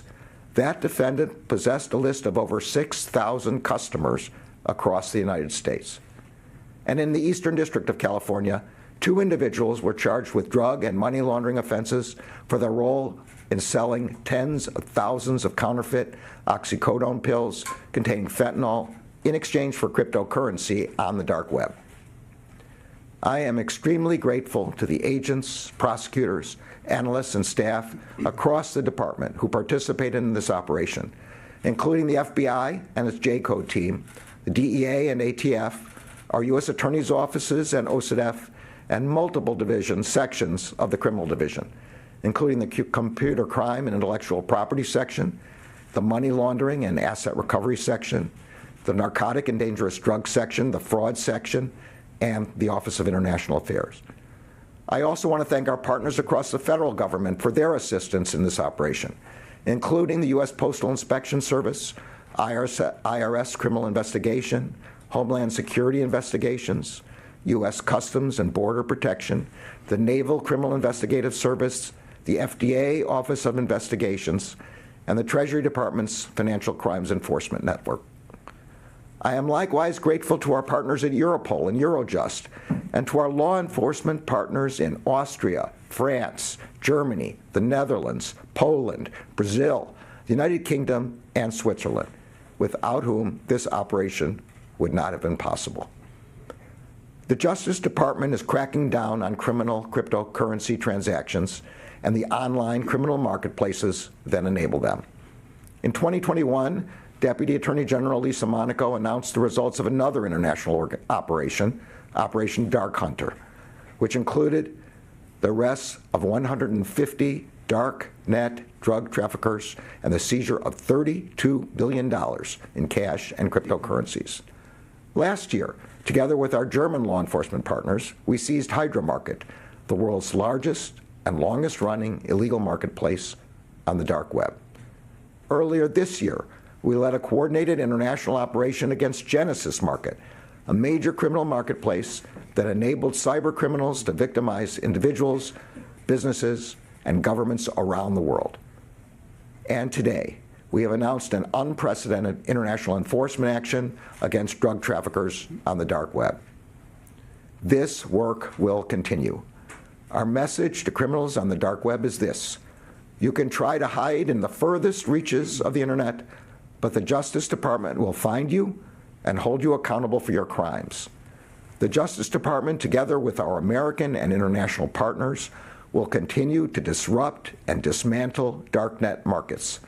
We will continue to illuminate the dark web, and we will bring to justice those who try to hide their crimes there. I'm now pleased to turn the podium over to FBI Deputy Director Abate.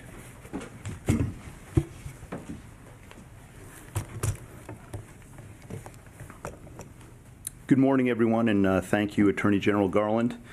Simply put, today's announcement presents a stark warning about the real-world consequences of virtual activity, the criminal and often life-threatening reality of what lurks within that realm, and the clear and direct message that the FBI will never rest until we shine a light on the digital drug lords who knowingly and recklessly push fatal fentanyl-tainted narcotics from the shadows of the darknet.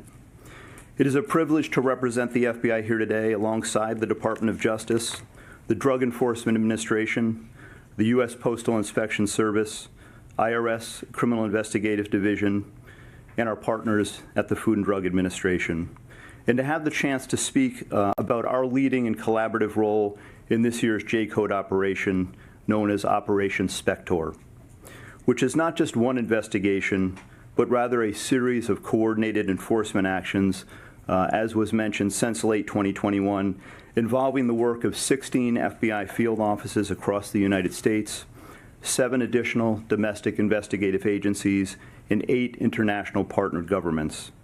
As you've heard, similar operations take place periodically, but this year's successes, no doubt, have raised the bar for future campaigns. As we've worked together with our partners to make nearly 300 arrests, seize more than $53 million of ill-gotten cash and cryptocurrency from the traffickers, and to confiscate more than 100 illegal firearms and nearly 2,000 pounds of drugs, we accomplished all this by leveraging a wide range of lawful investigative authorities among each of our agencies and departments. We in the FBI followed leads from prior marketplace takedowns and other cases. We acted on information from international partners. We sent in agents in an undercover capacity, and we took investigative referrals from local law enforcement agencies who responded to overdoses, to name just a few of the actions taken. In addition to those more traditional means, we applied innovative technical methods to uncover the true identities of these covert criminals attempting to hide in the dark spaces of the internet. We came at this issue together from a multitude of angles, leveraging innovative approaches, and spared literally no resource, all because of the severity of the darknet threat, its impact on our communities and on our nation's growing violent crime problem, and the FBI and our partners' unique abilities to put the people responsible for this devastation behind bars.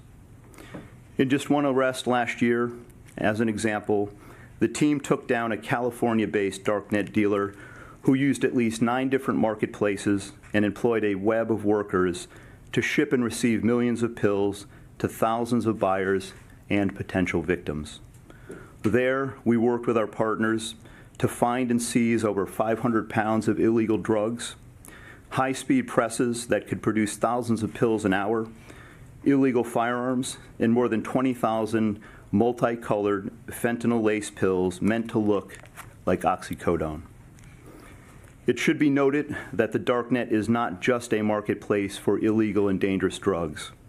It's also one-stop shopping for almost every kind of criminal product or service that's out there, from stolen online credentials to child sexual abuse material to fraudulent passports and IDs to computer hacking tools and much more, which makes tackling the darknet not just a law enforcement issue alone, but also a national security challenge and threat.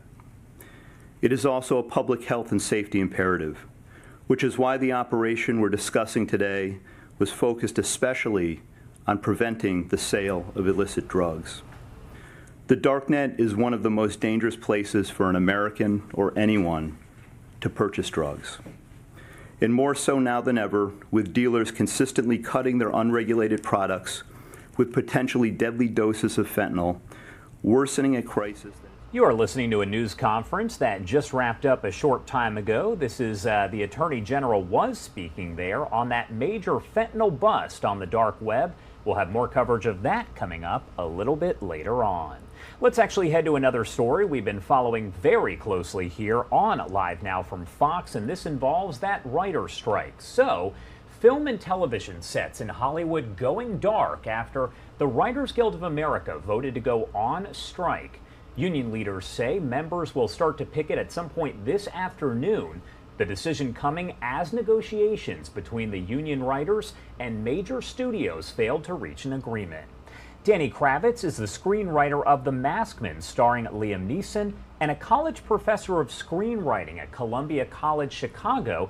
He joins us now live to talk more about all of this. Thank you so much for taking the time here to join us.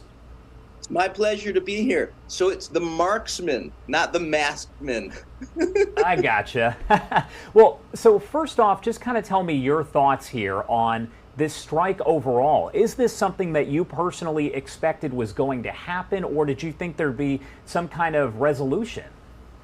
Well, the hope for everyone was that they would negotiate and get to some kind of understanding before, the deadline they had set. But I think a lot of people expected there might be a strike because the two sides, the writers and the WGA representing the writers, and then the people representing the studios and the producers, they're far apart on a few issues that, they may have to strike a little bit and deal with some striking in order to come back and agree. What sort of implications could we actually see as a result of this strike overall? We know the last one was back in 2007, and there was kind of a rise in people, I guess, watching reality TV, and you did have more reality TV programming out there. What is the implication here? So, yeah, you're right. The strike, the last strike, I think it lasted about 100 days, and reality shows did start to pop up because what happens is television programs run out of material. So sometimes in preparing for a strike, some TV shows might have some extra scripts that they've already gotten written so they can produce a couple more episodes.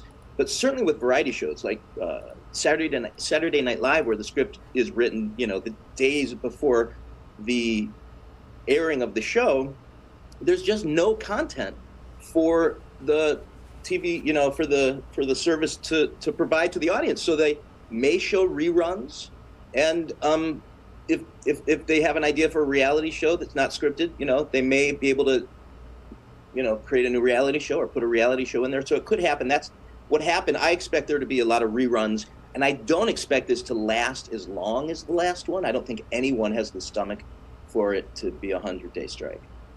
And that's what I was going to ask is, do you think it'll be as long? You're saying not necessarily. What is the reason why you feel that way, that it won't, last for 100 days once again?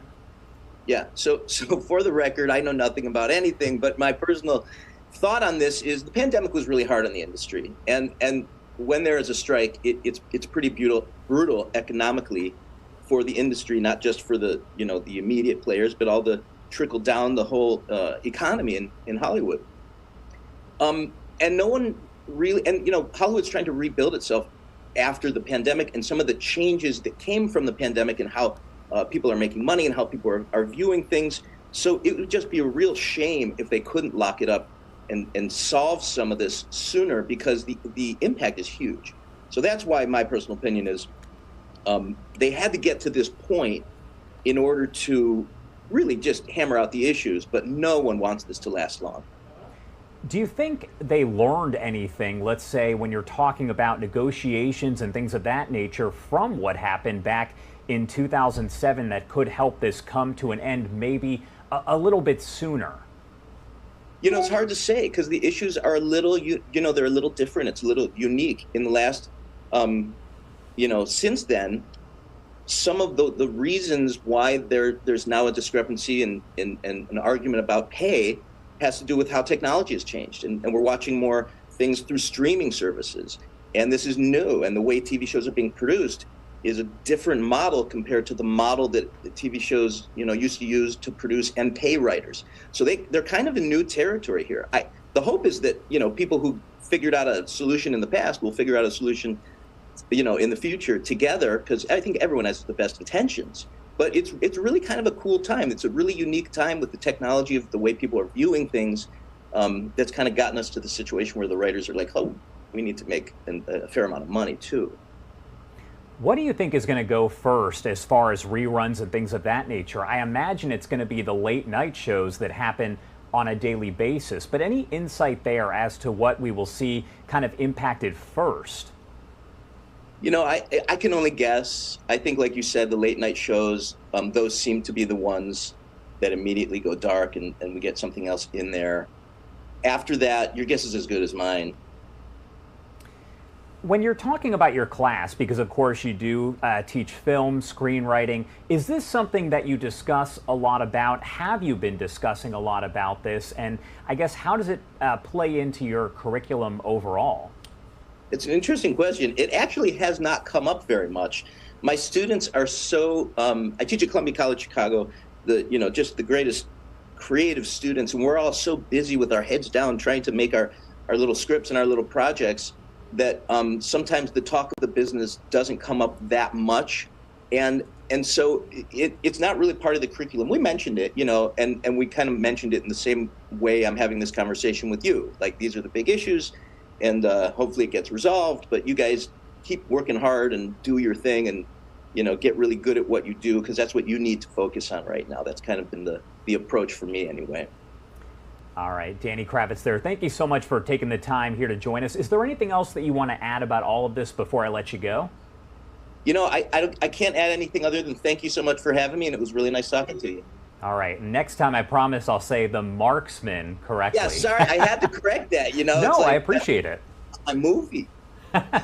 It's your baby. No, I got it. All right, thank you again. Okay, thank you.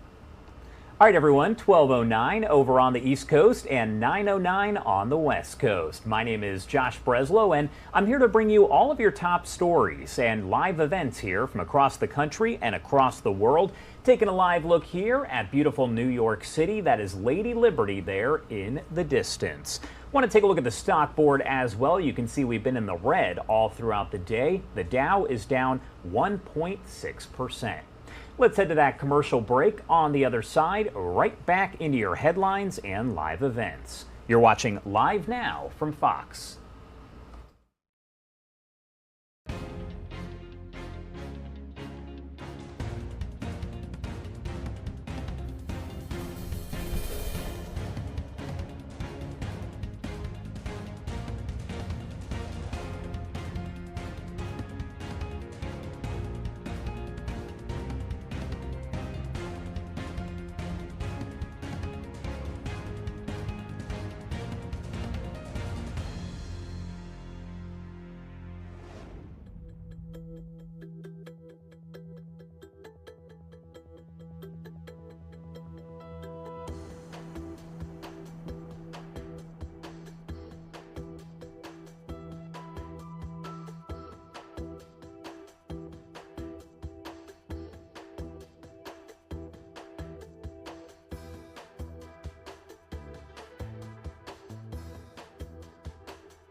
Welcome back here on Live Now from Fox. We've been dipping in and out here as the Senate Judiciary Committee is holding a hearing on Supreme Court ethics reform. Let's pop the audio back up and listen in live, raw, and unfiltered.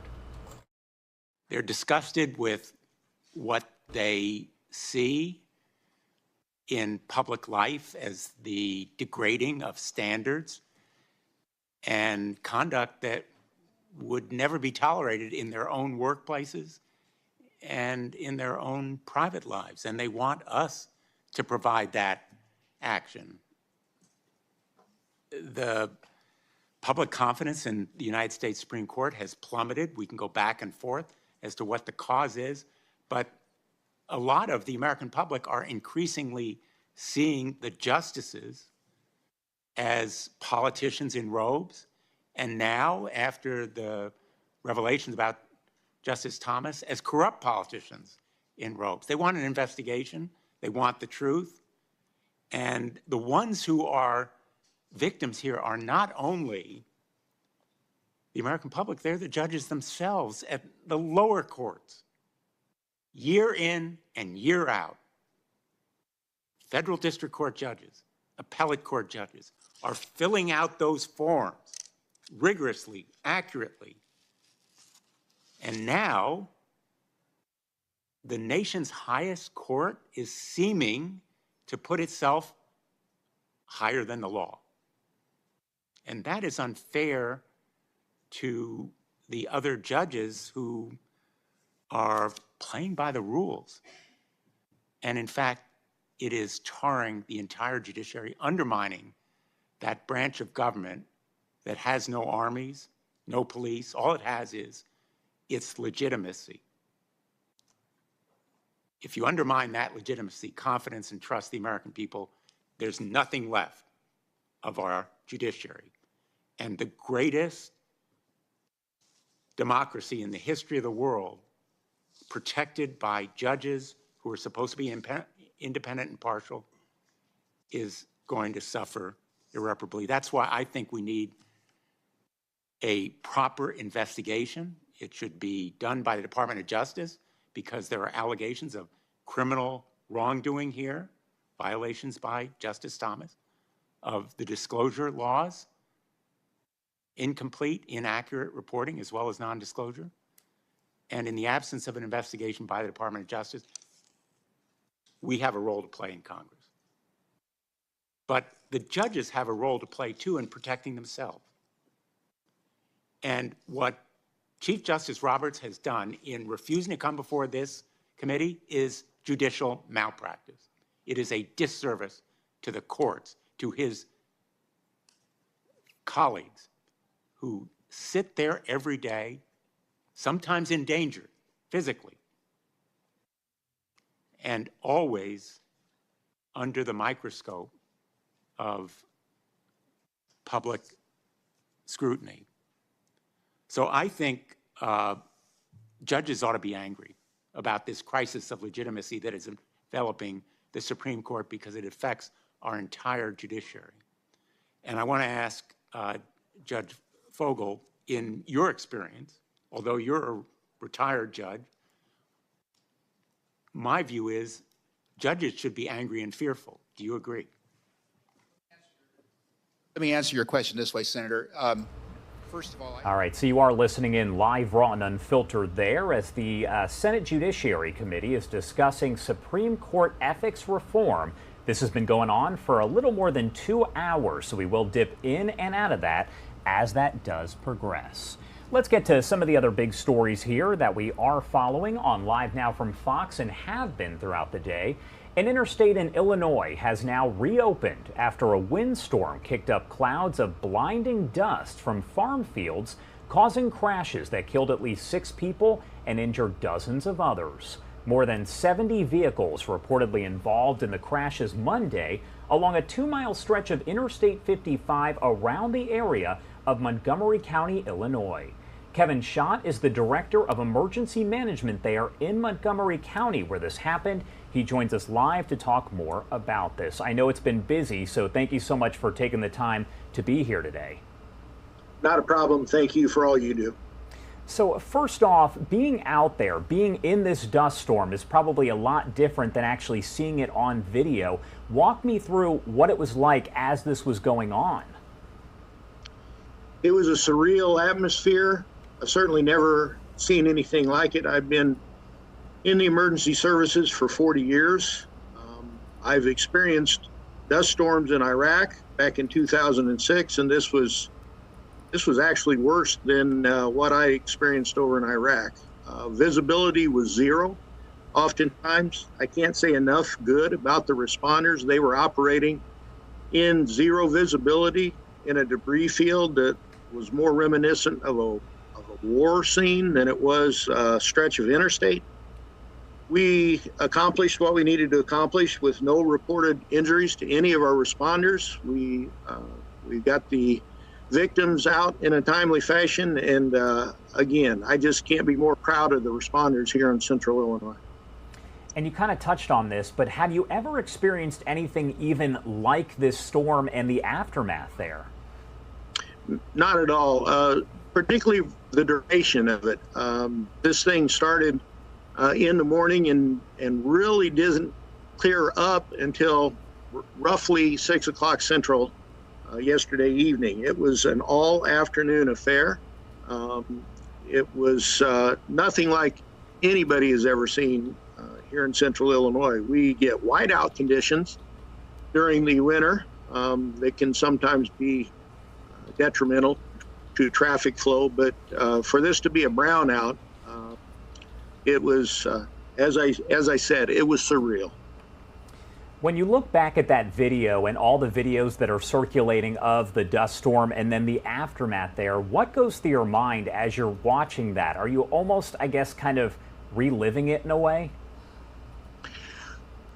We are. It was a very emotional scene. We knew that we had not only seriously injured individuals out there in that debris field, but deceased individuals as well.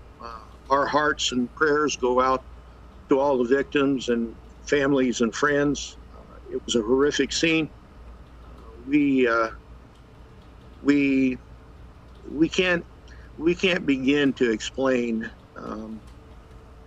what our emotions were like. But as first responders, we kick into what we've been trained to do.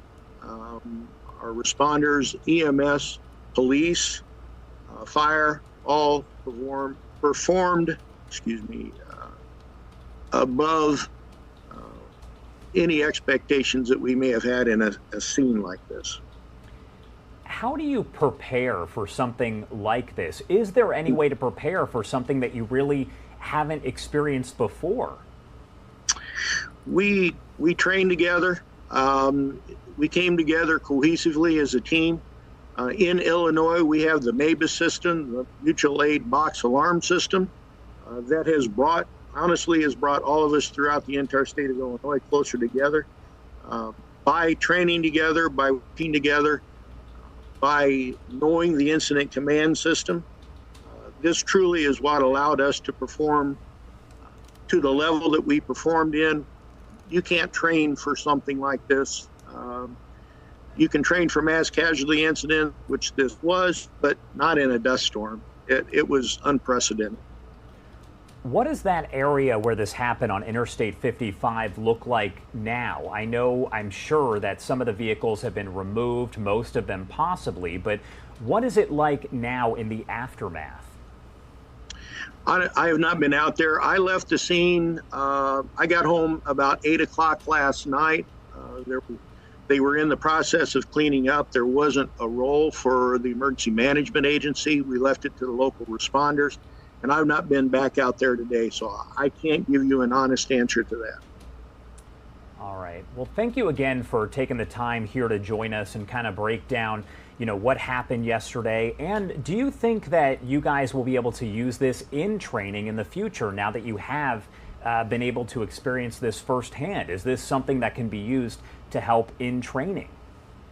Absolutely. We're going to get together. We'll have probably multiple after-action meetings and after-action reports from this. I know the Illinois State Police has one set up that we are going to participate in.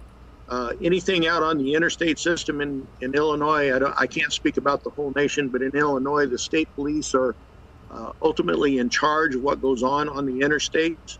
We support them, but we are going to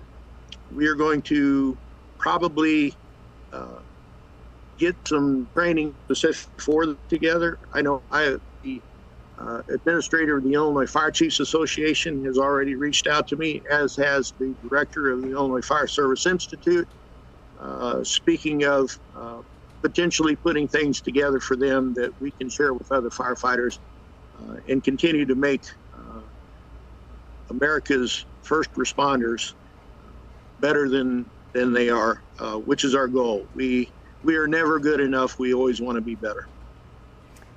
Kevin Schott, thank you again for taking the time here to join us. Is there anything else that you want to add before I let you go? Prayers to the individuals that were affected in this, their family and friends. Prayers to the responders. They've had to witness some pretty horrific things. It was predominantly handled by volunteer firefighters, which, quite honestly, the majority of the interstate system in the United States is protected by volunteer firefighters, volunteer EMS workers. So they experienced things that can affect them. We're already getting some critical incident stress debriefing meetings put together for them. So to all the viewers, prayers to all of our first responders who go above and beyond the call of duty on a daily basis. All right, our thoughts and prayers definitely with you. Thank you again for taking the time here to join us. My pleasure, and again, thanks for all that you do. All right, everybody, I do actually want to head back out over to this feed that we have been watching. This is over in D.C. here, as we do have the Senate Judiciary Committee discussing SCOTUS ethics reform here. This has been going on for about 2.5 hours. Let's pop up the audio and listen back in live, raw, and unfiltered. Senator Hirono. Thank you, Mr. Chairman. We have heard that every other federal judge, members of Congress, and legislative and executive branch employees are all bound by strict ethical rules. But this extends beyond government into the private sector, where employees from the CEO to the sales floor are subject to strict codes of conduct. For example, Home Depot tells all its employees that a conflict occurs when their private interests even appear to interfere with the company's interests, and that the perception of a conflict by others can be just as damaging. Home Depot makes clear that gifts of personal travel for an associate or an associate's family member are never allowed. Ally Bank explains that even gifts from personal friends can appear to be improper if the friendship resulted from a business relationship involving the bank, or the perceived purpose relates to business involving the bank. The bank tells its employees to ask themselves the following questions in evaluating gifts. Does the person or entity frequently provide or offer gifts to me? Is the gift extravagant or otherwise not reasonable and customary? Would I be embarrassed for everyone to know about the gift? Similarly, AutoZone tells all its employees we don't give or accept gifts, meals, entertainment, favors, or anything else of value that may inappropriately influence or appear to influence our judgment.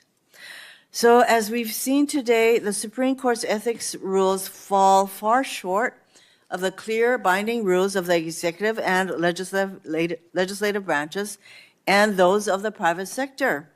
Judge Fogel, these companies have their rules posted online for the world to see. Wouldn't it help restore faith in the Supreme Court if it too had a set of explicit binding ethical rules available for the world to see? Yes, I completely agree, Senator. I think it would. In the Code of Conduct for United States judges, which all the other federal judges follow, is online. You can find it anytime you want. All of the state courts have something similar that's available online. And I think it's potentially very reassuring to the public, particularly given all of the political back and forth. So yes, I think the answer is yes. Thank you. Professor Frost, the Supreme Court has a huge impact on the daily lives of every single American. For example, the ruling in Dobbs that overturned Roe has led to chaos in our country over reproductive care. The decision gutting the Voting Rights Act have resulted in over... All right, what you're watching right there is a live, raw, and unfiltered look inside the Senate Judiciary Committee as they are discussing ethics reform for the Supreme Court here. We'll have coverage as that does continue throughout the day. The time now is 12:27 over on the East Coast and 9:27 on the West Coast. Wherever you're watching us from, thank you so much for spending part of your day with us here on Live Now from Fox. My name is Josh Breslow, and we are going to head to a quick 2-minute commercial break. On the other side, Mike Page is in the hot seat. He's over in our Phoenix office standing by and ready to go with all your headlines and live events. You're watching Live Now from Fox.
And we are back here for you on Live Now from Fox. You are taking a look at a major sell-off day here on the Dow, already down more than 500 points in the red.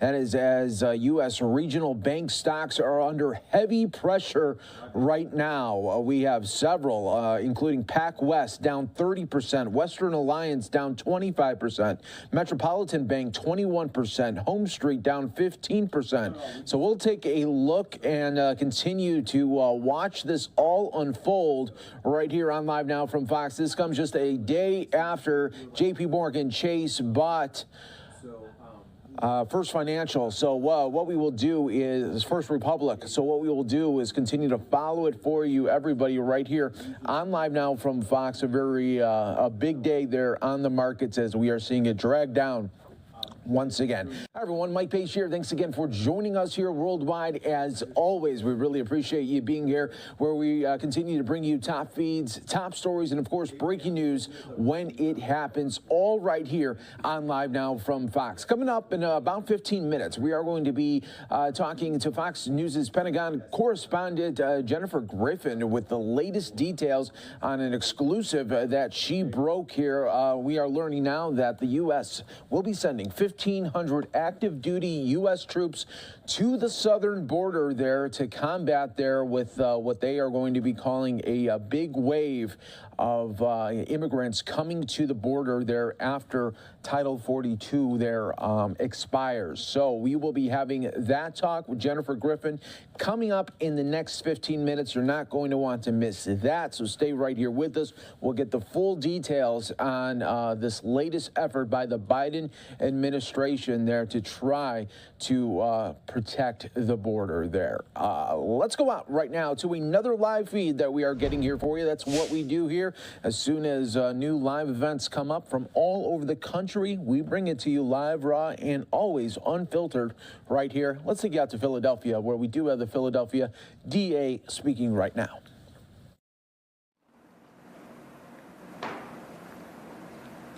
So I do want to start out just for a moment by talking about the reality that there's a wide spectrum of ways that this DA's office is trying to work with our partners in government and in community to push for public safety. The way we're going to talk about most today is enforcement, vigorous, traditional enforcement, investigation, and prosecution. But there are many cases where the best path is a different path. There is justice through mediation.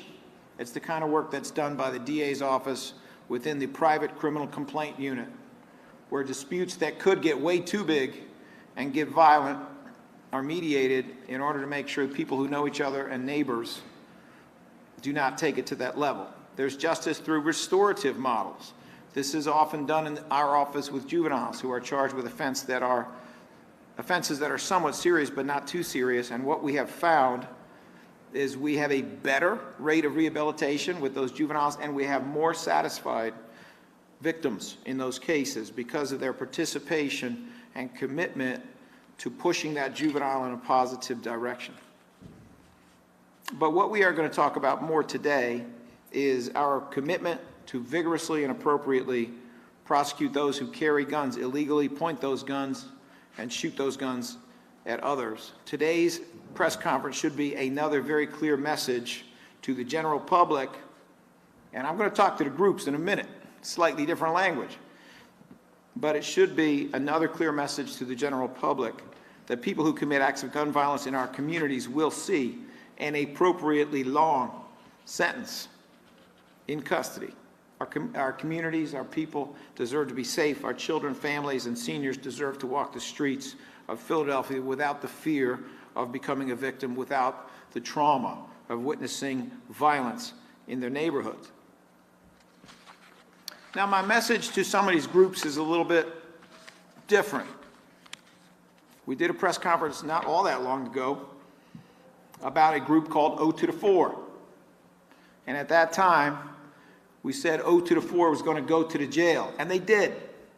Not the same day, but soon enough. Years of hard work, years of the use of forensic technology, good investigation, excellent detective work. meant we weren't just promising O to the 4 go to the jail. O to the 4 went to the jail. That's what happened. Well, when you take down one group, sometimes they scatter and join up with other groups. And we're here to talk about some of that as well. There is a group known as 524. Well, some of what we're going to talk about today will close the jailhouse door on 524. We're going to talk about CCK. CCK is going away. They better get ready. We're going to talk about a group known as 56th Street, and also sometimes called Christie Rec, because they can be found near Christie Rec at times. Well, we got a new kind of rec. We got a new kind of recreation for members of the group Christie Rec. You might call it SCI Rec, State Correctional Institution Rec. Christie Rec is going to get yard time.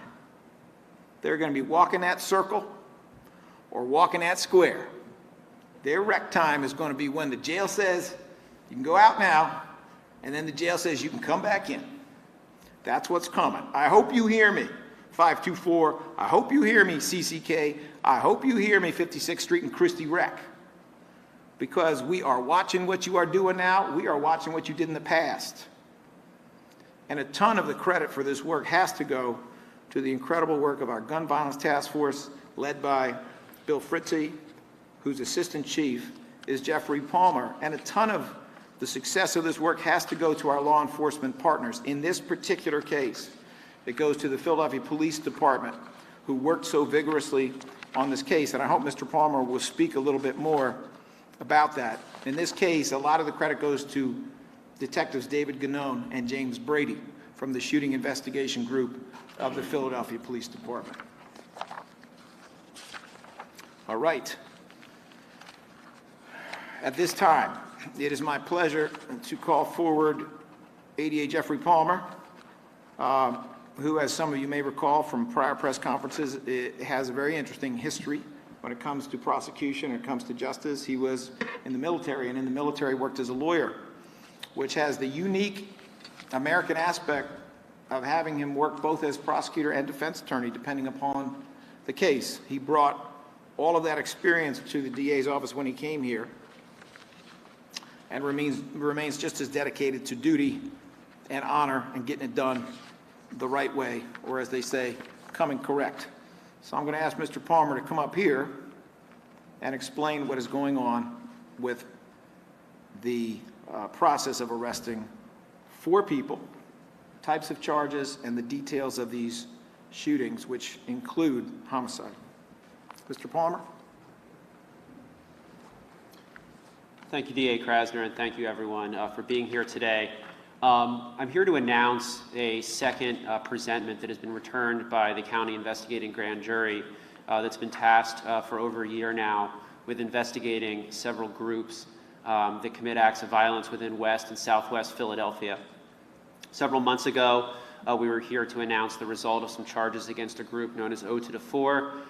Today, we are here to announce charges against, mostly against the opposite side of that conflict, which is a group known as 524.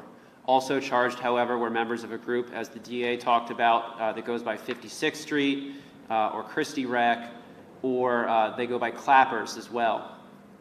And this group has joined up with O to the 4, really what's left of O to the 4 at this point, which isn't much, to form a new group called CCK, which stands for Campers, Clappers, and Clappers. The first Clappers and the second C in that group being 56th Street, Campers being another name for O to the 4, and Clappers with a K being a group that associates with 7th Street in South Philadelphia. This has essentially become a coalition of groups that don't have many members left on the street, so have tried to sort of scrape together what they can at this point to form a new group.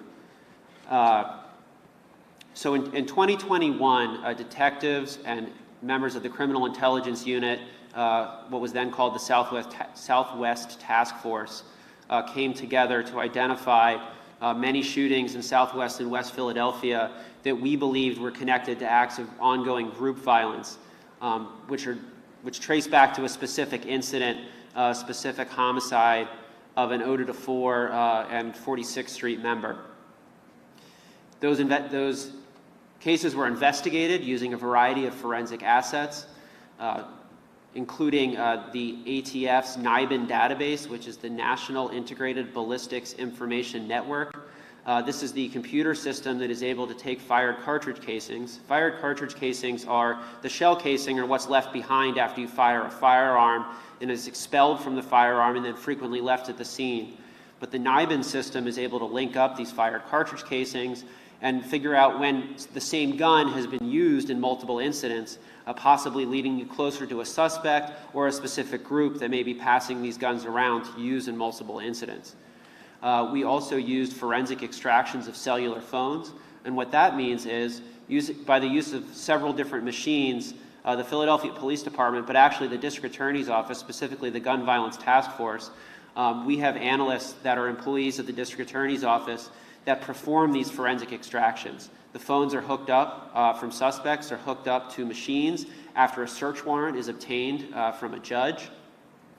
The data off of those phones is then extracted or taken off of the phone in a way that can be examined and analyzed by detectives and ADAs like myself. So what can we see when we do that? Well, we can see text messages. Sometimes we can see GPS locations where the phone may have been at certain times. We can see people's interactions with different applications on the phone, what they've been doing on those applications. That can often provide a lot of evidence to an investigation, and investigations such as the ones we're announcing today. Also, we used call detail records, which are information that are obtained from cell phone companies. If you know somebody's phone number, you can serve a search warrant on a cell phone provider and get what we call the cell phone tower connection information. So where was somebody's phone connecting and where was that tower located? In an environment like Philadelphia, what tower a phone was connected to is often very useful in determining where that phone was, because in a densely populated cities, the towers are very close together. So more often than not, somebody is located very closely to the tower that their phone was connected to. Now, it's also important to note that not just anybody can look at these call detail records. This isn't something that you or I could look at and necessarily know what they mean. We have trained analysts also that are employees of the District Attorney's Office, at the Gun Violence Task Force, that take these call detail records and they are able to plot them on a map by knowing what that data means. They've received extensive training in this. They are then able to testify as experts in court about where those phones were located and how they interpreted those results, as it is a highly technical field. But by the use of that and other forensic assets, as well as witness interviews and things like that, detectives were able to start identifying some of the suspects and ultimately bring charges against the individuals that were committing these shootings. Charges like in the last press conference we did for Oda to 4. And now what we're here to announce is, first, arrest in an investigation of a homicide that happened on April 7th of 2021 at 628 South 55th Street. This is an incident where police responded in the evening on April 7th to find a Jeep Cherokee that had crashed into several parked vehicles along 55th Street, along South 55th Street. When police responded... All right, you are watching Live Now from Fox, where we bring you top feeds and top stories from all over the country right here on Live Now from Fox. I'm your host, Mike Page. Thanks again for joining us. We're listening in a little bit there to Philadelphia District Attorney and others talking about crime-related offenses regarding gun crimes there in Philadelphia. But we are going to change gears right here and bring you one of the top stories that we have been following this morning. It all started with this tweet here from Fox's very own Jennifer Griffin, exclusive here, saying that the Biden administration is weighing sending 1,500 active duty U.S. troops to the southern border ahead of the lifting of Title 42 on May 11th, amidst concerns that the tens of thousands of migrants on the other side of the border in Mexico Mexico may try to cross here. And this has been a story that we have been following closely, of the border crisis that has been continuing really since the Biden administration. And right now, we want to go right here to Fox News' Jennifer Griffin joining us here with the very latest on Live Now from Fox. We appreciate you joining us here and giving us the latest details on this big news story today. Well, thanks, Mike. When we broke the news this morning, it sent the various agencies in the government scrambling, and we understand that the Pentagon will be talking about this deployment at the top of their 2 p.m. press conference coming up. We also understand that the Defense Secretary, Lloyd Austin, is expected to sign off on these orders for the 1,500 active duty U.S. soldiers from Army units across the country who will go down to the border for about 90 days. The request originally came from DHS, from the Department of Homeland Security. The Secretary of Homeland Security, Ali Mayorkas, has been warning since last week that the thousands of migrants on the other side of the border in Mexico could be viewing, and as a result of a lot of disinformation that's being spread to them, that the border is open after May 11th and may try to come across. So these troops, these U.S. Army troops, will be not in a law enforcement capacity. They will be armed only for self-defense, and they will be used, I'm told, mostly for administrative purposes to free up Border Patrol so they can be down on the border. The Pentagon is very cognizant of not wanting U.S. active duty troops to be sort of guarding the border. That is for the Border Patrol to do. But these troops, these U.S. troops who will be there for the next 90 days, they could be providing transport and, again, freeing up those Border Patrol that are already extremely stressed and stretched, as we've been reporting in recent weeks and months, so that they can make sure that the border remains secure after May 11th. I'll also point out that last week, President Biden signed an executive order in which it was a little noticed executive order at the time last week, in which he said that the active duty troops could be called up to help with drug enforcement efforts. That then paved the way for these 1,500 troops to be called up quickly. Again, that was not noticed as much last week, and now we have a little more understanding of what's happening. And this is not the first president, of course, to deploy troops to the border, but it has been politically sensitive in the past. Mike? Yeah, it really has, Jennifer. And some would say, with these added troops going to the border, some would say, okay, where was this months or even a couple of years ago as well? When we're talking about a political landscape right now, that even just sending just some troops there to the border can be really damaging politically. Can we talk a little bit about that, as we all know that Biden is running again for president in 2024? Well, I think some historic perspective here, and I want to get the numbers right, but if you go back to the George W. Bush administration, when he was president in 2006, he sent 6,000 troops to the border, to California, Arizona, New Mexico, and Texas. It was called Operation Jumpstart.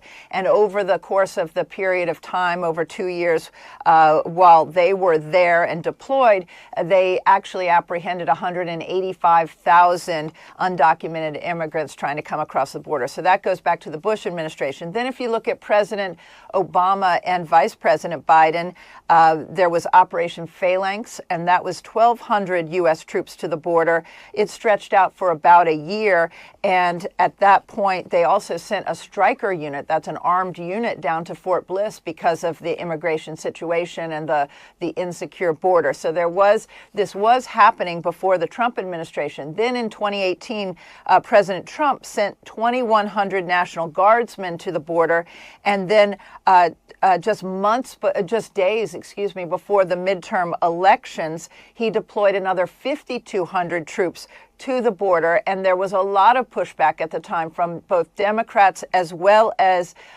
those in the military who felt the military were being used at that time for political purposes. So this is going to be heavily debated. The question is whether 1,500 troops are really going to make any difference down there. Is it for symbolic reasons? It's very sensitive in terms of having armed troops down there. Troops are not allowed to really be in a policing role here on the continental United States. So this is a delicate political issue, and it is bound to get debated. But what's really in focus is what a serious situation there is at the border, with May 11th coming up, with up to 40,000 migrants waiting on the other side of the border, who, if they all decide to storm those border crossings, it could be a very serious situation, Mike. Yeah, absolutely. And is there thinking that by putting this out there now that 40,000 could maybe be diminished as far as a number, maybe to try to dissuade some, or is it already too late as far as the thinking as trying to dissuade some of the immigrants from coming and trying to rush the border? I think there is a degree of messaging involved here to say, don't come across the border after May 11th. Don't come across the border now unless you have gone through legal processes. But again, this may be a bit late. We're talking about just a little over a week away. And as we mentioned, there are 40,000 migrants waiting on the other side of the border inside Mexico. And it could be a very, very chaotic situation. It could be a situation that could get out of control. So 1,500 U.S. troops are not going to be there as, again, crowd control or law enforcement. They're there as backup, but it does show how seriously the administration is taking the situation at the border, as well as past administrations, and also how without a change in the laws, this is not going to get resolved with 1,500 U.S. troops. Yeah, absolutely. It's not going to change overnight as well. Fox's Jennifer Griffin, we appreciate you coming on and talking about your exclusive that you were able to break, and we will definitely be watching the Pentagon briefing at the top there to be really watching what they all say there. And we appreciate your reporting and your updates right here on Live Now from Fox, as always. Thanks, Mike. Have a great one. All right, we will take our final break here of this hour, everyone. Stay right here with us. More to come on Live Now from Fox. And, of course, we will have for you in full the Pentagon briefing that is coming up shortly.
Welcome back, everyone, here to Live Now from Fox.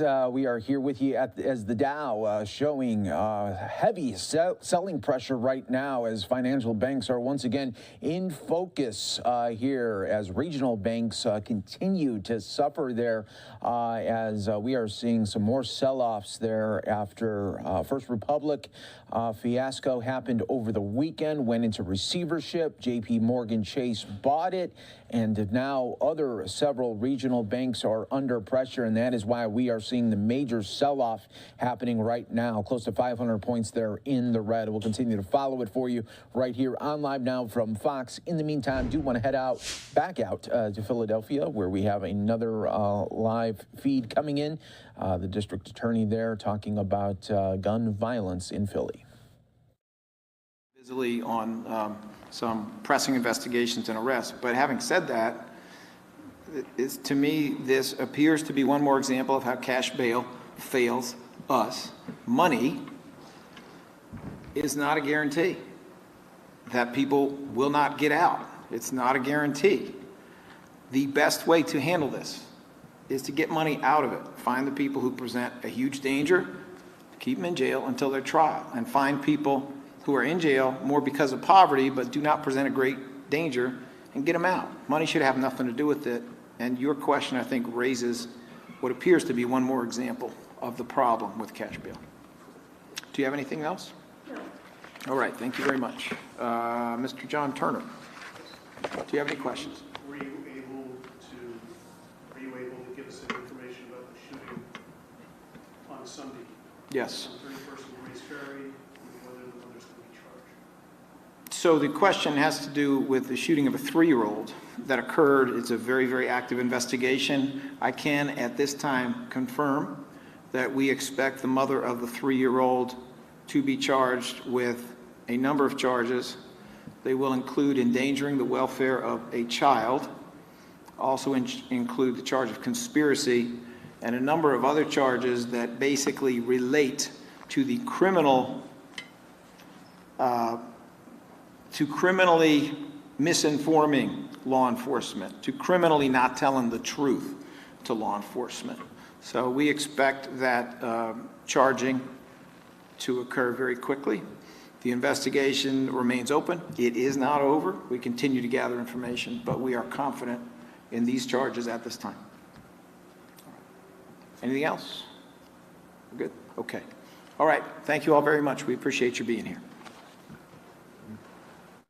All right, that was the latest there from Philadelphia. We want to continue our coverage to bring you top stories from across the country. Right now, we are going to go to the nation's capital, where we do have Senator Mitch McConnell making some remarks there on the floor. Holding a hearing that's ostensibly about Supreme Court ethics reform. Really, Mr. President, it's just another chapter in Washington Democrats' 3-decade-long campaign to undermine the federal judiciary at any cost. There were the absurd smear campaigns aimed at jurists like Robert Bork and Janice Rogers Brown. There were the uncorroborated accusations held back for last-minute surprises against the nominations of Justice Thomas and Justice Kavanaugh. There was the silly attempt at a boycott by Democrats on the committee who didn't want to engage with Justice Barrett. Washington Democrats apparently find a textualist court that upholds our written Constitution to be a mighty, unappealing proposition. They've made that clear for 30+ years. And in the last few years, the hostility has reached reckless new highs. A sitting senator stirring up crowds from the steps of the court, naming justices who would pay the price. Unhinged activists marching on justice family homes, publishing the locations of their children's schools, and fueling a frenzy that had one unstable person literally plotting to assassinate a member of the court. Attorney General Garland simply refusing to enforce clear federal law and stop illegal mob protests at judges' homes. Now we've got the next raft of silly personal attacks. This time, the left and some of their media allies want the American people to gasp in horror, that one Supreme Court justice vacations with his friends, that another one sold his house when he moved, and that Chief Justice Roberts' wife has a career outside the home. The Democrats even tried to pressure Chief Justice Roberts to trade the Supreme Court for their kangaroo court and show up in person today to hear them grandstand. A totally inappropriate request, as the Chief's polite and facts-based reply made clear. For goodness sake, we now have Senate Democrats openly threatening to defund the court's budget by the exact amount they need for security to protect the justices and their families. If the justices don't reorganize internal affairs the way some Democrats want. Every 5 minutes, the Democratic Party wants to give lectures about upholding our institutions and protecting democracy. But just as often, they find a way to undertake some new reckless attack against the courts and the rule of law. So look, I'm proud of how our nation's highest court has weathered these latest baseless attempts to attack its authority. I believe in the integrity and honesty of all 9 justices, all 9 of them. They should pay the partisan grandstanding no mind at all.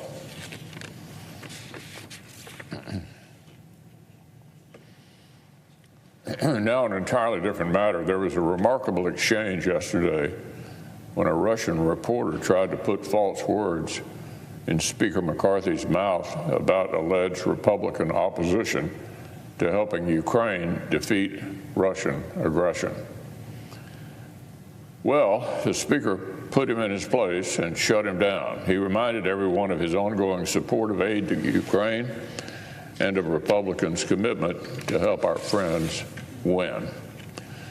Republicans are the party of American strength at home and abroad, and that includes standing up to would-be tyrants who are invading sovereign countries, killing innocent people, and putting the core national interests of the United States at risk.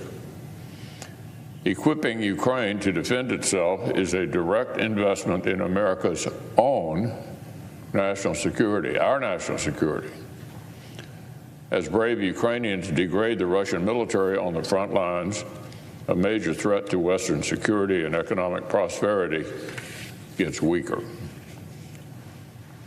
In the meantime, our own defense capabilities are actually getting stronger. A large part of the security assistance appropriated for Ukraine actually funds the production of new cutting-edge capabilities for the U.S. military and supports good-paying jobs for skilled American workers right here at home. Unfortunately, it is the administration whose policies have been slow and halting. Since the beginning of Russia's escalation, the Biden administration has lagged several steps behind the pace of relevance in delivering decisive aid to Ukraine. Every approval of new assistance has required agonizing deliberations and prodding from congressional Republicans and Democrats alike.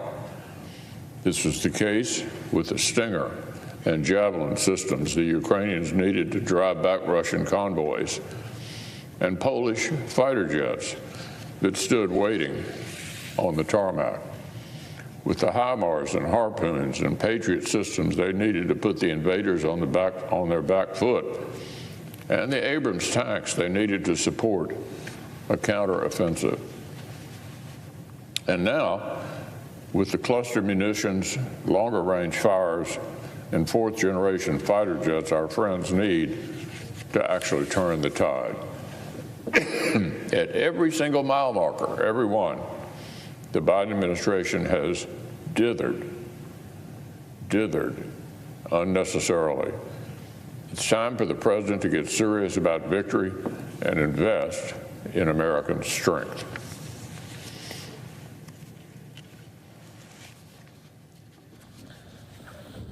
That was Senator Mitch McConnell on the floor. Hi, everyone. Mike Pace here. Thanks again for joining us here worldwide on Live Now from Fox, where we bring you top stories, headlines, breaking news, all in the mix right here on Live Now from Fox. Always great to be here with you as we go into the afternoon hours on the East Coast, still in the morning on the West Coast. We're happy that you're here today with us as we navigate the world of news through live feeds from all over the country and around the world. And we're taking a live look here inside the White House, where we are expecting a briefing coming up a little bit. We are also expecting a Pentagon briefing that will be highly in demand, as we now learned from Fox News that 1,500 troops will be sent to the border from the Biden administration as they expect up to 40,000 immigrants to surge the border in the coming days and weeks. So we'll be keeping an eye on that. As soon as the Pentagon briefing starts, we will bring it to you right here live, raw, and always direct here to you. In the meantime, we do want to go out to a Senate hearing that is highly in demand as well. This one having to do with the Supreme Court ethics. Let's listen right here on Live Now from Fox. Article 3 of the Constitution. It's very short. It requires that there be a U.S. Supreme Court, has a few other provisions, but it leaves to Congress that essential role of administering the court, and Congress has always done so. So to question that authority today is to question 230 years of consistent practice where Congress has legislated regarding the court. To be clear, not to control its decisions. That is clearly off limits. But every other aspect of the court is controlled by Congress, from its size to when it meets. Agree. Mr. Payne, why is it important that the Supreme Court also have an ethics office separate from the individual justices to provide them with advice on how to comply with the ethical obligations and to ensure that this office has the authority to conduct independent fact-finding? The only way that any current ethics rules or future ethics rules will work is if there's a way to enforce these rules and a way for the Supreme Court justices to understand how they apply. So therefore, you need an internal body that can provide the ethics expert advice and also gather facts in the circumstances where there are potential violations that need to be resolved. Ms. Frost, what do you think on that? Yes, I would agree with Mr. Payne's analysis there, and I think that one of the problems we've been having today is that so many of these issues get dug up by investigative journalists and splashed across the news in ways that does damage to the court. If they had a more systematic method of adopting or approaching these problems, we could avoid this. And Mr. Fogel, how would you handle that? Because you've been, trying to thread the needle here. No, I am trying to thread the needle. I think the court's independence is very important. I agree with other witnesses who have said that.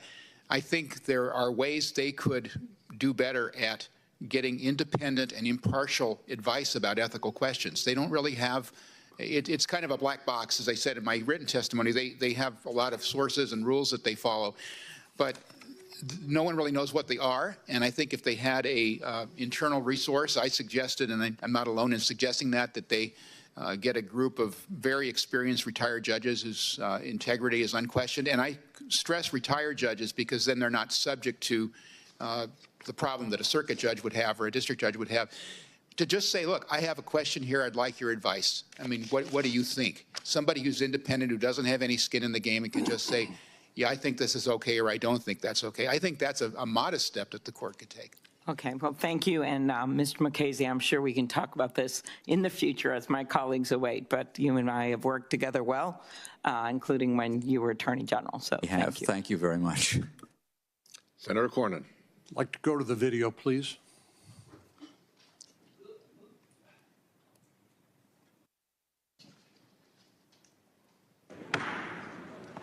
Committee will please come to order. Judge, it's a tough day and tough night for you, I know. Let me ask, do you have anything you'd like to say before we begin? I understand that your preference is, which is totally and completely understandable, that we go 1 hour tonight, 30 minutes on each side. Am I correct in that? That's right.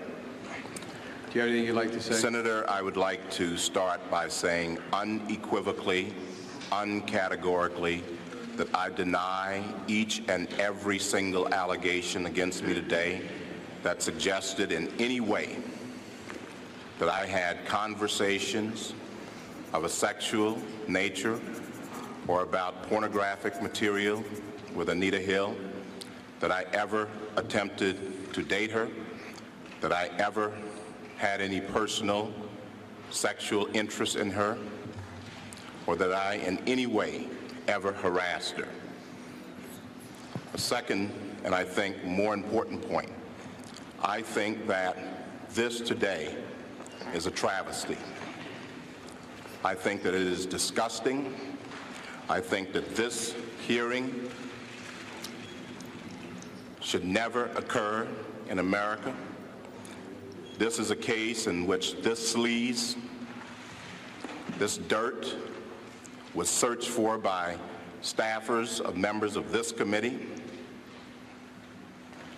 was then leaked to the media, and this committee and this body validated it and displayed it at prime time over our entire nation. How would any member on this committee, any person in this room, or any person in this country would like sleaze said about him or her in this fashion, or this dirt dredged up, and this gossip and these lies displayed in this manner? How would any person like it? The Supreme Court is not worth it. No job is worth it. I'm not here for that. I'm here for my name, my family, my life, and my integrity. I think something is dreadfully wrong with this country when any person in this free country would be subjected to this. This is not a closed room. There was an FBI investigation.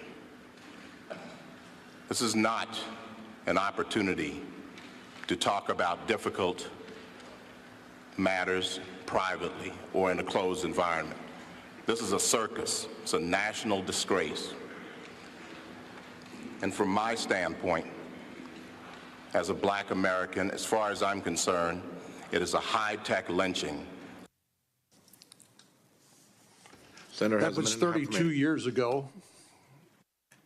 And I'm reminded as I get older that not everybody's had the same experience or memories that I have. That was one of the searing memories that I've had about Supreme Court confirmation hearings, and I think provides an important context for today's hearing. The truth is that, as Senator Kennedy said, starting perhaps with the Bork nomination, that members of the United States Supreme Court, when they've been nominated for the job, have been subjected to relentless campaigns of harassment and intimidation, which, as Justice Alito recently pointed out, can lead not just to intemperate attacks like the Senate Majority Leader made against Senator Gorsuch and Judge Gorsuch and Judge Kavanaugh by name back in 2020. It could lead unstable individuals to decide that they are going to conduct an assassination of these members of the Supreme Court. So things have gotten terribly out of hand. Judge McCasey, you and Mr. Dupree both talked about the separation of powers. I looked back at the rules of the United States Senate, our ethics rules by which we are governed. And they are rules that are set by the Senate itself. How do you think the Senate would react if the United States Supreme Court said, we don't like the ethics code of senators or members of the House of Representatives? Would the same principle of separation of powers and co-equal branches of government apply in that circumstance? Yes, of course it would, Senator. All right, everyone, we are going to take our first break here of this hour. Stay right here with us. More to come on Live Now from Fox. Executive, in the person of the president and the vice president, set the rules for theirs. That's not to say that laws of general application don't apply. Of course they apply. But when you're talking about the particular rules relating to a particular branch of government, those are set by that branch of government. Mr. Dupree?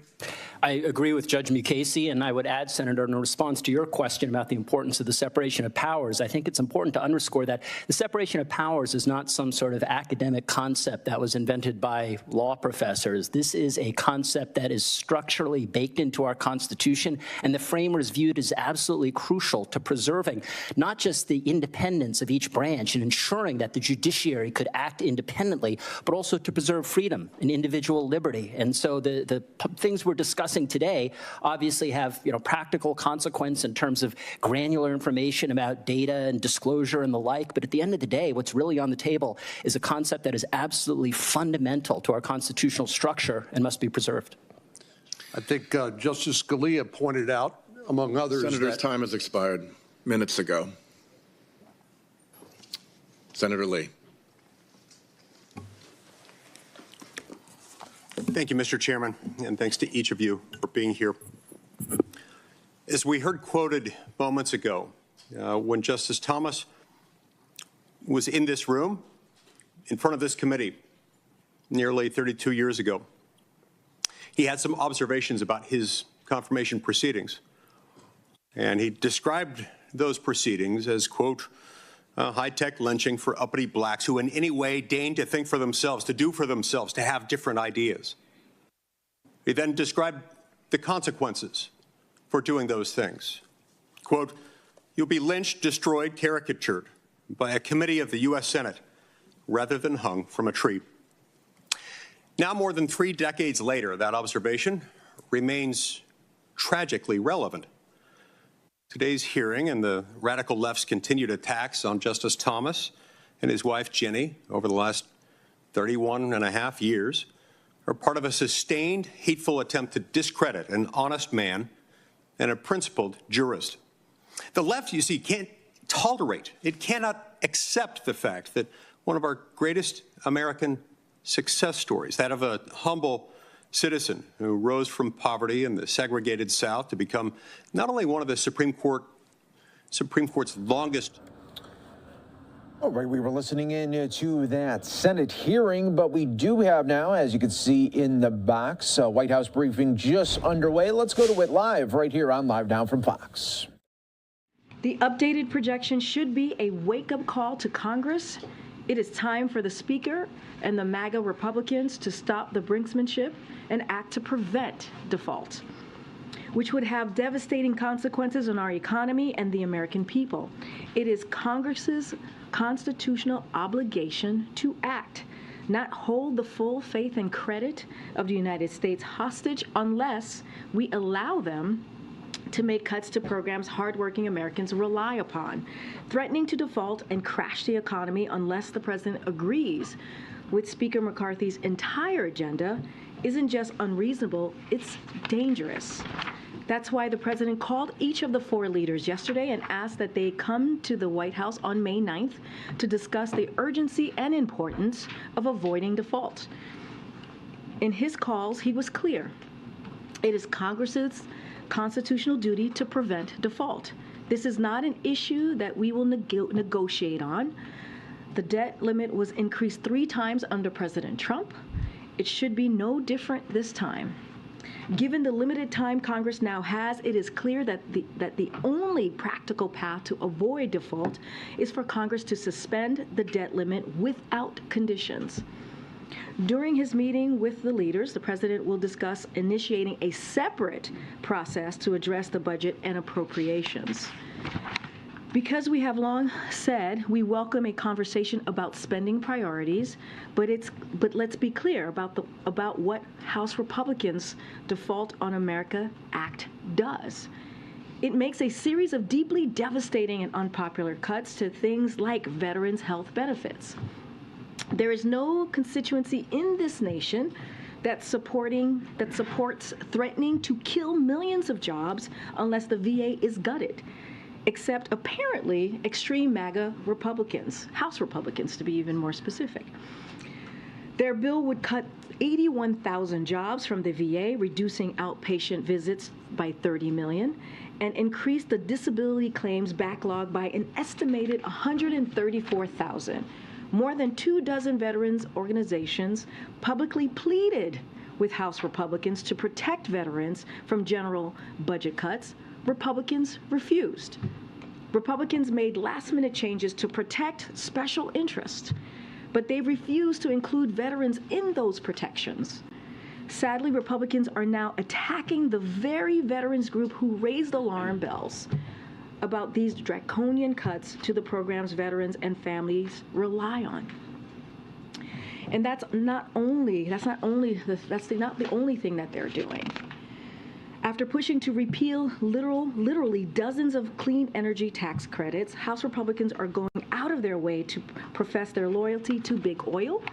Their Default in America Act would be a boon for big oil, preserving $31 billion in subsidies for companies that are already posting record profits to the tune of tens of billions of dollars.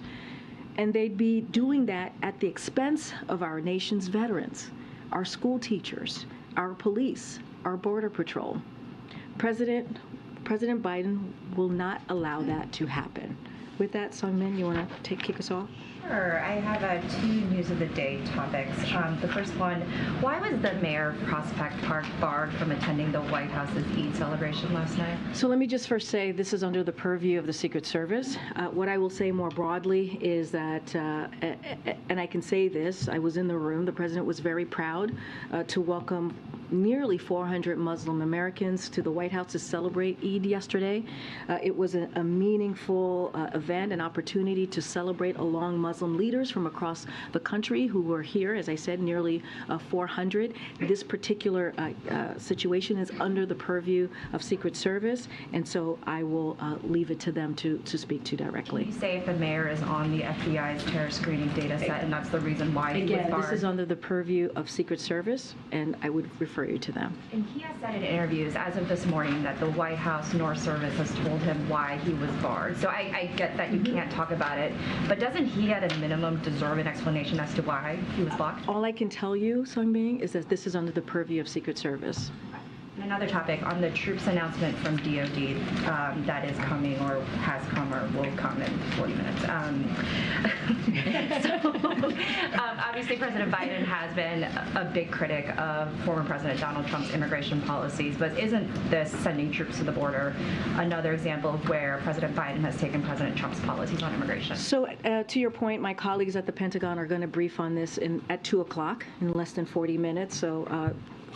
So clearly, I would definitely make sure that you all take a listen and hear what they have to say. What I will say more broadly is DOD personnel have been supporting CBP at the border for almost 2 decades now. So this is a common practice, if you will. These personnel will be performing administrative tasks like data entry and warehouse support. They will not be performing law enforcement functions or interacting with immigrants or migrants. This will free up Border Patrol agents to perform their critical law enforcement duties. I will also add that this would not be necessary if Congress would act. As you know, on the first day of walking into the White House of his administration, the president put forth a comprehensive immigration legislation, and so that we could have resources and so that we could be able to help the men and women of Border Patrol to do their jobs. And so if Congress would act and, again, do their jobs and meet us halfway and do this in a bipartisan way, we would not have to do this. And I know you said they won't be performing law enforcement tasks, but broadly, as the administration prepares for the expected increase in the coming weeks, can you offer assurances that the migrants who arrive at the border will be treated humanely? That's the president's goal. The president understands that we need a system, an immigration system that needs to meet the moment, that's modernized. And one of the things that he's been very clear about, he wants to do this in a humane way and do it differently than it was done in the last administration. So that is certainly part of the president's goal. On the debt ceiling, can you just walk us through the decision by the president to reach out to the leaders and hold this meeting now? And you've made it very clear that his position hasn't changed. So what changed his mind to now hold this meeting? So a couple of things, as you just stated, Karen, the president has been very clear. He's not going to negotiate over avoiding default. This is Congress's constitutional duty. We will continue to be very clear about that, as we have been the last several months. But he will have a conversation on the budget and appropriations. The president, as you know, put his budget out on March 9th, showed where his values were and what he believes, how he sees the country moving forward as it relates to the economy and his budget. House Republicans didn't put out their proposal until April 9th, the 19th to be exact, and they passed it just this last week, I believe last Wednesday. So we can't have a conversation on the budget and spending without a proposal from each side. They put forth their vision, their values for the American people. So just a few days after the House Republicans passed their proposal, the president called the four congressional leaders to invite them to a meeting once the House is back in session. And we have said over and over again this past week that we were analyzing what they put forth, and we've been very clear in also criticizing their budget, as I did at the top here. But now after a couple of days, the president reached out, and after analyzing what they put forth, and the president's going to have a meeting with them next week. But if he's not willing to negotiate, what is this meeting? Like, what is he coming to the table with? And does he see this as a conversation that's only about the debt ceiling, and then there's a separate meeting later that's about the budget? Or when Kevin McCarthy comes and wants to talk about all of it, what are the mechanics of this meeting? And can you do those two things at the same time over the coming weeks? Sorry, I was trying to wait to see where the question was going to end. I apologize, my bad. Yeah. Look, he's going to make it very clear in this meeting that they're going to have next week how it is the Congress's constitutional duty to act. He is not going to negotiate on the debt ceiling. Been very clear. That is not going to change. Now, I have said, as I said from the top here, that he's willing to have a separate conversation about their spending, what they want to do with the budget, how they see the appropriations process moving forward, what they see with their spending, as we've seen from this vision plan that they put forward on April 19th, as I stated. So look, he's going to continue to make very clear that this is up to Congress to act when it comes to the debt ceiling. This is a question for them. What are you going to do, and how are you going to let the American people know that you're not going to hold the American economy hostage? And I don't mean to belabor, but when you say a separate conversation, is that, again, only after the debt ceiling is raised, or is he going to have that separate conversation on May 9th at the same time when they're all sitting at that table together next week? So look, the president's going to make it clear to them how it is not that they have to avoid a default. It is their constitutional duty for Congress to do this. It is their constitutional duty to the American people for them to do their job. And he will also say, we will have a conversation about the budget and appropriations, and that is something that he will be very clear about. We can have a conversation about that, but it is important to not default. We are not a deadbeat nation, as you heard directly from the president just yesterday in the Rose Garden. He's going to be really clear about this. We have been able to do this, make sure that we pay our debt as a nation for the past several decades. And so the president is going to continue to make that clear. He's going to bring them here, have that conversation, and we certainly will have more to share as we get closer.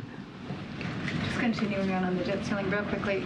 So did the president decide to offer this meeting this coming week after he knew about the June 1st deadline? Like when did he decide to call the meeting?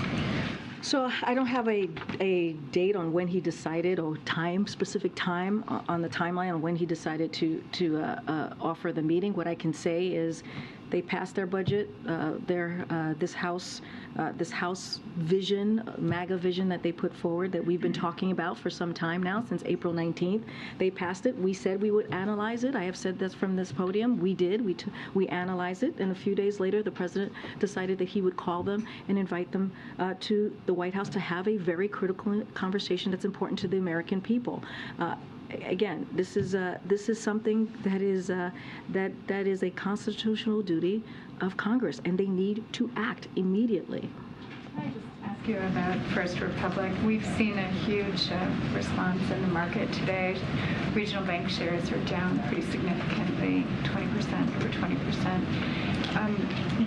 Is there a sense that you've misjudged how serious the situation is? I mean, First Republic was deemed to be not systemic, but the market does seem to be thinking there is systemic risk. Is there something that you could do now with the president? Are you considering having the president come out and speak about what's happened? So, to try to reassure markets. I mean, the president spoke. Look, I'm not going to speak to the markets. I'm not going to do that from here, as you could understand why, Andrea. The president spoke to the actions that this administration took just yesterday. Again, at the Rose Garden, he spoke to this. He spoke to the debt ceiling as well. What I can say is that, I think we went back and forth on this just last Thursday, and I mentioned how, this is something that the FDIC is monitoring. This is under their purview. We have the tools necessary to keep our banking system safe and protect depositors. That is the objective, right? That is the objective that the president wants his team to lead with, to make sure that we keep taxpayers safe, depositors protected, and we stand ready to use those tools if needed, as we have in the past several weeks. And so, look, this administration has had a decisive and forceful, taken decisive and forceful actions, and to make sure that the U.S. banking system continues to have access to resources and to meet the depositors' demand. Again, we have those tools at our disposal. The FDIC is going to continue to monitor this, and I'll leave it there. This is something that we do indeed, the president does indeed take very seriously. I also mentioned that he's been regularly kept abreast by his economic team, and again, we have the tools that we need, and FDIC is going to continue to monitor. Just very quickly on what happened over Sunday night when this auction kind of came to a head. At what point was the president told that the largest bank in America was going to purchase First Republic and therefore become a little bit larger? Was that something that was, apparent to him before he went to sleep? Did he wake up in the morning and find out, Jamie Dimon just got a little bit bigger? So again, I could tell you that the president has been regularly kept updated on the situation. As it relates to J.P. Morgan, FDIC has the statutory obligation to choose the path that is least cost to the deposit insurance fund, and that's what they did here. It was necessary to ensure continued resilience of the banking system and to do so at no cost to taxpayers. And that is something, again, that the president has been very clear with his economic team as they've moved forward with this process. So you're not going to say when he was briefed? I'm not going to give a specific time on the timeline on when the president has been briefed on that. On your J.P. Morgan question, what I can say, he's been regularly kept updated by his economic team, and that is something that's going to certainly continue. Thanks, Training. Two quick follow-ups and then one more. You explicitly said that given the urgency of the moment and the timeline in terms of the debt limit, that suspension of the debt limit is what needed to be pursued. Is the view of the White House right now that suspension is really the only viable option, not raising by a particular number? I'm not going to get into specifics. I hear you, Phil. What I'm going to say is we've been very clear. It needs to be done without condition. This is their constitutional duty to deal with the debt limit, as they did 3 times with the last president, Republican president, as we all know. We have never been a deadbeat nation, as the president has said. I repeated this yesterday as well.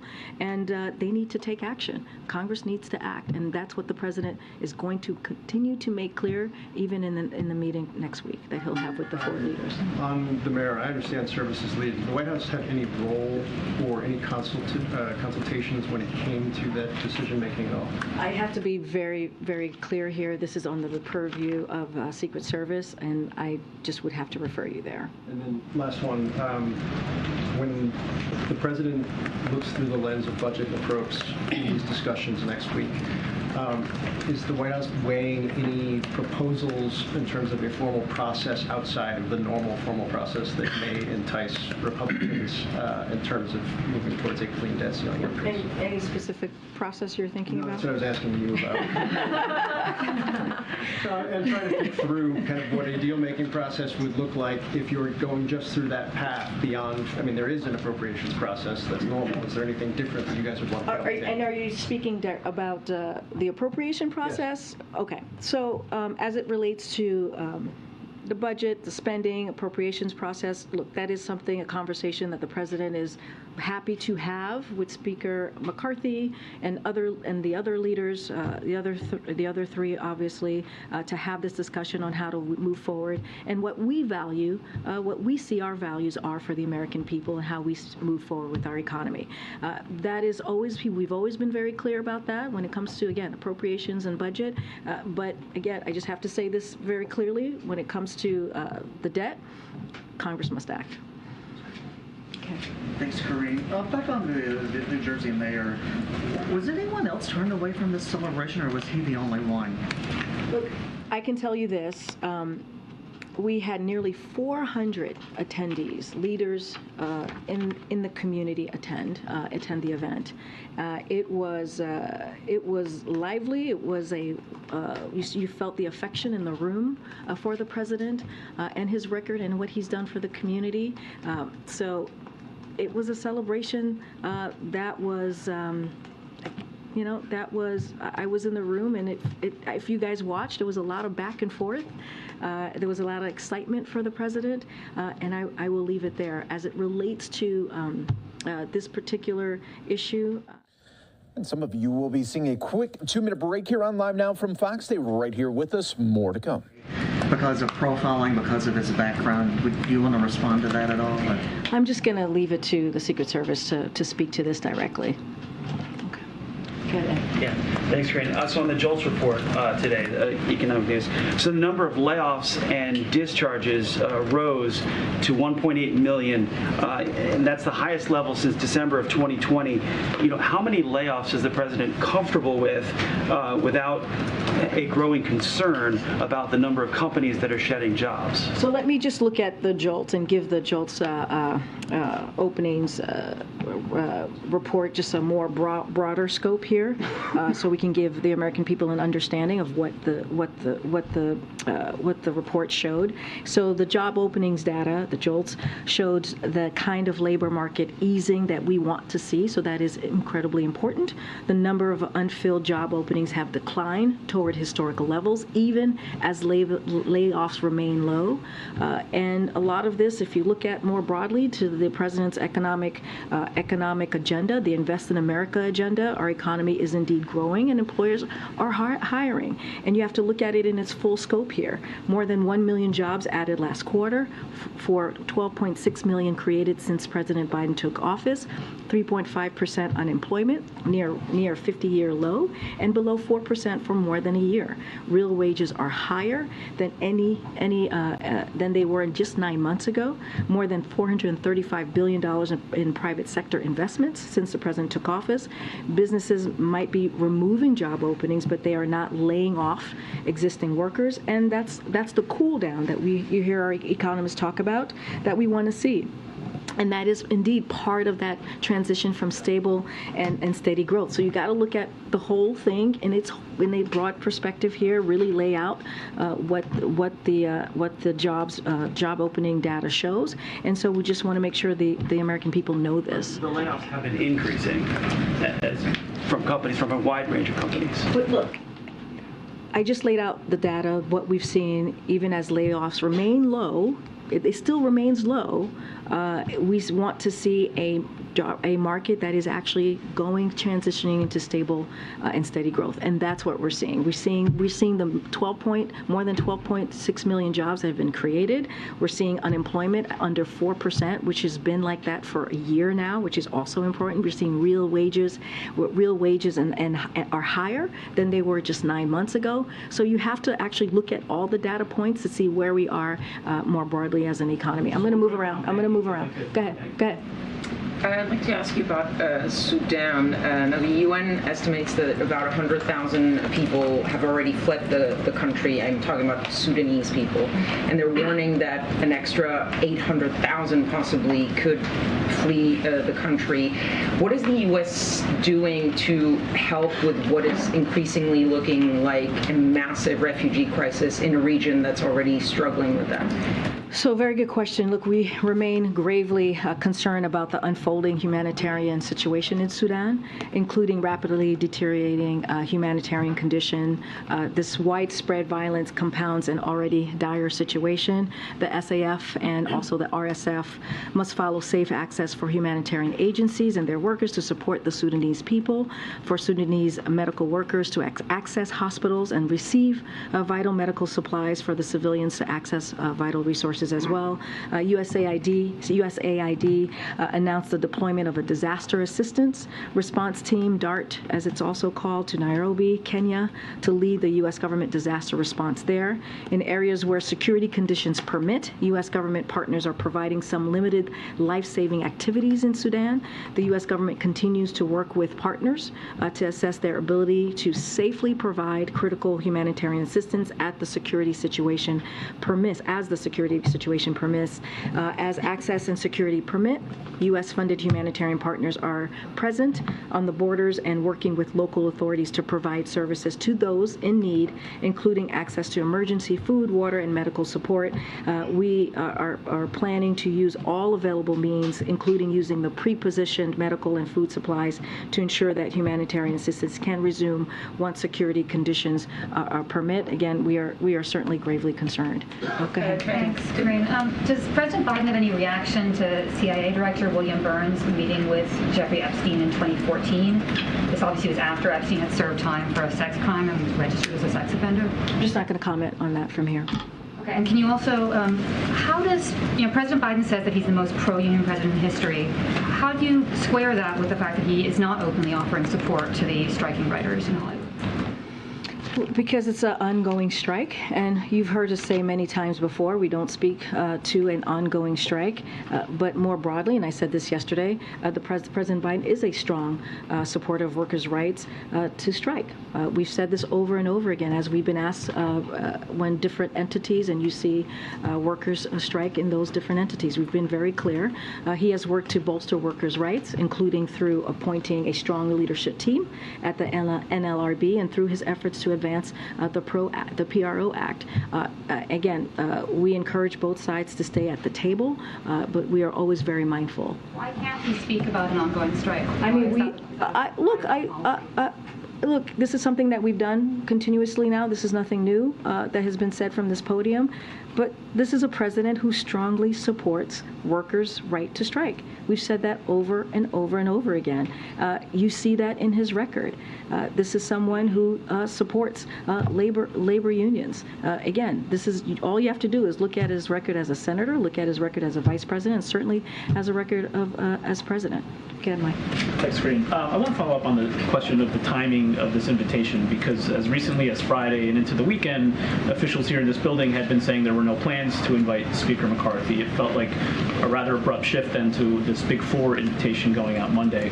Was the White House caught off guard at all by the timing of the new X date as it's known, which seemed to be earlier than even some analysts had been forecasting? So look, we knew Secretary Yellen's letter would be released yesterday, and the president thought it was a good opportunity to remind congressional leaders of the urgency of preventing default. So we were aware of the letter. The timing is up to the Department of Treasury. That is something for them to decide. But again, the president thought it would be a good opportunity, again, to remind congressional leaders that we must not default. It is their constitutional duty. Congress must act, and that is something that we've been very, very clear about and very repetitive about, as you know, from here. In 2011, Vice President Biden had to delay a foreign trip because he was, at the time, involved in the debt ceiling negotiations as well. We saw President Obama also had to postpone a foreign trip during another fiscal showdown with Republicans. The president is scheduled to travel a very long way for quite a bit of time during this month. Is there any even notional discussion in the building of curtailing that trip?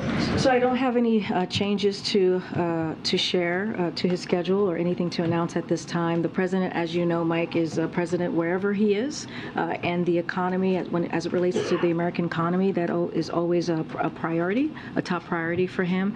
Don't have anything else to share, but it is their constitutional duty, Congress's constitutional duty, to take action. Would he delegate somebody like the vice president to step in to handle some of these in-person negotiations while he's traveling abroad? Look, don't have any changes to announce. I get your question. We still believe very strongly that it is Congress's duty to act. It is their constitutional duty to do just that, and I'll just leave it there. Quickly on another matter, yesterday there was an announcement related to vaccine requirements, testing requirements that will no longer be in effect, tied to the end of the public health emergency on May 11th. Can you update us on some of the protocols here in the White House? Is there any change that might, especially for staff who interact with the president, as it relates to those? So, as we said yesterday when we made the announcement, we'll have more details to share about these requirements in the upcoming days. Nothing at this time new or ahead of the May 11th.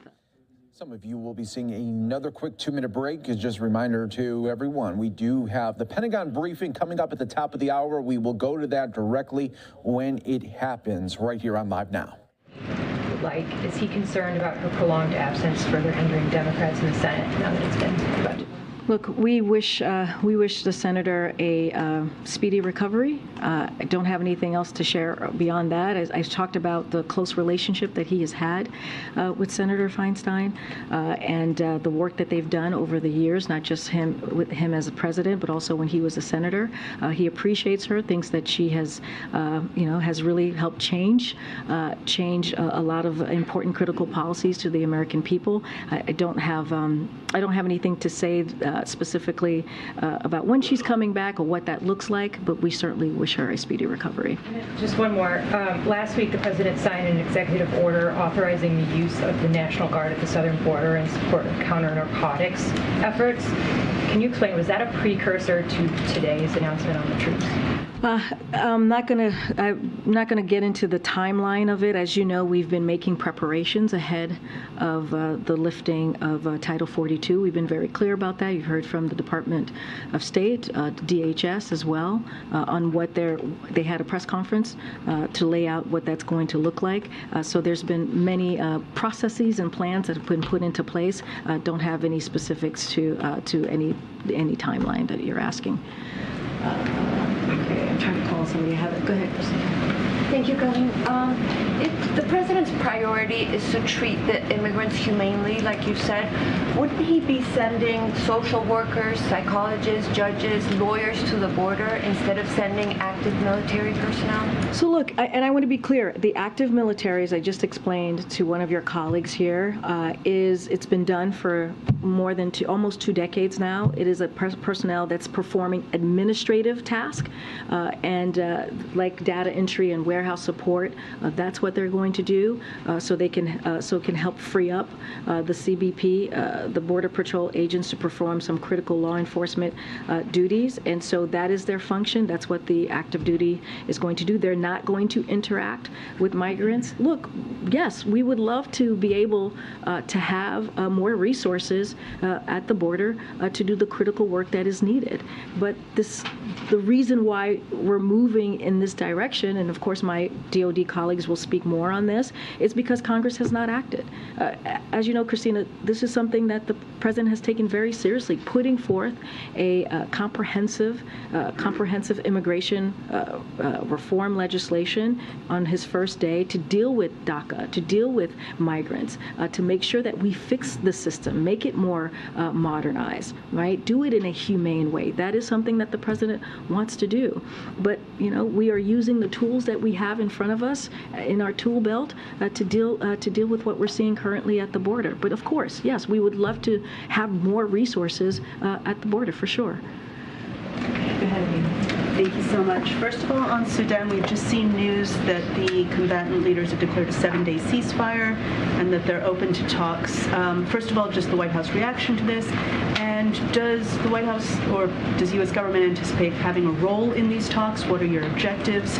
And are you going to use this time, these 7 days, to either get in humanitarian supplies or get out American citizens?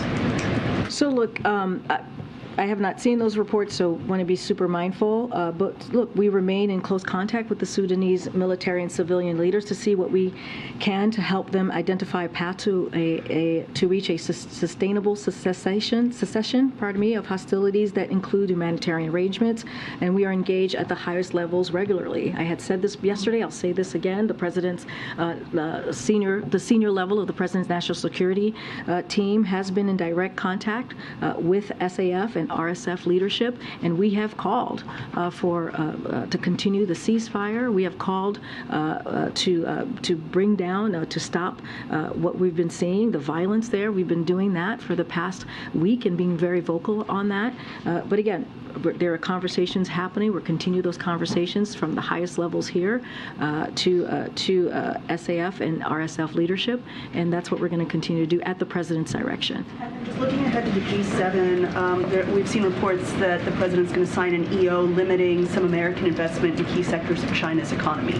Does he plan to sign that before the G7, and what's the thinking behind that? So we'll have more to share on what the agenda, what the trip is going to look like. I don't have anything to confirm at this time. Thank you, Doreen. Bless you. Phil. Bless you. Was it you? Who was it? Oh, I'm so sorry. Here, I'm calling you out, and it wasn't even you.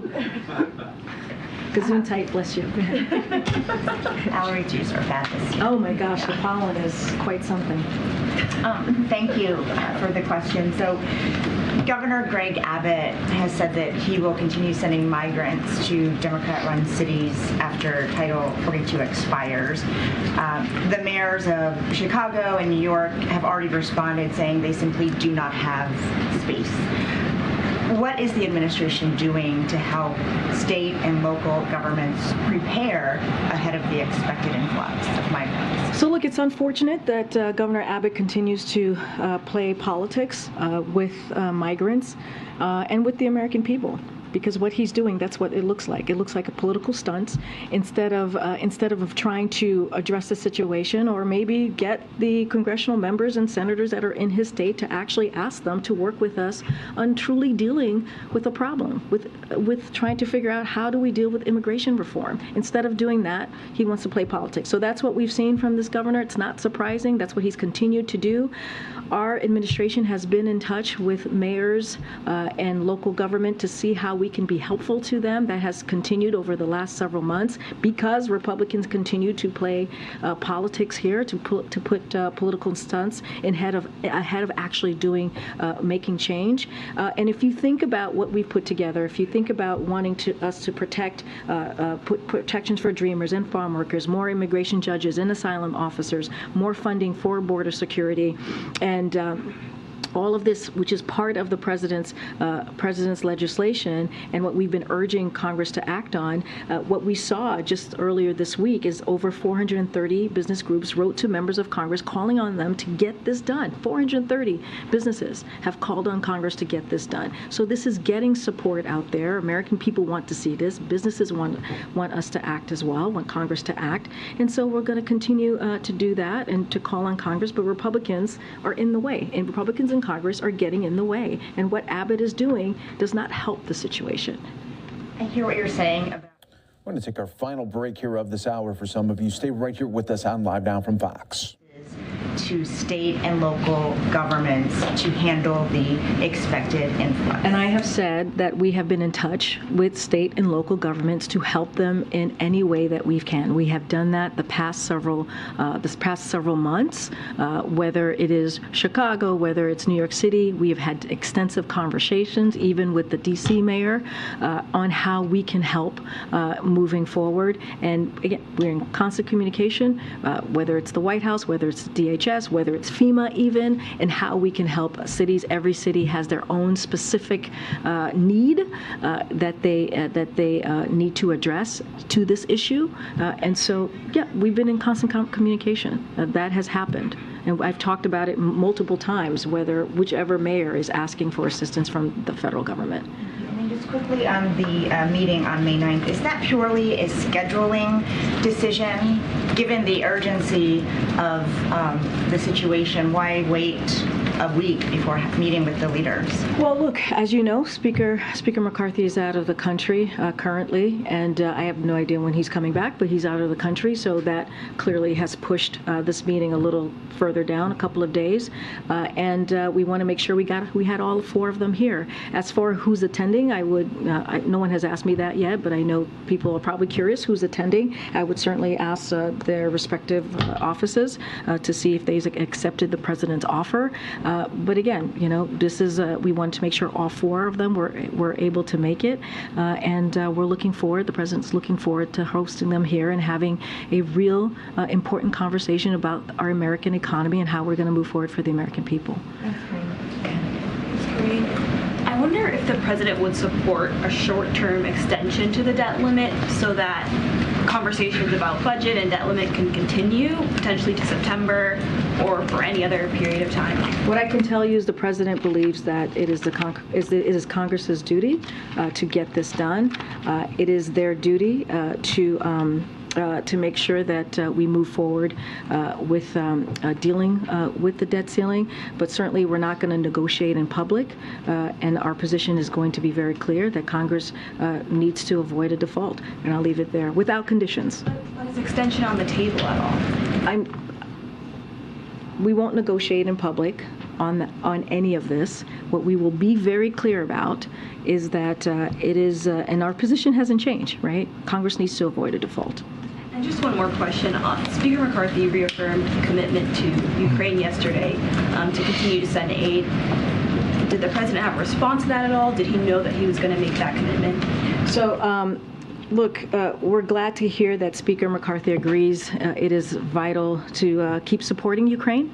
It was good to hear him push back on the propaganda put forth by Russian state news outlets, as we have seen over the past year. President Biden has rallied the world to support the people of Ukraine as they defend their territory against Russian aggression. The widespread bipartisan support that we've seen in Congress for Ukraine has been critical to those efforts, and we agree that it is important for that support to continue, and we're glad to hear that coming from Speaker McCarthy for sure. Thanks, Corinne. I wanted to ask about the trial going on in Arkansas with Hunter Biden and the child support. Are the president and First Lady monitoring that, and how come they haven't acknowledged the 7th grandchild? I'm not going to speak to that from here. Why not? Go ahead. What is happening with the COVID-19 task force after May 11th? Would Dr. Jha depart? What about remaining staff? So we'll have more to share on that in the upcoming weeks. Thank you. If the border is secure, as the administration has said, then why would we need to send 1,500 active duty U.S. troops down there? Because we need more work. More work needs to be done, Peter. We put forth a comprehensive immigration legislation, and Republicans in Congress refuse to act. And so the president has used the tools that he has in front of him to prepare ahead of Title 42 lifting. As you know, that is happening in the next couple of days. And so we are putting DHS, Department of State, is putting forth processes to deal with the changes that are going to be ahead of us. And so that is what's important here, and that's what you've been seeing for the past several months. You've heard from DHS, you've heard from the State Department on what we're putting in place to deal with the border once Title 42 lifts. You said yesterday that when it comes to illegal migration, you've seen it come down by more than 90%. Where did that number come from? I was speaking. is telling us the number is. I hear you. I'm about to answer. 136,000 people more. I'm about to answer this fiscal year so far. If the dramatics could come down just a little bit. If the dramatics could come down a little bit. What's dramatic about asking a question about? Okay, I'm going to answer. So I was speaking to the parolee program. As you know, the president put in place a parolee program to deal with certain countries on ways that we can limit illegal migration, and we have seen the data has shown us that it has gone down by more than 90%. That was what I was speaking to. No, we're going to go. We're going to move. Go ahead. We're moving, Peter. Let's go. Thanks, Doreen. There's just two quick follow-ups on the meeting next week. I'm not sure who's speaking. Sorry. Yeah, go ahead. One more on the vaccine mandate being lifted on May 11th. Do you guys plan to rehire anyone who was fired or voluntarily resigned under that policy? Would they get any sort of compensation, back pay, anything like that? We'll have more to share, more details to share in the upcoming days on requirements. Don't have anything new to share on that at the time. On the debt ceiling, you talked about this is Congress's duty, we're not a deadbeat nation, all that kind of stuff. But what's the president's plan to convince McCarthy of this? What do you plan to do to get him over to your side and convince him to see things that way? Well, the question is to Speaker McCarthy. What has changed? The question to Speaker McCarthy is, in the last administration, he voted 3 times to deal with the debt ceiling. So the question is to him, what's changed under this administration? Okay, we're going to keep going. Go ahead. Still on the debt ceiling, if I can just zoom out. Ultimately, what is the president's priority? Is it to avoid this thing of linking debt ceilings from now forever to budget negotiations, which he doesn't want? Or is it to avoid a debt default? Because I know he wants both things, but what's his ultimate priority? Because like in a game of chicken, at some point you can wait for the car, you might have to jump out the way. So look, and I said this earlier, the president thought it would be a good opportunity to remind congressional leaders of the urgency of preventing default when the Secretary Yellen's letter came out. So that is incredibly important. We cannot default as a country. We cannot. It is not good for the American people. It will hurt taxpayers. It will hurt veterans. It will hurt seniors. We're talking about 6 million jobs here. We cannot allow that to happen. The president is going to continue to fight and speak out about that, and we're going to be very clear. Congress needs to act. Congress needs to act. So that, of course, is going to be a priority of that conversation. It is going to be important for the president to make clear to Speaker McCarthy and also to MAGA Republicans, as we have been for the past several months. We've been very clear. The president said yesterday, we are not a deadbeat nation. And what's different here? What is different here? They were able to do it with Democrats and Republicans were able to do it in the last administration. So what's different here? But to get the playing chicken analogy, he might not have a choice to think about this too much at some point. If the proverbial car is like, about a couple of inches away, he's got to dive out the way. Does that mean he accepts what they say and avoids the fault? If it comes down to that. The question is for Congress. It really is. What has changed? Why were they able to do this 3 times? Why were Republicans willing to come together with Democrats 3 times to deal with something that is their constitutional duty? That's the question for them. Really, guys, it's the question for them. They were able to do this, again, 3 times. And now under this administration, they refuse to do it. Let's not forget what we're talking about. This is debt. More than 90% of that debt came before the president came into office.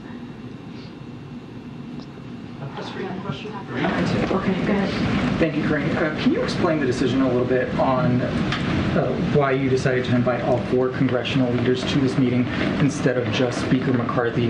The stand-up has largely been between the president and the House Speaker. So do you all now see a role for the Senate, possibly a leading role, in them getting this debt ceiling resolved? The president thought it'd be important to get the 4 leaders here to talk about incredible, critical issue, right? Which is how we're going to move our economy forward.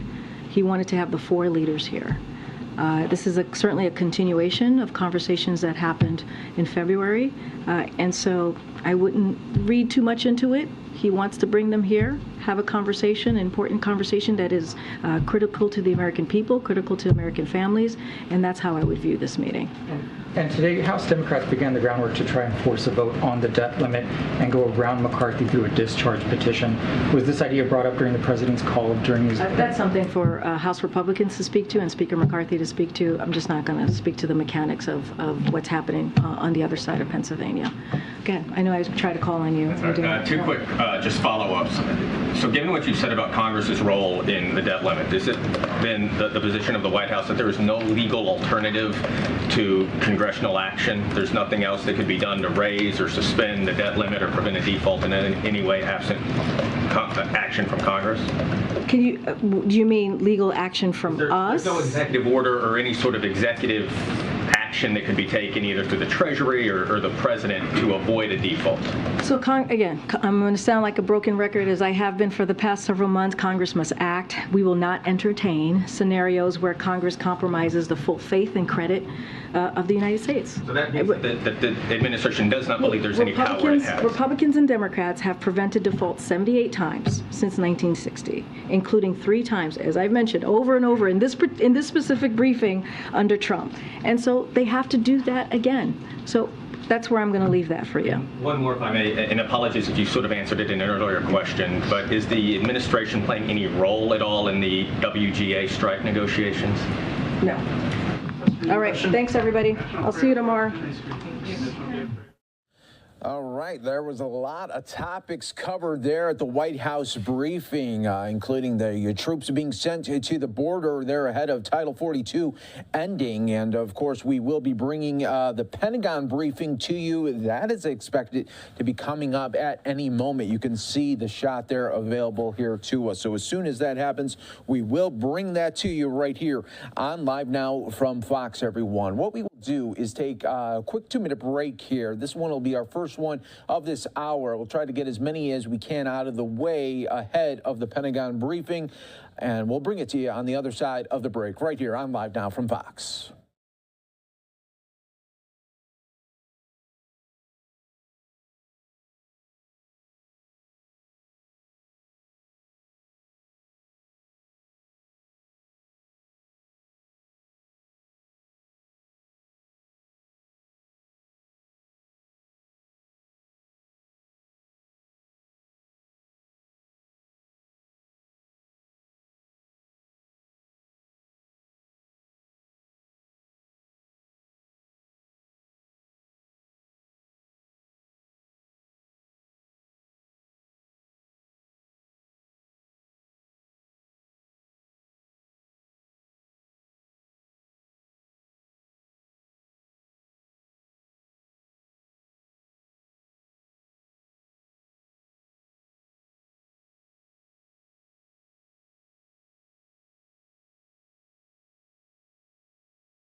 We're back here for you on Live Now from Fox. I'm your host, Mike Page. Thanks again for being here with us as we always continue to bring you top stories, headlines, and the top feeds from all over the country right here on Live Now from Fox. We're keeping an eye right now on the Pentagon. This, as news was broke today by Fox News' Jennifer Griffin, that 1,500 military members will be sent to the border there ahead of a migrant surge that is expected in the coming days and weeks. Up to 40,000 expected to come to the border there. So we will be bringing that to you as soon as it gets going right here on Live Now from Fox. We take you out live right now here to New York City. Another live look here for you as Hollywood writers strike picket lines begin out of New York. As the strike is the first by the WGA in 15 years, writers say that they have suffered financially during the streaming TV boom, in part due to shorter seasons and smaller residual payments. So right now they are on strike there. So we will be bringing some of that new details to you right here on Live Now from Fox. But let's go to the other side of the coast here, from New York to LA area, where we are hearing from the California Attorney General discussing reproductive justice efforts. Let's listen right here on Live Now from Fox. Expect legislatures all over the country to continue to take away our rights of liberty, our rights of bodily autonomy, and our rights of privacy. And we in California have to stand for something other than that. I thank you for the hotline. I thank you for providing legal advice to the providers who are brave enough to stay in place across the country. My office stands ready, willing, and able to do whatever we can, not only to promote the work of this organization, but to make sure that the state of California stays a sanctuary for abortion care and a beacon for the rest of the country. The SoCal Large is working with an exceptional legal community, and with lawyers answering the calls for providers, for patients, and for advocates. They stand for the pro bono. All right, so that is California, just briefly right there. We'll get back to that a little bit later here, but I want to go to our in-demand story here of the hour, taking you out to the Pentagon right now, getting an update there from officials on the news. There are 1,500 troops being sent to the border ahead of a migrant surge. Let's listen right here on Live Now from Fox. On the U.S. southwest border. For 90 days, these 1,500 military